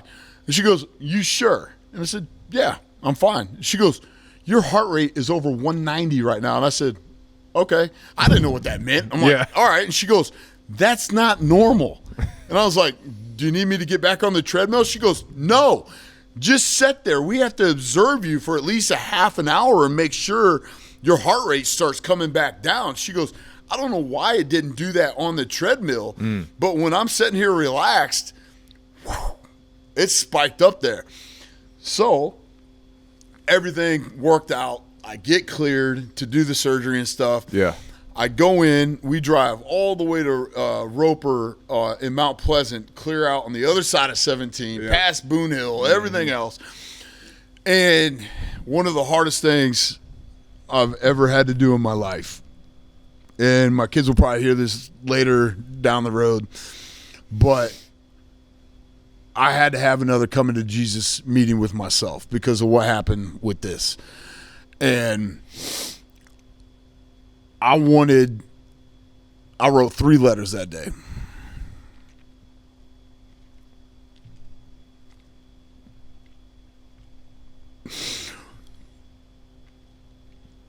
one to my son,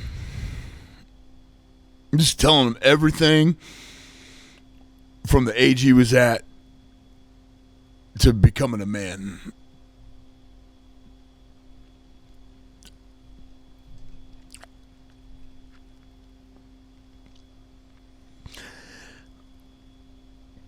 Just life lessons. How to treat a girl.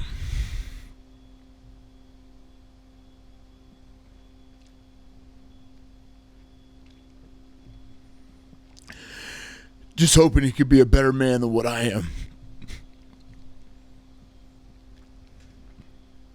And then I had to write one to my daughter.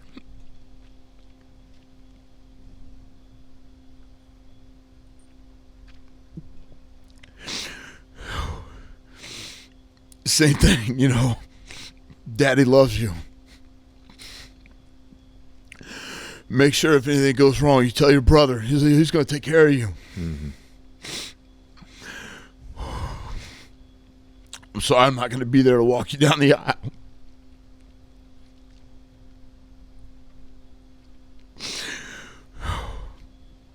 And just other stuff.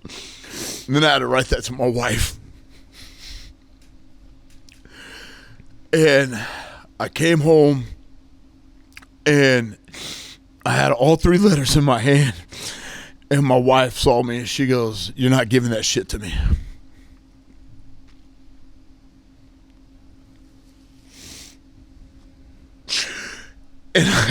And I said, "You can sit there and tell me that over and over and over again, babe." I said, "But it's happening to me, and I don't want that. I don't want there to be any doubt whatsoever in your mind, our kids' mind, anything, how much I love them." Yeah. And she goes, "Don't give those letters to those kids." And I said, "I'm not going to. I'm going to put them in my top dresser drawer along with your letter." And I said, "If I don't come out of this," and she goes, "You're coming out of this." Mm-hmm. And I had psyched myself up so much that, you know, again, for me to do something that pushes the envelope, you have to literally get your psyche right, that mindset right, and go in it with clarity and attitude, whatever you need to get to that limit, that next level, to put yourself, okay, you know it's dangerous. Yeah. But you have to do it. Like, there's no passing the buck to somebody else. And I remember the drive over there, I had my headphones in, and same thing when I was on the SWAT team. I listened to certain music when I lift to certain music, and it's just to get in that zone. And that's what I'm doing. I'm getting mentally ready for that shit. Yeah. And we get to Roper, and the doc comes in. I'm getting prepped for everything. They're doing everything with me and all that. They take my blood pressure. My blood pressure is through the roof. They hit me with Versat. 1 bottle. Nothing. I got myself so amped up because I'm hitting this bitch head on. Yeah. Like, this is my enemy. Here we go. And they hit me with another one. They literally, the guy behind me that came in after me to get his hip done, they took him back first. My heart rate and my blood pressure was 193 over 210. I was about to stroke out. And they're literally the anesthesiologist, and she's an anesthesia, I forget the medical name for it. She's an anesthesiologist / cardiologist, so she does both. And she works with Dr. McCrossan. She's like, we can't. And she's like, "I've been studying your file for a month, yada, yada, yada." And she's like, "You know, I know everything about you. What we're going to do is we can't give you as much anesthesia because of what happened. I don't want to put that on." She didn't want to blemish her fucking file is what it was. And I found that out later. Like, she can kiss my ass, you know. Yeah. She was trying to protect herself, not the patient, me, you know? Right. So she's talking about giving me an epidural and all this other shit. To keep you awake. To keep me awake while they're doing this shit. While they're working on your hip. Yeah. And I said no. And we literally, my wife, myself, this person, we're going back and forth. And finally, again, I just said, fuck it. Do whatever you want to do. I'm pissed now. Yeah. Fuck it. Do what you want to do. She's like, well, it's the best. I don't give a shit. Stop talking. Do what you want to do. So they wheel me back, and we're getting ready to have the surgery. And unbeknownst to me, well, I knew it at that time. They gave me something. They gave me a Versed and something else in the IV, and they're like, hold the pillow, and I'm holding the pillow, like lean over, and she goes, I'm going to put this in your L3, and I said, that's fused, right? And she goes, what? And I said, I thought you looked at my file. You've been studying my file for a month. That's what you said. I said, what, you can't just. Well, she goes, I'm going to try. And I said, no, stop that. I go, hold up. I said, 1, I'm not a fucking pincushion. 2, I don't like this anyway. Next thing I know, I'm going into this fight or flight mode. Next thing I know, I'm getting shit slapped on my chest. I can't fight these people, so my body is telling me, you're going out. I had no idea. And she comes back over. All of a sudden, all these alarms, bells, whistles start going off. And I'm like, here we go. I guess, I'm getting a back surgery. And she goes, or getting my hip done. She goes, not today. She goes, stay with us. I go, I'm not going anywhere. I'm hooked up. And she goes, don't leave us. And I said, I'm not, what are you talking about? She goes, stay with us. And she's talking to me this whole time. My heart rate is going down. Next thing you know, bam, here comes the epinephrine, the adrenaline, trying to get my heart rate back up. Yeah. I mean, they got the pads on me, and they're getting ready to, Yeah. And I'm just sitting there like, I guess we're not getting my hip done today. After that, I had to sit in that, like literally, so my wife dropped me off. And knowing what happened the first one, she literally, now we're at the second stage of my other hip now. Yeah. I'm already in the back. My wife is like, I'm going to go relax. I still have work I got to do, all this. So she goes down the road to get lunch, and her phone rings. And it's the hospital. And she's literally looking at her phone and knowing what could be on the other end of that phone. And she was like, hello? And the first thing, thank God for Dr. McCrossan. He's a very professional individual. Love the guy to death. He said, he's fine. You just need to come back to the hospital now. Because everything that's going on. Yeah. And she goes, what? And he goes again, because she, it's sinking in. Right. Right. She was bracing for the worst. Her adrenaline's up too. Oh yeah. And so he's like, he's fine. I just need you to come back to the hospital. Yeah. So she literally packs up everything, pays for her, got it to go, all that, and comes back to the hospital. Hasn't seen me yet because I'm in the back. She can't come back to where I'm at because they're still doing their thing, Yeah. And now they bring me into the waiting area, and they're waiting for all this shit to chill out and stuff. So I'm literally in there for another hour and a half, 2 hours. She's making phone calls like, hey, he's not getting surgery today. We're bringing him home. Everything's fine. We're going to figure this out. Da-da-da-da-da. He had another response, blah, blah, blah. Again, here we go. I'm going back to all these cardiologists and stuff, figuring all this shit out. Like, why is everything? So I'm telling Dr. Michael Craig, the cardiac failure specialist, what happened. And I said, I don't want to go back to that lady. I want Dr. McCrossan to do my hip because he knows my history and stuff. Yeah. But I don't want that lady. Yeah. And he's like, okay. He goes, well, let me see what I can do. And he goes, you're cleared. Everything's fine. He goes, it's not you're allergic to anesthesia because you didn't have any in you to be allergic to that time, which he goes, that's good because now we can eliminate that fact that factor, Yeah. and really look at, you know, the genetic part of it. Oh, yeah. So now, you know, I'm taking my heart meds and stuff like that now, and everything's fine. My blood pressure's normal, everything's good, Yeah. all that.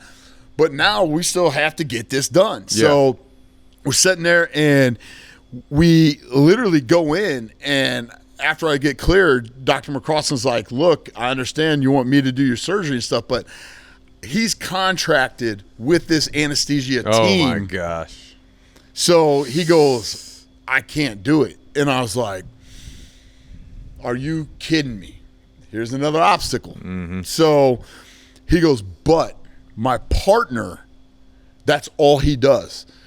And this guy comes in, and literally he's so relaxed. I'm like, is this dude high right now? Like, I mean, he's like a surfer dude. He's like, so man, yeah, you know, I heard about what's going on. yeah, we're gonna go in there, and I got you. And I'm like, I'm looking at my wife. My wife's like, how old is this guy? Like, he's young.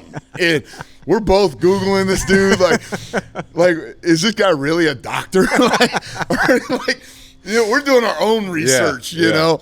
So we're sitting there, and, you know, we're going through everything, and dude's phenomenal.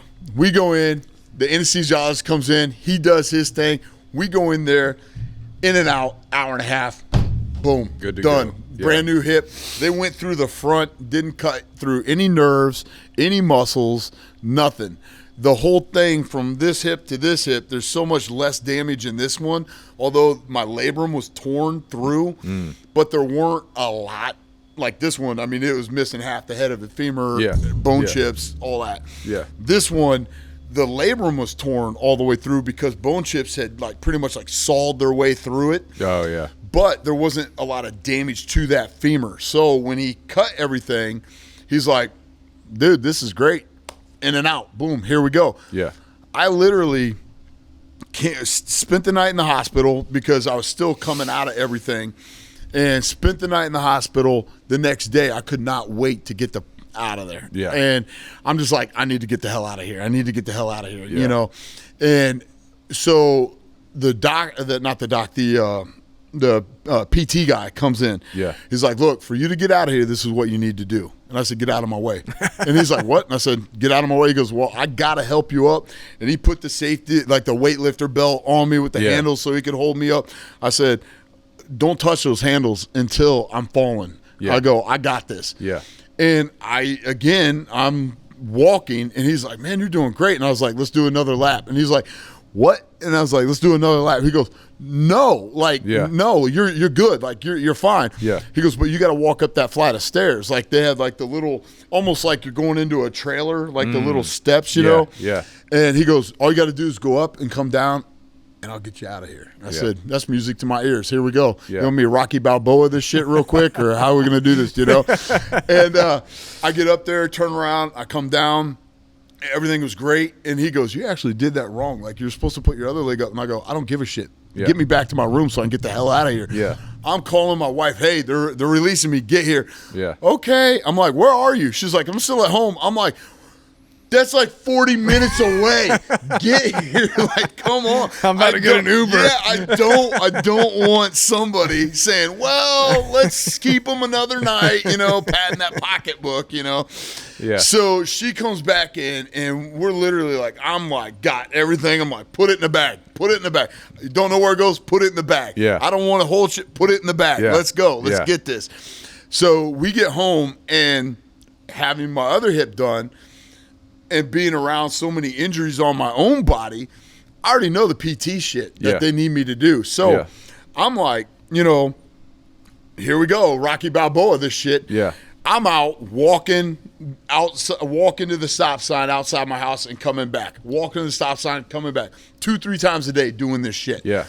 And the PT lady shows up, and she's, you know, nothing against them. They're doing their work, you know.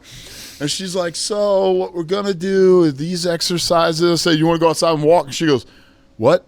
I said, do you want to go outside and walk? I said, you know, I've already done it 2 times today. Yeah. And she goes, you've already been outside walking? I said, yeah, I went to that stop sign right there. And she goes, all right, let's go. So she was looking at my gait when I was walking. She goes, you're actually doing pretty good. Yeah. And I was like, well, you know, I've already had this one done. Told her my surgeon. She goes, I'm just going to stop talking right now. Like, you know, and so we're doing this. Yeah. And literally I had 3 appointments. They signed me up for 54 PT sessions at my house. Good Lord. At that last one, I said, you ain't coming back. I'm done. Yeah. And they go, yeah, we kind of figured you'd say that. So just sign here. And that was it. I did my own. And literally, so how passionate I am about this gym and the clients that we have in here is I told the kids, you know, adults can understand differently than kids. I told the kids, I said, hey, look, sensei, coach, I got to go get this hip done. They're going to, you know, replace my hip. Didn't get into the details. Mm-hmm. I said, I'm going to take 2 days off, and I'll be back in here. And they're all like, and their parents are like, ain't no way the motherfucker's coming back in here. Like, you know. And they're, you know, they're saying their little comments, whatever. Yeah. And I had my surgery on Thursday, got released on Friday. I came back up here on Saturday morning, and I walked through those doors with my walker, and everybody's like, holy shit. And I remember Coach Carlos, he goes, oh, it's $1 million man. I go, now I am. Now I am. Yeah. I got literally, you know, half, like from my waist down, $750K in my body. From the waist up, that's well over $1 million. Yeah. And, you know, I don't make excuses like I can't do something. Yeah. I'm going to show you I can do it. Yeah. You know, too many people are comfortable. Again, going to Goggins, make your uncomfortable your new comfortable. Yeah. You'll be surprised at how many doors open in that realm that people never thought were physically and mentally possible, you know? So when I walked back in here, it wasn't only to prove to myself. I set these little goals, like for myself, like my whole life, just little goals. When I was a kid, I got to make it to school and not get kidnapped. That was a goal. Literally, that was a goal for my brother and I. Yeah. We literally had to make it from a half a mile from my parents' house to our elementary school and back home. That's a goal. Yeah. We did that. And we just, our goals changed, our life changed, our priorities changed. Yeah. But I still set those goals out there, you know? So my goal was 2 days after to walk through them damn doors, walker, not whatever, and sit here and just let everybody know, hey, this motherfucker's back. Yeah. Be ready. Yeah. Because when I come back, all hell's breaking loose. Yeah. So now my body's good to go, you know? But teaching and stuff, I'm out there literally doing shit a month after my surgery, 2 months after my surgery. And even the adults are looking at me like, hey, I can do that. And I'm like, no, I got it.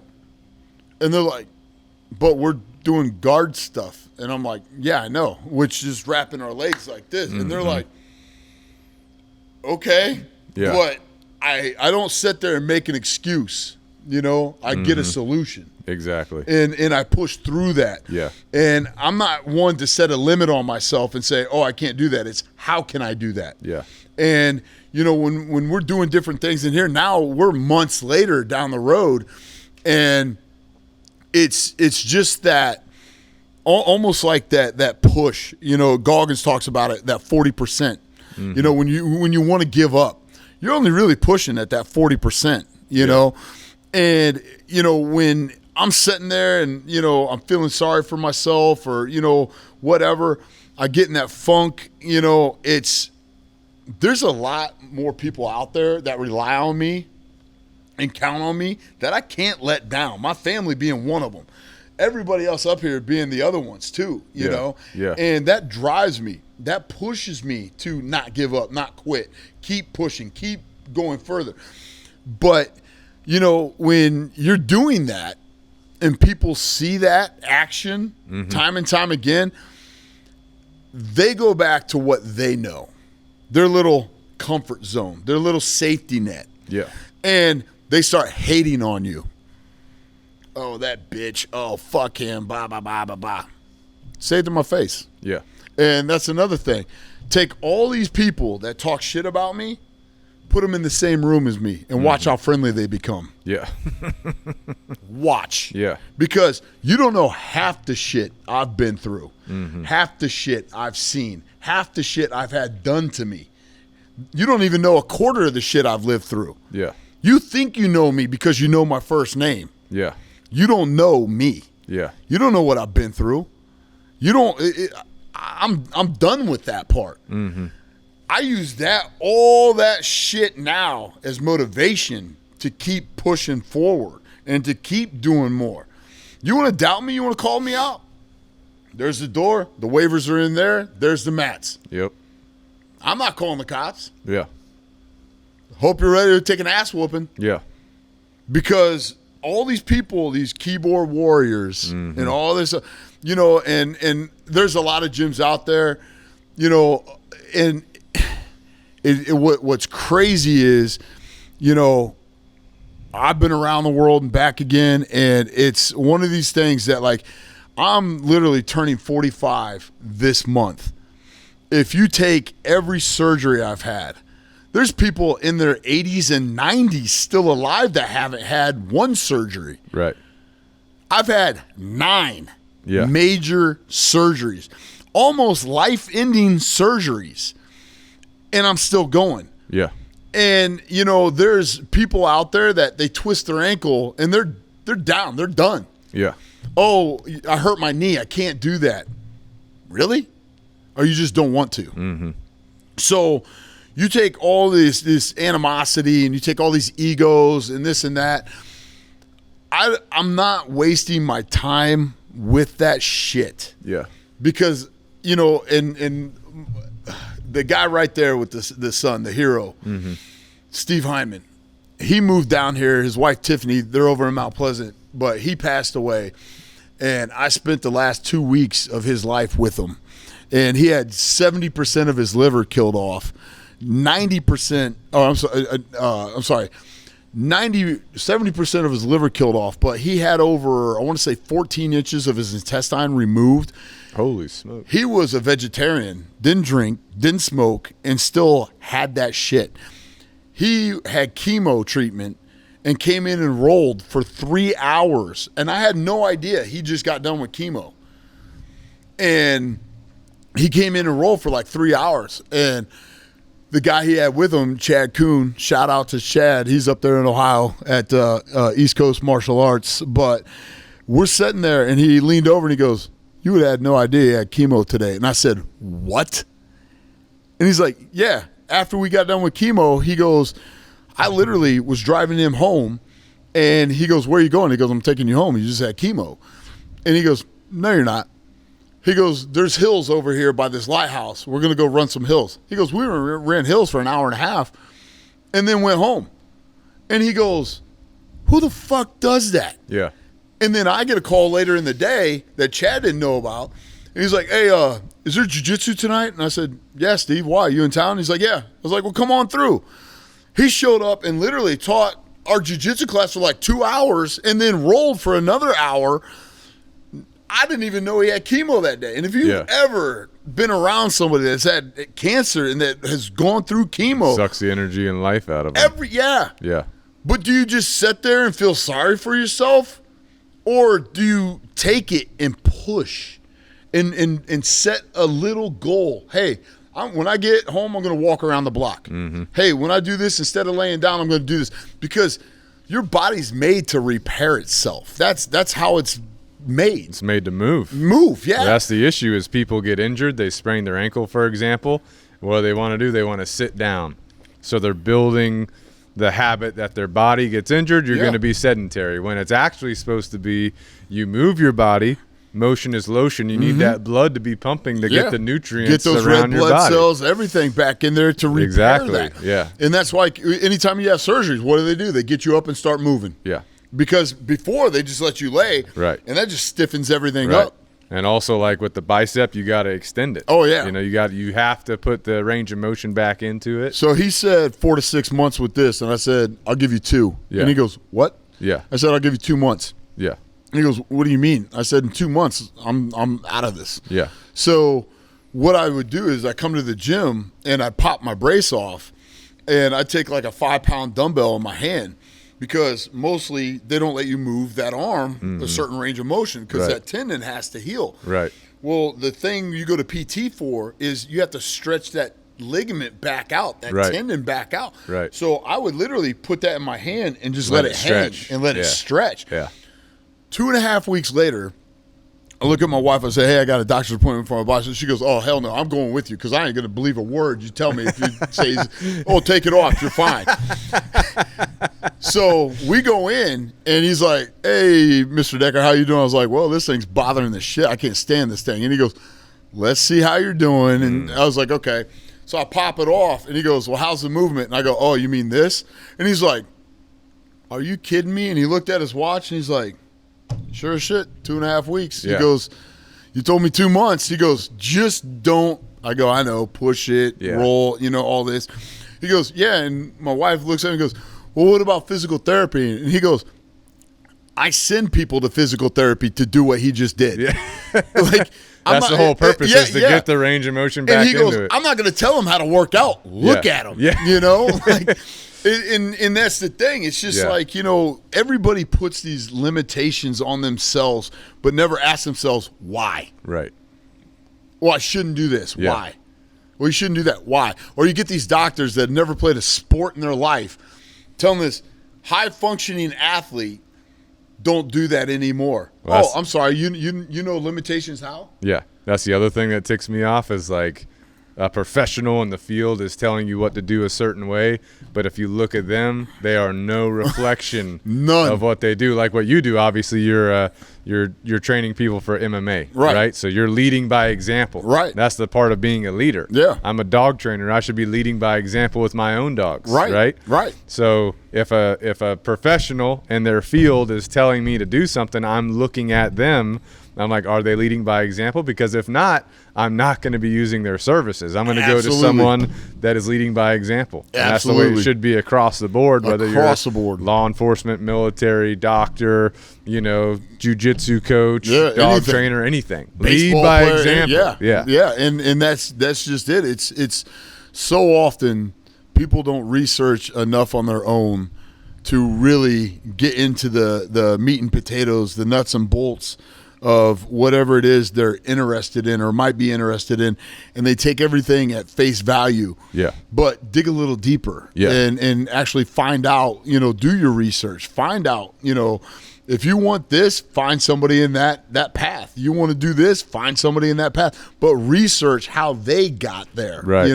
Right. And I have a lot of friends in the martial arts community. And it's one of these things where, being inducted into the Martial Arts Hall of Fame, we're going back to Jersey and you're going back again. You're going back again. I'm getting another award at the end of the month, and my wife is going with me, and it's one of those things where it's you make all these payments, through life, doing your work and getting everything, in order. But what are you getting it in order for? Mm-hmm. And if you can't answer that question, like, I want to be the best XYZ. Right. Well, what's your plan of action? Right. How do you get there? Exactly. So, never in my wildest dreams did I think I'd be one of the youngest guys when I first got inducted in the Martial Arts Hall of Fame.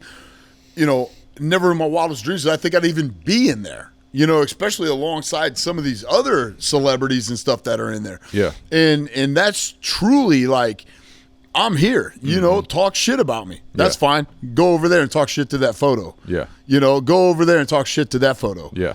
Go over there and talk shit to that award. Yeah. Because your opinion doesn't matter to me. Exactly. You are not important to me. So why am I wasting my time on you? Yeah. Let your actions speak for you. Yeah. You know what I'm saying? Don't be mad at me for your shortcomings. Right. Don't.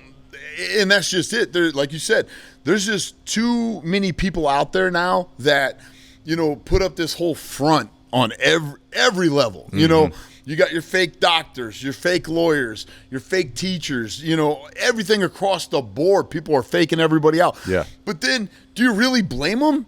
Because shouldn't you be doing the research in the first place? People are going with him is the problem. Right. And that's the thing. Just because he's a nice guy or she's a nice lady doesn't make them know everything that, doesn't make them the best at anything. Yeah. Other than bullshit. And, when, we're moving forward, and that's, kind of like with that, going back this year at the end of the month, we actually got invited to have a vendor table at the event for Grappling PTSD because of the work we do for veterans. Yeah. And, we do the walk every year in July, and it's a 32-mile hump, from Somerville to Waterfront Park. But, when I first started it, again, you're crazy. You're crazy. Yeah. There ain't no way in hell you're walking that. Yeah. There's that doubt. Doubt me. That'll be fun. Well, that's the thing. The naysayers and the haters, they fuel me. Exactly. Just like with you, I'm sure. Absolutely. I have a lot of haters and naysayers, and I'm like, oh, that shit fuels my fire. You know what I'm saying? So 100%.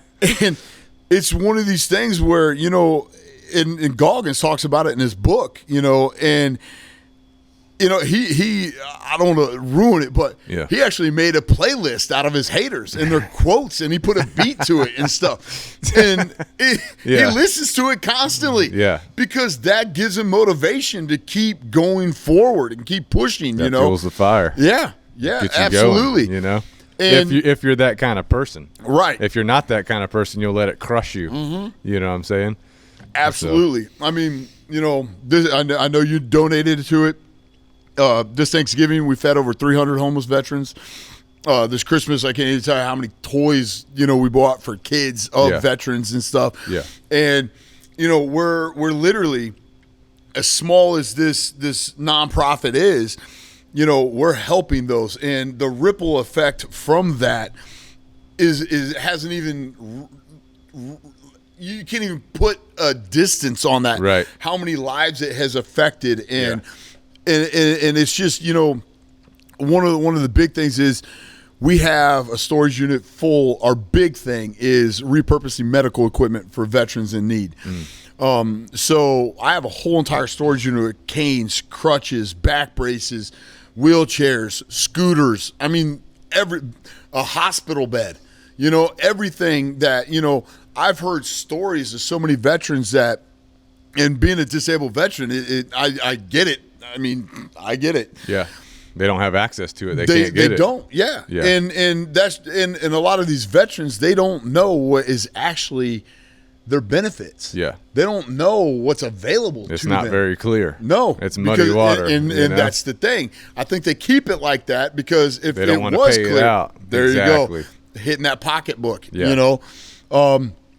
and it's just, it blows my mind because, again, the only people in life that are going to watch out for you is you, ultimately is you.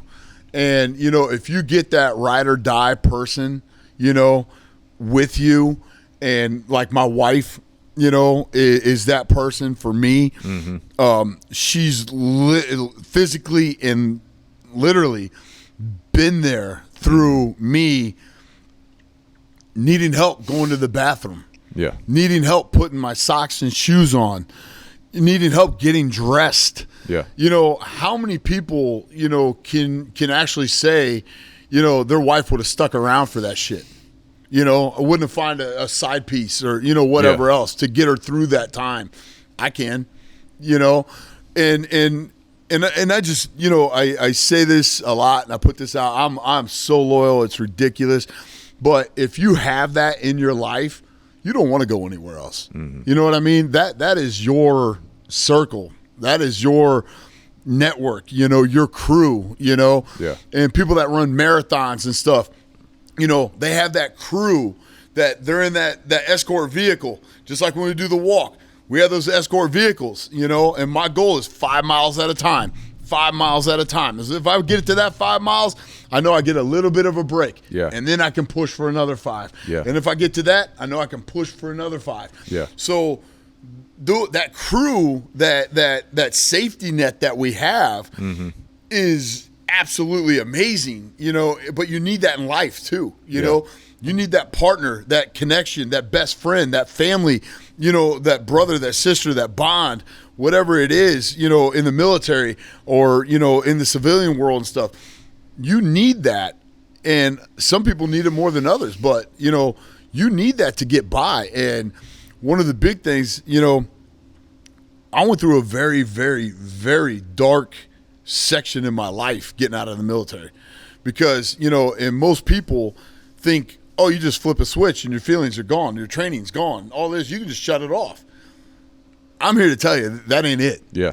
That ain't it. And I've been, and I'm a big enough man to say this, I've been in counseling for over 10 years based on shit I've seen in the SWATs, shit I've seen in the military, shit I've done in all this, and even afterwards, Yeah.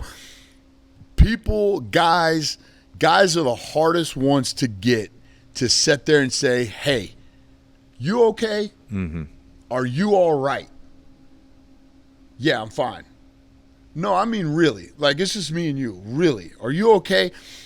So many people and veterans are some of the hardest because they get this bravado about them. Oh, I'm not a man if I ask for help. Oh, Yeah. blah, blah, blah, blah, blah.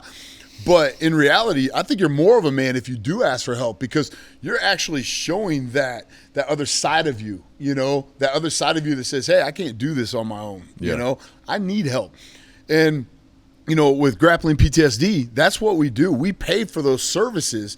So, we don't even, we look at the veteran, but we also help the veteran's family understand the PTSD that their spouse, whether it's man or woman, has been through, seen, needs adjusted to.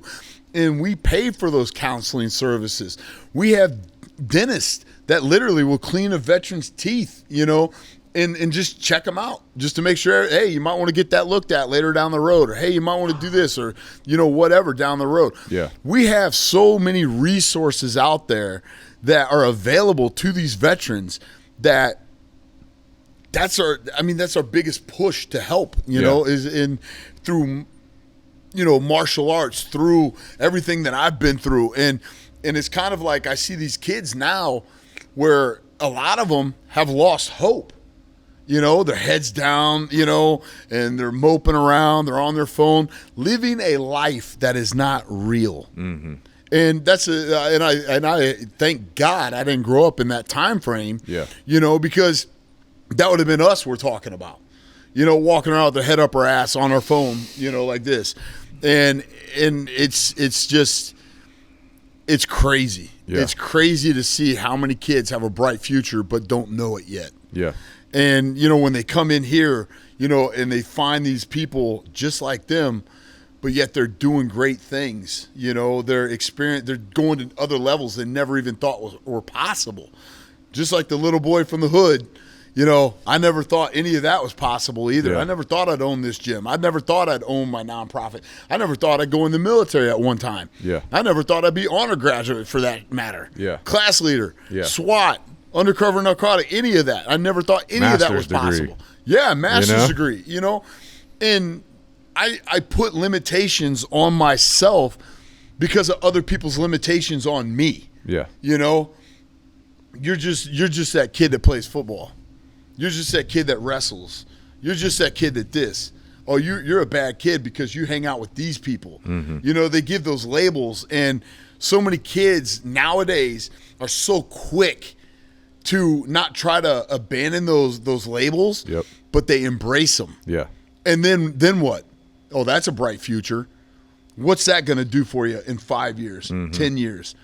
And sometimes I have to take these people, one of my best friends, I'm not going to say his name because he's still in. He lived at my gym for 6 months because he had no place to go. I put him in the Army because he had no place to go. And I literally had to have a sit-down conversation with him and say, hey, man, where do you see yourself in 5 years? Yeah. And he's like, what do you mean? I said, where do you see yourself in 5 years? He's like, I don't know, working. Where? Probably at the job I'm at. I said, let me explain something to you. I said, let's just hypothetically speak. Let's say you go in the military. in 5 years, you could be doing this. You could be getting job skills, on the job training. You can do whatever you want. The sky's the limit. You have people under you. You know, you'll start gaining rank and all this other stuff. Get some housing. Get some housing. Get some BAH. pay, Get some pay. Everything more than you're making right now. Right. And when I've done this for a couple people in my life, you know, one got Soldier of the Year. You know, that's high. Yeah. 2, I pinned deal. his E6 on him up at Fayetteville. Nice. Because he graduated airborne school. He just graduated air assault school. He's on this path that's shit hot, you know, and it's the sky's the limit for him, you know. And I put another kid in the Navy because he didn't want to follow in his dad's footsteps. He knew something out there. He wanted to do something Create else. his own path. Exactly. He wanted to do his own path, but he didn't know how to get there. So I talked to him about the Navy and stuff. Yeah. And he was like, really, I could do that? And I said, yeah, why would you pay for that when they're willing to pay for it? You just give them the time. They'll give you everything you need. Mm-hmm. And he just came home for New Year's and stuff, and I saw him, and he's like, man, I can't thank you enough. I can't thank you enough. I can't thank you enough. And I go, dude, stop the bromance. You know, like, I get it, you know, but you're doing it because you're doing it. Right. You just needed that push, that guidance, you know. Needed a coach. Yeah. To help him. Yeah. And sometimes the thing about the military is like, you know, from where you grew up at, and there's an element of where I came from too, you know, basically that will help remove you from, if you're staying in that same town your whole life. Oh man. You just stay in that monotonous cycle, water. Right? You need to get out, even just for a little bit, get out there. Mm-hmm. You can come back later, you know, but you need to get away from that whole place you've been at, right? To see what it is you were stuck in. Just to get some distance from that and change up your cycles and all absolutely. That. You know what I'm saying? Absolutely. But, you know? Yeah. Absolutely. But, I mean, like going back to the label thing, you know, especially in today's world, people will put so many labels on you. And sometimes they're doing it subconsciously. Right. You know? Right. Your grandparents might do it subconsciously. Your parents might do it subconsciously. Your friends or family might do it to you subconsciously. But you have to forge your own path. Yeah. You have to create your own path and 100%. Figure things out. 100%. Yeah, 100%. Because again, no one's going to look out for you but you. Exactly. You know, so you know your grandparents, your parents. Not everybody lives forever. Right. So when that safety net is not there, right, where do you turn now? Right. You got to look in the mirror. Right. You got to figure things that accountability mirror that Goggins talks about. You know, but that's just it. You got to figure shit out. Yeah. And you know that's a harsh reality. Yeah. You know, for a lot of these kids down here, and I mean anywhere for that matter. You know, coming from the background that we came from, you know, it's kind of crazy because I was getting caught up in the Facebook bullshit, and one of these girls I went to high school with, you know, she literally was running her mouth, but she's had everything handed to her entire fucking life. Yeah. So you know, it's one of those things where she was kind of like ripping on me because of where I grew up and what I was doing. But then I'm like, what have you done with your life? Yeah. Crickets. Exactly. Yeah. Crickets. And what have you earned? Yeah. You know, what have you fought for? Yeah. Because I know you fought. You already talked about everything today, what you fought for. But like this gym right here, I know you've fought your ass off for this shit. Oh yeah. You know, started in a single car garage, bouncing heads off of lawnmowers and shit. You know, and now we got an 8,500 square foot facility. You know, and that's just it. It's, you know, people they're so quick to judge without researching, without getting to know people. And that's the thing. I mean, and it's nothing on the kids nowadays. I'm not bothered by it. Yeah. I'm just almost shocked that they have the world in the palm of their hand and they're too lazy to even research something that they want to do. Yeah. And you know, it's a whole different society. A whole different society. Whole different way of operation these days. And it's when you get these 20-year-old kids, these 18 to, you know, even like, you know, 25, 26, you know, maybe even early 30s, depending on how they grew up. Mm-hmm. You get these people that, you know, are entitled. And you hear them chirping. Mm-hmm. And they're throwing their opinions out there about me. Yeah. Whoever. Yeah. And I just start laughing, you know, and I'm like, dude, you don't even, dude, I was doing shit while you were still breastfeeding. Yeah, exactly. So shut the up. Yeah. You know, I've done more shit in my life and with my life than you could ever fathom. Don't limit me by your limits. Yeah. Don't do that, because that will not work out well for you. Yeah.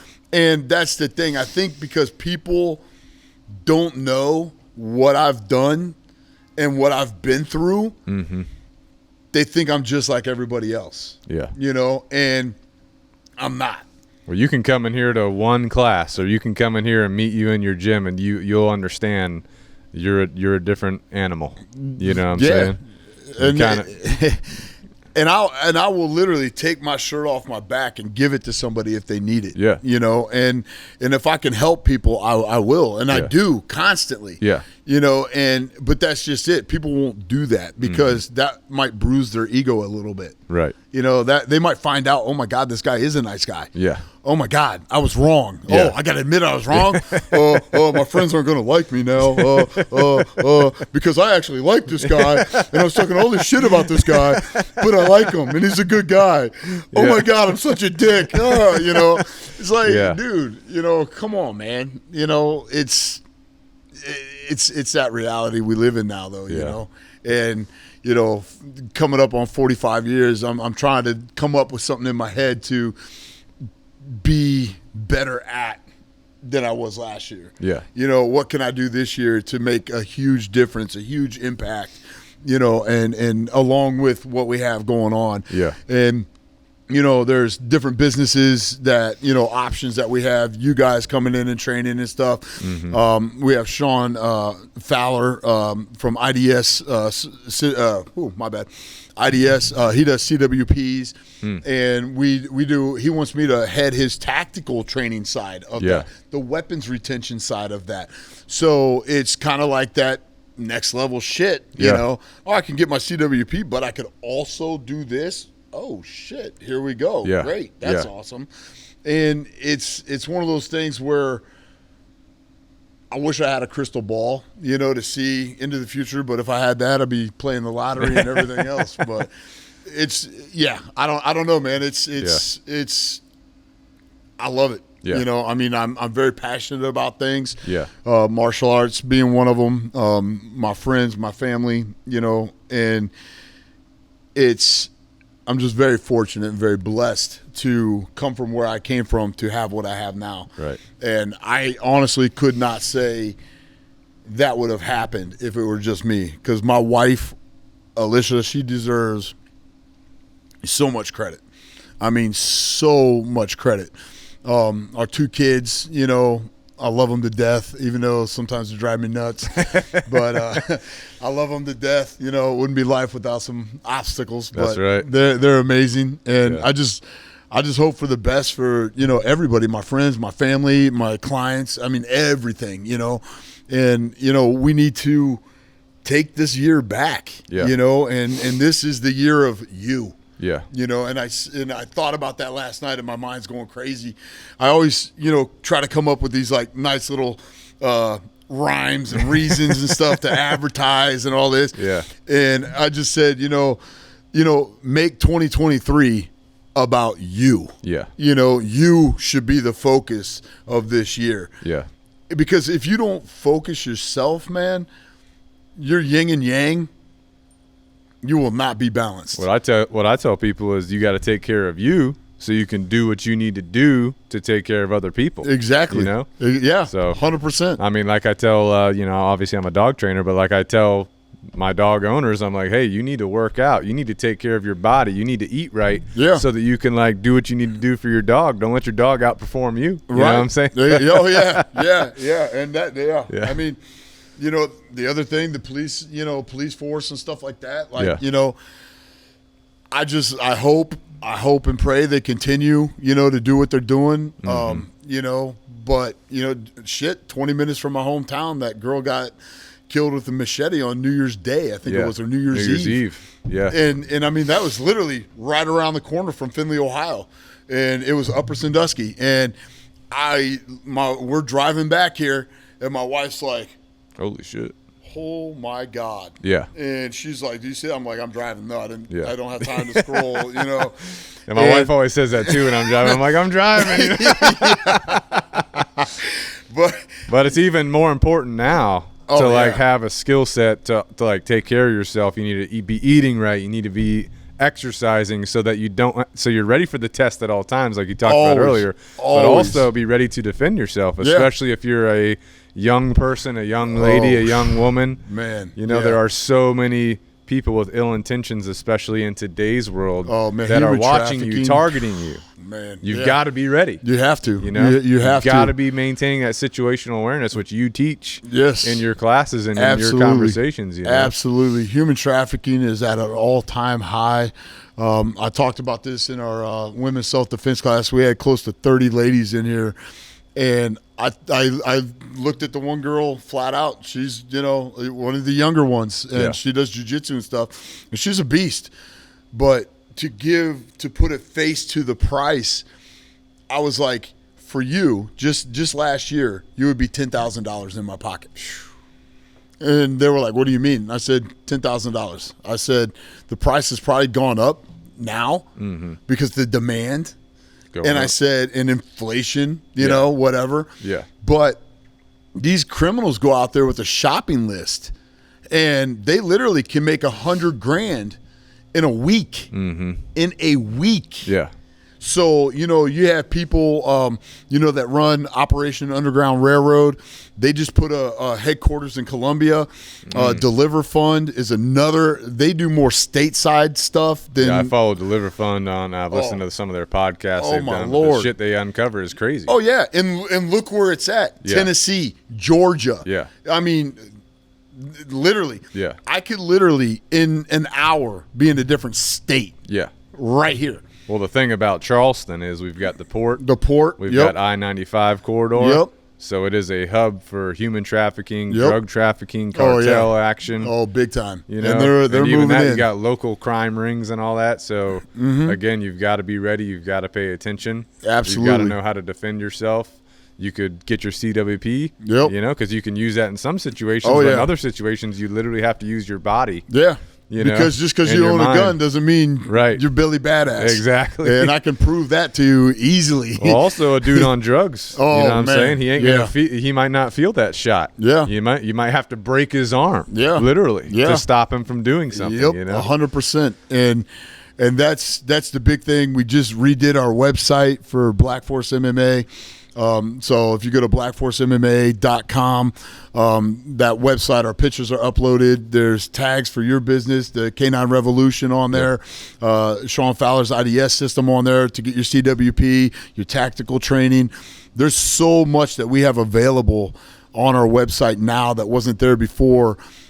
Just because, in hindsight, I was getting my hip replaced and moving at the same time. So it's just like, we moved to a new location, and, now I'm back and better than ever. I mean, I've not felt this great and uninjured in a long time. Oh, yeah. So my lifting is back, and it's my training is back. And a little goal I set for myself, is I want to compete this summer. Okay. I want to do the bridge run this summer. I'm doing these little things. Yeah. Because it's not to prove to anybody else, oh my God, I can still do that. No, it's to clear out the cobwebs in my head. Don't get comfortable. That doubt. Right. Yeah, that doubt. And hearing these stories and, time and time again, these limitations, and it's nuts. I know a person, they've had surgery on their same damn foot probably 9 times, and it's excuse after excuse after excuse after excuse. I can't do this. I can't do this. I can't do. What if you start saying I can? Right. Change your whole. Find something that you can do. Yeah. Take baby steps. Yes. Yeah, it ain't going to happen overnight. Right. You want to eat right? Abs are made at the dinner table, not in the gym. Right. So watch what you're eating. Not watch eating everything.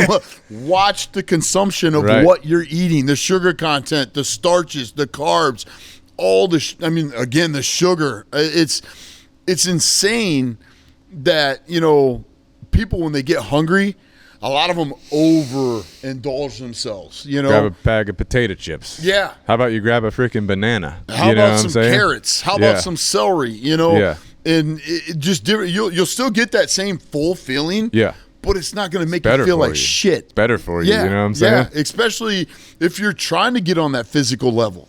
You know, eat a bag of chips and then go run a mile. See how you feel versus eat celery, eat carrots, eat some fruits, some veggies, some nuts, you know, eat that stuff and then go run and see which time you feel better, you know, non-sluggish, you know. The other thing, too, is like people have reoccurring injuries like an ankle issue. Oh, yeah. But they're overweight.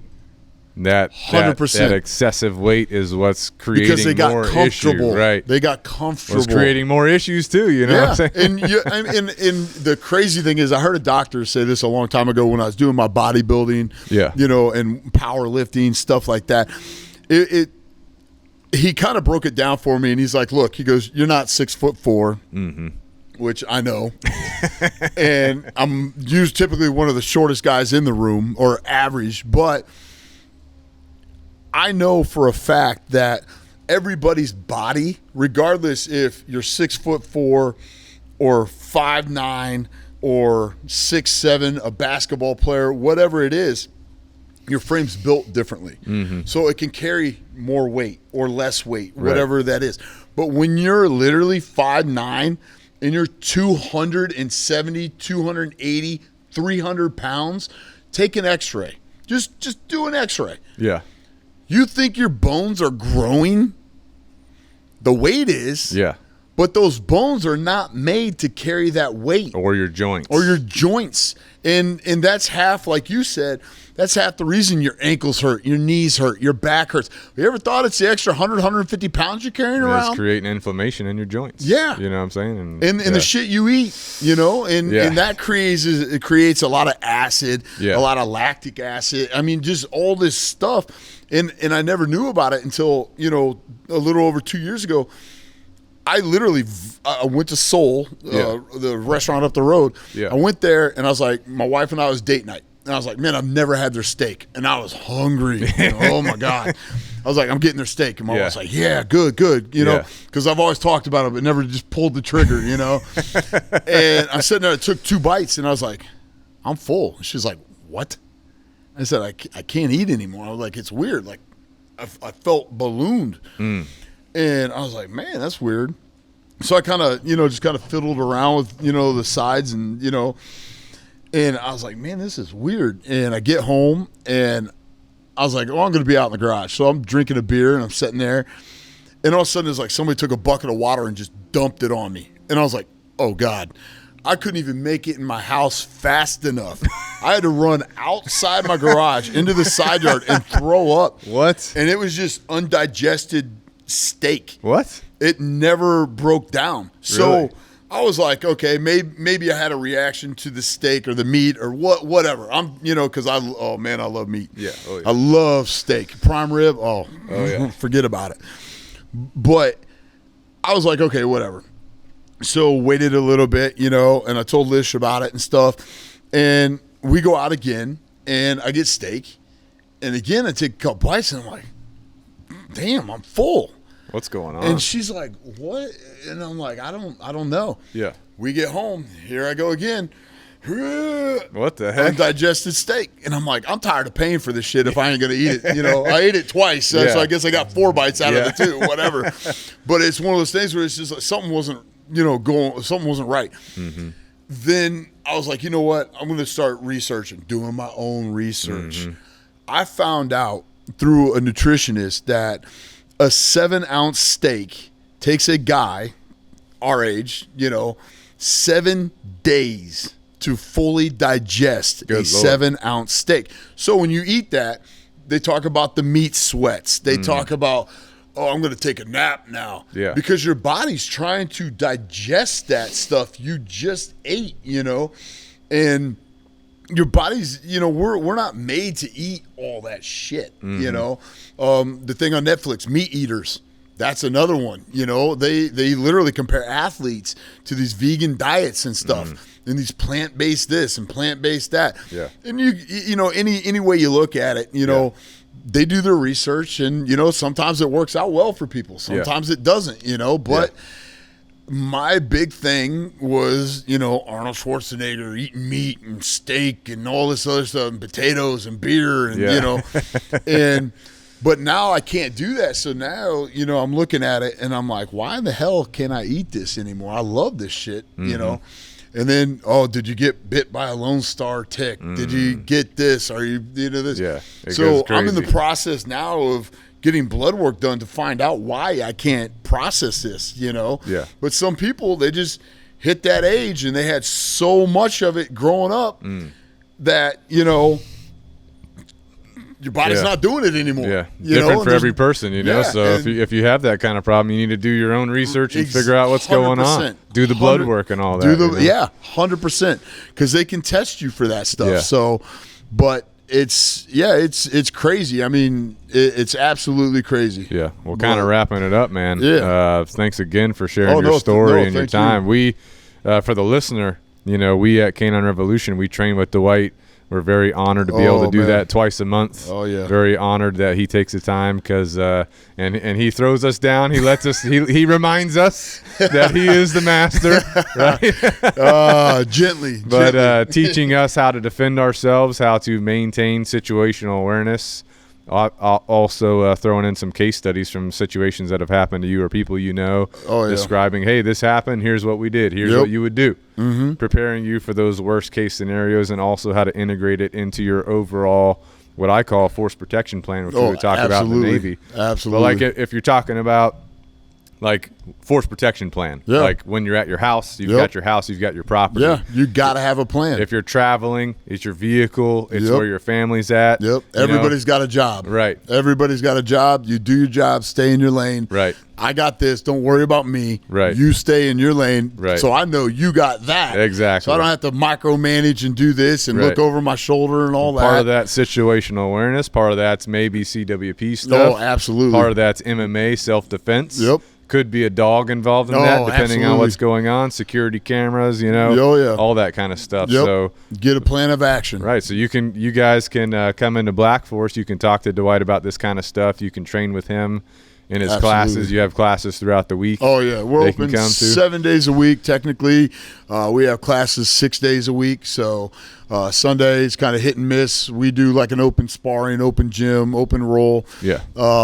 You know, so now that football season's over with, you know, we'll probably start picking that back up again. And then as soon as, you know, we got the New Year's stuff going out, you know, our New Year's special, new year, new me. Yeah. That whole, you know, cliche. Yeah. But, you know, for $150 a month, you can come in 6-7 days a week and take every class that we have. And you have a gym in here too. Oh yeah, we got a full weight room in here. You know, cable machines, bench press, I mean, squat racks, treadmills, I mean, everything you need, you know. And we're centrally located, literally 2 minutes from 26, literally 30 seconds from 78. So literally in 10 minutes you can be in Somerville, 5 minutes you can be in Goose Creek, you know. So we're right, I mean, literally centrally located. Anywhere you want to go. 10 minutes you'd be in Somerville, you know, or 2 seconds you'd be in Ladson over there. But it's literally right next to the fairgrounds. Right next to the fairgrounds. College Park Road, 113 College Park Road, Ladson, South Carolina, 29456. We also run our nonprofit out of here, Grappling PTSD. If you want to get involved in that, you can shoot a text, or for the gym, for that matter, you can shoot a text to my phone number, 419-957-4741, or you can get on our website, helpgrapplingptsd.org. That's our nonprofit website that we have. Again, it's helpgrapplingptsd.org, or the gym website is blackforcemma.com. And there's links on both those websites, our Facebook pages, everything are linked in there. Your business, Canine Revolution, is linked in there as well. We're redoing our website, which will link to yours as well. So that'll be another way to find it. We, there's this, so much networking available and opportunities available, So yeah, I can't wait to see what 2023 holds for both of us. Actually, yeah, absolutely, brother. So I know we put you guys out there all the time with dog training and stuff. One of the best in the business, if not the best. We are the best, brother. The best. I was going to give you a hard time on that. No, it's good. But yeah, so definitely check out Dwight if you guys want to get involved with training yourself, training your mind, training your body, being prepared for those worst case scenarios. Him and his team is definitely the place to be. So definitely our banners check them out. say it too. That's right, man. Black Force MMA. Yes, sir. So anyway, thank you to the listener for tuning in today. You guys can reach out to either one of us if you'd like to talk to us, and we're honored to have you guys listening today. The podcast is sponsored by Canine Revolution Dog Training. If you guys want, me and Dwight have been partaking in some drinks. Yes, I I've love been this taking stuff. the Jocko Go and the Jocko Molk to go.